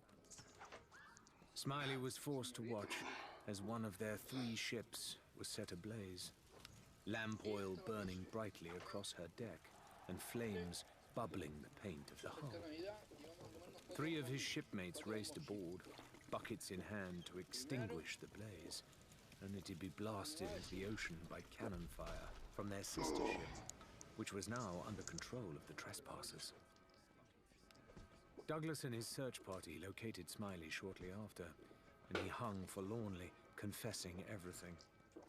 He begged to be cut down, to be allowed to rejoin the fight and take revenge. But Douglas spat on the ground below him and declared that Smiley could be left there to rot as far as he was concerned, an example to others. Now Smiley was swinging, trying to get enough momentum to hack his sword into the bindings that held his feet. His wild swipes were missing by mere inches as he rocked back and forth. Finally, by curling his stomach as tight as it could go, he managed to land a blow that struck more by luck than judgment. It was only enough to fray the stout rope, but it spurred Smiley into landing a second blow, then a third. There was a lurch, a snap, and Smiley was in free fall, landing painfully on the hard ground, face first. After a moment lying in a painful private world of his own, he reached beneath himself and began groping around, for he'd landed on something that was proving incredibly uncomfortable. Forcing himself onto his hands and knees, he pulled the mysterious object out from under his belly. It was a boot. His boot, Smiley realized, with a rising sense of dread. His boot, and a very, very angry snake. "Hurry up!" said Rathbone, for the 5th time in as many minutes. "I thought you said you could pick the lock." He was pacing, agitated, trying to keep watch on all possible entrances at once, while Shan crouched in the icy water and fumbled at the door of the cage. The merfolk within stared impassively as he stamped back and forth. "I did say that," Shan agreed, his speech rather slurred, thanks to the selection of slender metal implements clenched between his teeth. "But the thing about this lock, the main thing about this lock, right, is what? Is that I can't pick it," Shan admitted, spitting his tools back into his hand and clambering out of the pool. "Not without the rest of my tools. I don't suppose..." "No," said Rathbone firmly. "We'd never make it to the ship and back before that Douglas and his thugs caught up to us." He swore and shook his head in disbelief. "Merfolk. I mean, you always heard the stories, but never expected to see them in the flesh." Shan had to admit that Rathbone was right. The two creatures were captivating. Their faces were mostly human, with features that suggested one was male and the other female, though a few lines here and there hinted at the existence of gills and fins somewhere in their heritage. Their skin looked tough, like flattened scales, and seemed to be slightly pearlescent, shifting between white and silver, depending on how you looked at them. Much of their bodies were wrapped in a strange, Smooth material that looked like nothing he'd ever seen before and seemed to flow effortlessly in water. The coverings extended all the way down past their waists and tied together neatly in a point, making it impossible to tell with any certainty whether they were disguising something approaching a pair of human legs or, like the legends promised, an enormous fish-like tail. The two Mer had been watching the two men intently with large and doleful expressions, but so far they'd given no indication that they understood anything that was being said. Forcing himself to think less about the cage's occupants and more about the current predicament, Shan began to join Rathbone in pacing around the cave. So, we can't pick the lock, can't smash the bars. Reckon all four of us could carry the cage? No, Rathbone said curtly. Even if we could, who knows if merfolk can survive out of water? We need the key, and somehow I doubt Douglas is just gonna hand it over. You know, I think he might. Rathbone's hand went to his pistol, for Douglas's looming form had appeared at the entrance to the cave, but the voice was Ramsay's. He came in close behind the furious pirate, holding him at sword point. Personally, I was hoping he'd have swallowed it for safekeeping, so I'd have the pleasure of cutting it out of him. But young Smiley tells me it's on a chain around his neck. You've no business coming here and meddling in my affairs, you self-righteous prig! Douglas snarled. Just 'cause you got here first doesn't mean you run the whole damn ocean. Not yet, Ramsay muttered, and there was a glint in his eye as he spoke those words. But I know more about being a pirate than you ever will, boy. And what separates us from kings and queens is we don't treat people like things. Not out here. Not even if we hate them more than anything in the world. People aren't property. He practically spat the last word as he reached for the key to the cage. It was rare for Ramsay not to be the tallest person in the room, but he almost had to stand on tiptoe to grasp the silver chain around his captive's neck. He made no effort to lift the key away, but merely gave a savage yank so that Douglas choked and the necklace snapped. Ramsay tossed the key to Shan, who caught it ably and began to fumble with the cage's lock while the merfolk looked on, silent as ever. There were quiet footsteps behind him, and he turned to address Mercia as she entered. Did you find the rest of his little gang? All awake, but tied up tight, she confirmed, and a bit singed. No wonder, she reflected, considering the amount of gunpowder she and Ramsay had tipped over Douglas and his crew as they'd re-entered the camp, covering them in a thick grey coat. The expression on Ramsay's face as he dropped a burning torch down onto the group was one she wouldn't forget in a hurry. Mercia stepped forward, giving a little smile in the direction of the merfolk. They all watched in anticipatory silence as Shan slid the key into the cage's lock, though Douglas still shook in barely suppressed rage. The door swung wide open, and that was when everything happened at once. Smiley, who had snuck back into the camp just in time to witness Douglas's capture, decided that this was his opportunity to make amends. He leapt down from the dark ledges overhead with a loaded blunderbuss in his hands. But as he landed, his leg, bloodied and swollen by a dozen snake bites, gave out from under him. Smiley lost his footing, tumbled into the rock pool, and bashed his head against the cage. The ambush seemed to finally startle the merfolk into motion, and they fled from their prison, diving into the waiting river with 2 great splashes. What happened to them next, no one could say for sure. As Smiley's frantic thrashing sent water cascading in all directions, extinguishing the hideout's campfire, and casting the cave into darkness. Seizing his chance in the confusion, Douglas stepped forward, turning to swing a vicious punch at the captain who'd cost him his prisoners.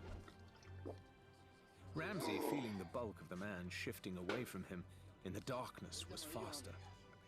His sword came down sharply against Douglas's ribs, tearing through his tunic with ease. And yet, to his surprise, the blade seemed to bounce away as harmlessly as if he'd struck stone. He had just enough time to land a second, equally ineffectual strike against the man's leg before being lifted clean off his feet as Douglas's fist connected. It felt like being hit by a sack full of broken bricks.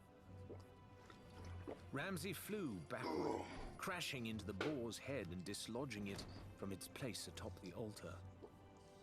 Disturbing the remains appeared to trigger some kind of ancient mechanism, possibly a trap, left behind to protect the shrine, for the ground immediately began to quake.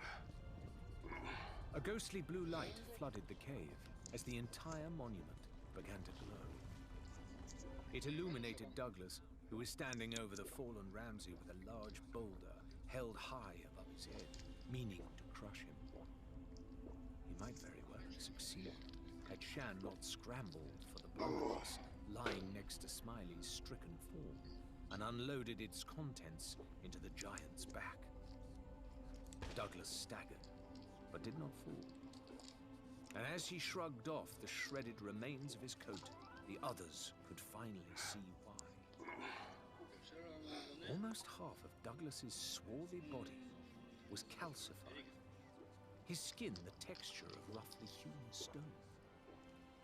Caught myself a little curse a while back, He roared gleefully as he caught their astounded expressions. Must have stolen something what didn't want stealing. Behind him, a fine trickle of sand began to pour from the ceiling. Reckon I don't have long left, but I'll last longer than ye curs. He brought the rock down against the altar with enough force that the stone plinth actually cracked. But Ramsay was no longer upon it, having disentangled himself and rolled aside just in time. More dirt was cascading down now, and the cave's exit was already half blocked by rubble. Whatever the purpose of the shrine had once been, its desecration had triggered an avalanche that looked set to entomb them all. Ramsay ducked another of Douglas's blows, searching wildly for a weapon that might pierce that unnaturally thick hide. But a large slab of stone, crashing down an inch to his left, made him reconsider the wisdom of fighting a rock-skinned bear moth in a rapidly collapsing cave. The merfolk, he realized, were nowhere to be seen, and he realized what that must mean. Into the water! He bellowed at the others, staggering as a rocky fist grazed his cheek and left a deep cut across it. Before we're buried alive! One by one, his crew threw themselves into the raging river, and Ramsay ducked under Douglas's outstretched arms to do the same. You'll not get away! Douglas howled, leaping into the river after Ramsay, as if to grab him in a great bear hug. Only when he hit the water did his beady eyes widen in fear and understanding. For while Ramsay was buoyed along on the river's foamy surface, Douglas himself was far less fortunate. The curse of his stony flesh bore him helplessly down to the riverbed, and while he tenaciously tried to take a few faltering steps after the fleeing pirates, it was clear that he'd never be able to hold his breath long enough to escape. After a moment, Douglas was forced to scramble back onto the riverbank, buckling under blows from tumbling rocks as he scrabbled uselessly against the rubble in search of an exit. There was an almighty crack. More enormous stones crashed down into the cave, and a billowing curtain of dust took him at last from Ramsay's sight. The river carried them carelessly outside, bumping and scraping them all off rocky outcroppings, and once plunging them over a small waterfall. They were all bruised and battered as they finally staggered back onto dry land, finding themselves only a short distance from the magpie's wing. Exhausted, they stumbled back up the gangplank and would have fallen asleep then and there, if not for a strange keening sound that seemed to take up all around the ship. Looking over the railings, the four pirates saw that they were flanked on every side by at least 100 merfolk. It was hard to tell exactly, for they were all cavorting in celebration, diving and flipping and spiraling around one another. "What's this?" Rathbone asked, bemused but curious. "They come to thank us?" "More than that," said Ramsay cheerfully, clapping Rathbone on his aching back and making him wince. "They've come to keep up their part of the bargain."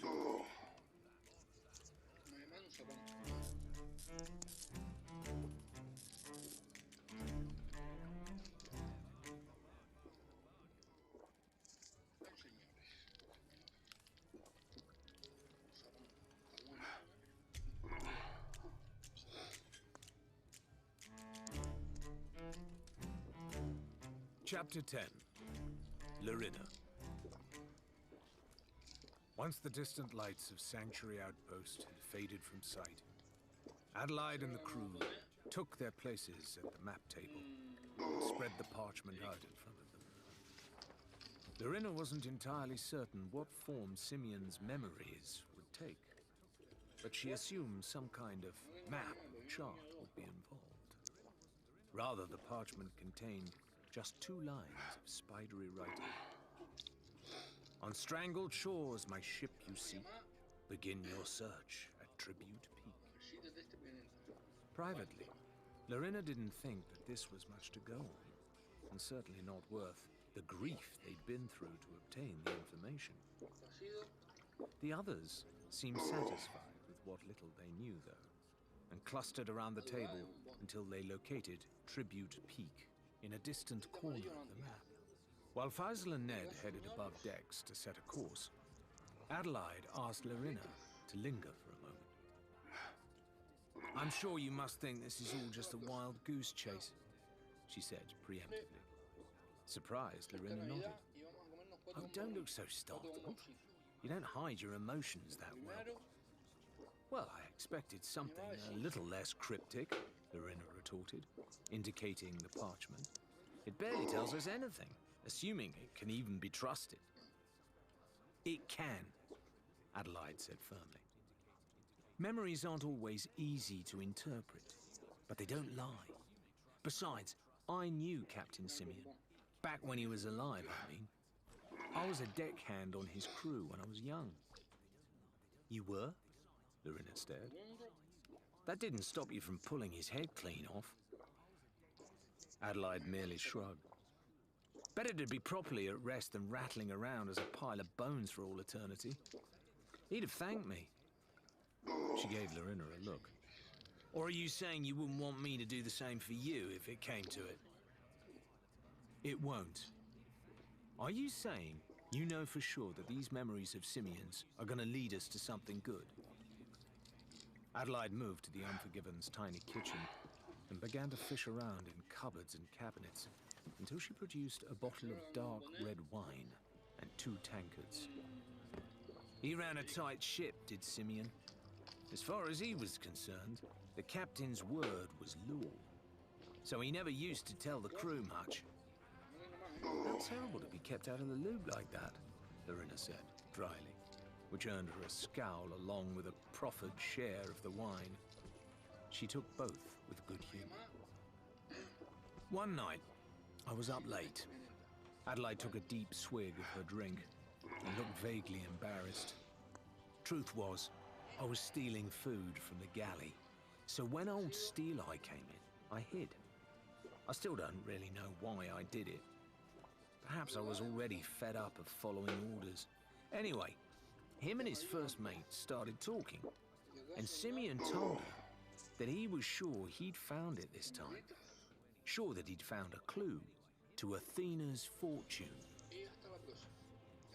It took all Lorina's self-control not to choke on her wine, and she was glad that the tankard obscured her shocked expression. The Unforgiven had been in dock when she'd arrived.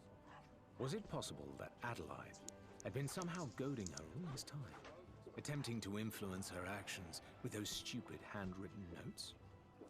This was a hell of a way to reveal her trickery, if so. No, she decided after a moment. This was no prank, for there was no trace of mischief on Adelaide's face, and she'd have been unable to disguise her glee at a successful joke. Lorina decided to play dumb. "What's Athena's fortune?" she asked, disinterestedly, reaching for the wine and topping up their glasses as though they were discussing any old trinket. She expected Adelaide to scoff at the question, but the captain seemed happy enough to answer. "I didn't know either, not back then. Whatever it was sounded very important anyway. Important enough for Simeon to risk life and limb going after it. I might have learned more, but at that point, a rat bit my ear. I yelped, and they found me. Flogged me, of course, and put me off the ship at the next port. But I kept hunting for clues, and eventually, I found an old fiddle player in a tavern who told me that Athena's fortune is what they call the most valuable treasure of the Pirate Lord." "And then," Lorina said slowly, finally starting to put the pieces of the puzzle together, "you learned that Simeon had died, or undied, or whatever the term is. Became a skeleton, I mean." She didn't know what a Pirate Lord was, but it sounded important. "Yes, and I knew that the Order of Souls was bound to put a bounty out on him sooner or later. Whatever memories they were able to get from him, I was sure they'd help lead to Athena's fortune, assuming he ever found it." Adelaide set her empty mug down on the table with a satisfied burp. "The most prized treasure of the greatest pirate who ever lived. That's got to be worth chasing, don't you think?" Adelaide moved to say more, but was interrupted as Ned stuck his head through the hatchway. "What is it?" "Trouble," Ned said simply. The two women shared a glance and rose swiftly, jogging up the stairs to the upper deck, where Faisal was standing, spyglass in hand, gazing out at the horizon. "It would appear that we are being followed," he informed them, with none of his usual playfulness. "We have changed course twice, and they have matched our heading both times." "Is it the Order?" Lorina asked, squinting, as if she could somehow make out the other ship through sheer force of will. "Unlikely," said Adelaide. "They're a bunch of hocus-pocus merchants who normally rely on pirates to do their fighting for them. I suppose it's possible they've put a bounty on us, but I've never heard of them doing that for anyone who wasn't a skelly." "I never heard of anyone stealing their wares," Faisal suggested grimly. "We did make quite a commotion leaving town, however, so it could be that other pirates know we have something worth taking. I think that they must be faster than us. But for now, they seem content to keep their distance and let us know that we are being followed. That, or they want to work out where we might be heading before they try and sink us," Adelaide retorted. "Any bad weather around? Somewhere we can lose them? I'm not keen for them to know our destination." "It might be too late for that," Lorina reminded her. "Akulia looked at the parchment too. If we spend time hiding or trying to throw the ship off the scent, they might find their friends have had time to set up an ambush at Tribute Peak." "We could take them head on," Ned offered. They might not expect us to hit first.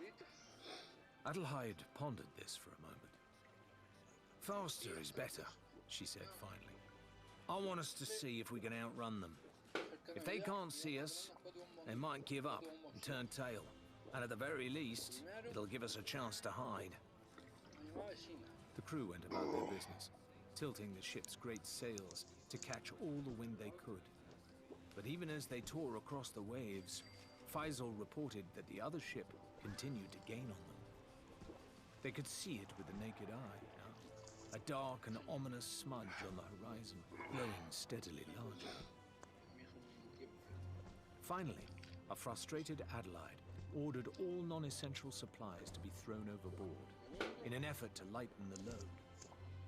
Barrels of fruit and dried meat, crates packed with plundered weapons and ammunition, even the bed from the captain's cabin. It all went overboard, one item at a time, along with the spare sails and boxes of gold the crew had built up over the months. Faisal made a point of marking the position on the map in case they one day had a chance to come back. But abandoning all of their treasure left them in a somber mood indeed. Even Larina felt curiously glum about having no belongings of her own to surrender, save for the single golden coin tucked safely in her boot. Even with all these sacrifices, though, the other ship continued to bear down upon them. They could see her clearly through the spyglass now. She was a modified galleon that Faisal recognized as the Black Gauntlet, reportedly now under the command of a fearsome captain with a reputation for taking home some of the Order's most notable bounties. The Black Gauntlet herself was equally formidable. Her hull had been reinforced with steel bands that Larina supposed might help brace against cannon fire. Piles of powder kegs had been piled on the deck so that they could be thrown overboard, acting as floating time bombs that could damage and destroy any ship that might pursue them. They could see harpoon guns, too, capable of launching vicious spears that could tether two ships together if used effectively, not to mention skewer her crew. Larina lowered the spyglass momentarily, dazzling herself as the hot sun caught the lens.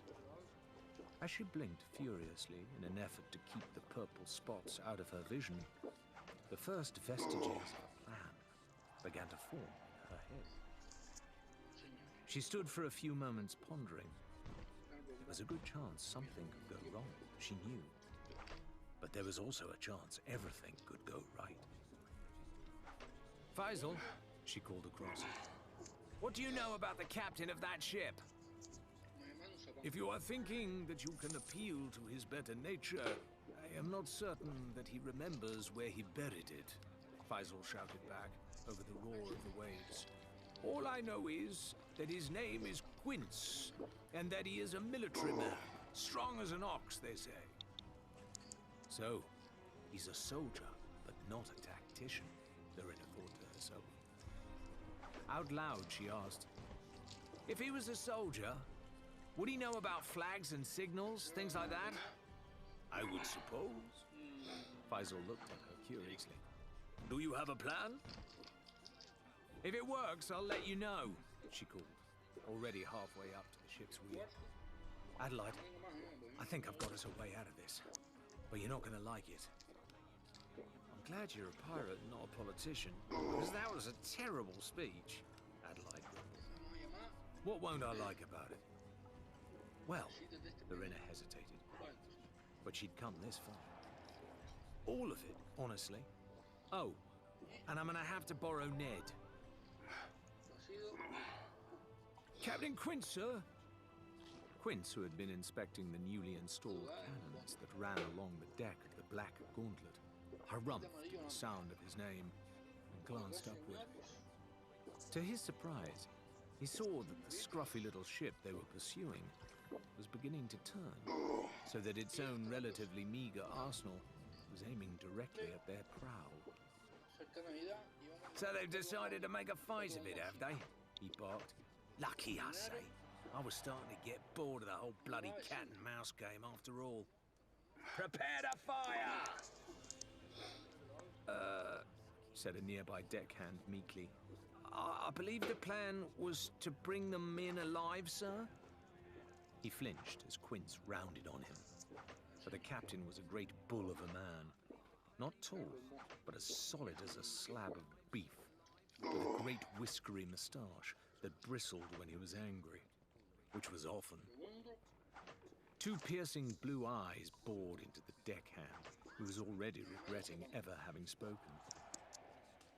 Don't be a bloody idiot, boy, The captain snapped. Bringing prisoners aboard is a fool's game. No, they deserve to be scuppered, and scuppered they shall be. Can't have the companies thinking pirates can't get the job done, or that'll be the end of the contracts. Do you want to spend the rest of your life digging up crusty old boxes on a godforsaken beach, lad?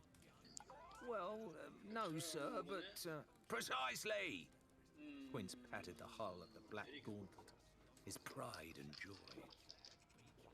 Back home, he diligently saved up all his wages from over 20 years of naval service and never managed to afford himself more than a creaky little sloop. Out here on the Sea of Thieves, free from the grasping fingers of the taxman and his cronies, he'd managed to afford himself a fine and distinguished vessel by handing in bounty after bounty. He was not, he vowed, about to let anyone take that away from him. As he glared at the rapidly approaching vessel, Quince noticed something strange. A flashing burst of bright light, visible even in the daylight, winking at them with a regular pattern.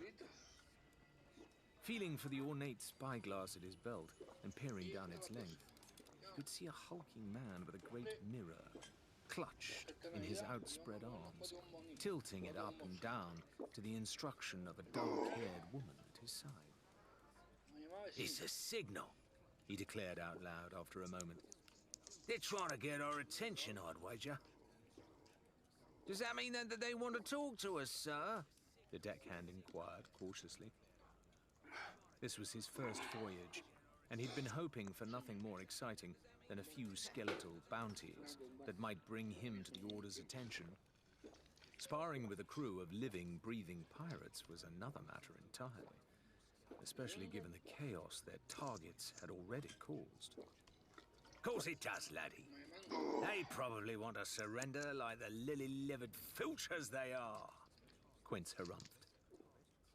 Let's give these cowards our answer, eh? Fire the cannons! He watched in satisfaction as his own ship began to turn, cutting across the Unforgiven's path and striking her twice on her port side. The instant the first blows hit home, the woman sprinted down the steps to the cannons on her own vessel, and Quince barked with laughter at the sight of the large man still dumbly holding the glittering mirror. Oaf! He barked, before ordering his crew to brace for impact. A single cannonball arced through the air from the Unforgiven, striking the hull of the Black Gauntlet and causing a small shudder. Only minor damage, sir, Someone shouted. We'll have it repaired in a moment. Quince sneered. One cannon. Pathetic. He called, hoping that his voice might carry across the waves somehow. Is that the best you can do? He coughed wheezily, and then ordered a second volley. This time 3 of the Black Gauntlet's shots hit their mark. Her crew shouting and jeering as the Unforgiven came close to rolling just from the impact. It's almost too easy. Quince laughed. Though this again gave way to a second coughing fit that nearly doubled him over. Right. He thundered, staring down at the crew with red-rimmed eyes.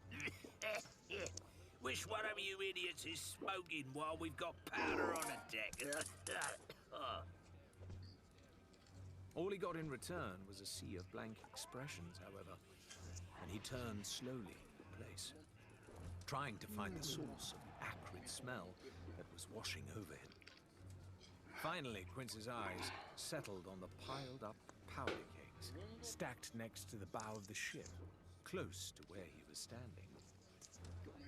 The powder kegs were smoking and smoldering, becoming extremely hot, thanks to the focused sunlight directed by a large, curved mirror. One or two of them had begun to pop and sputter dangerously. Captain Quince was not a young man, but he impressed his crew that day by executing an acrobatic dive over the railings a few short seconds before the powder kegs exploded in a chain reaction that sent fire across the deck of the Black Gauntlet. Smaller fires erupted in the sails, but no one was left to extinguish them, for many of the crew had followed their captain into the sea, either hurled overboard by the blast or attempting to escape the roaring flames.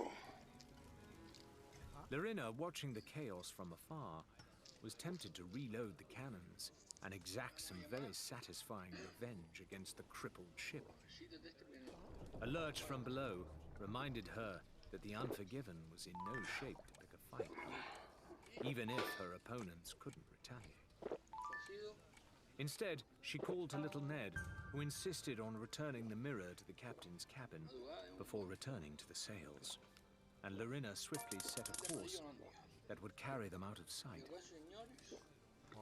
She didn't know whether or not they'd been able to inflict a fatal blow to the Black Gauntlet or not, but she was convinced that she'd bought them enough time to reach Tribute Peak unchallenged.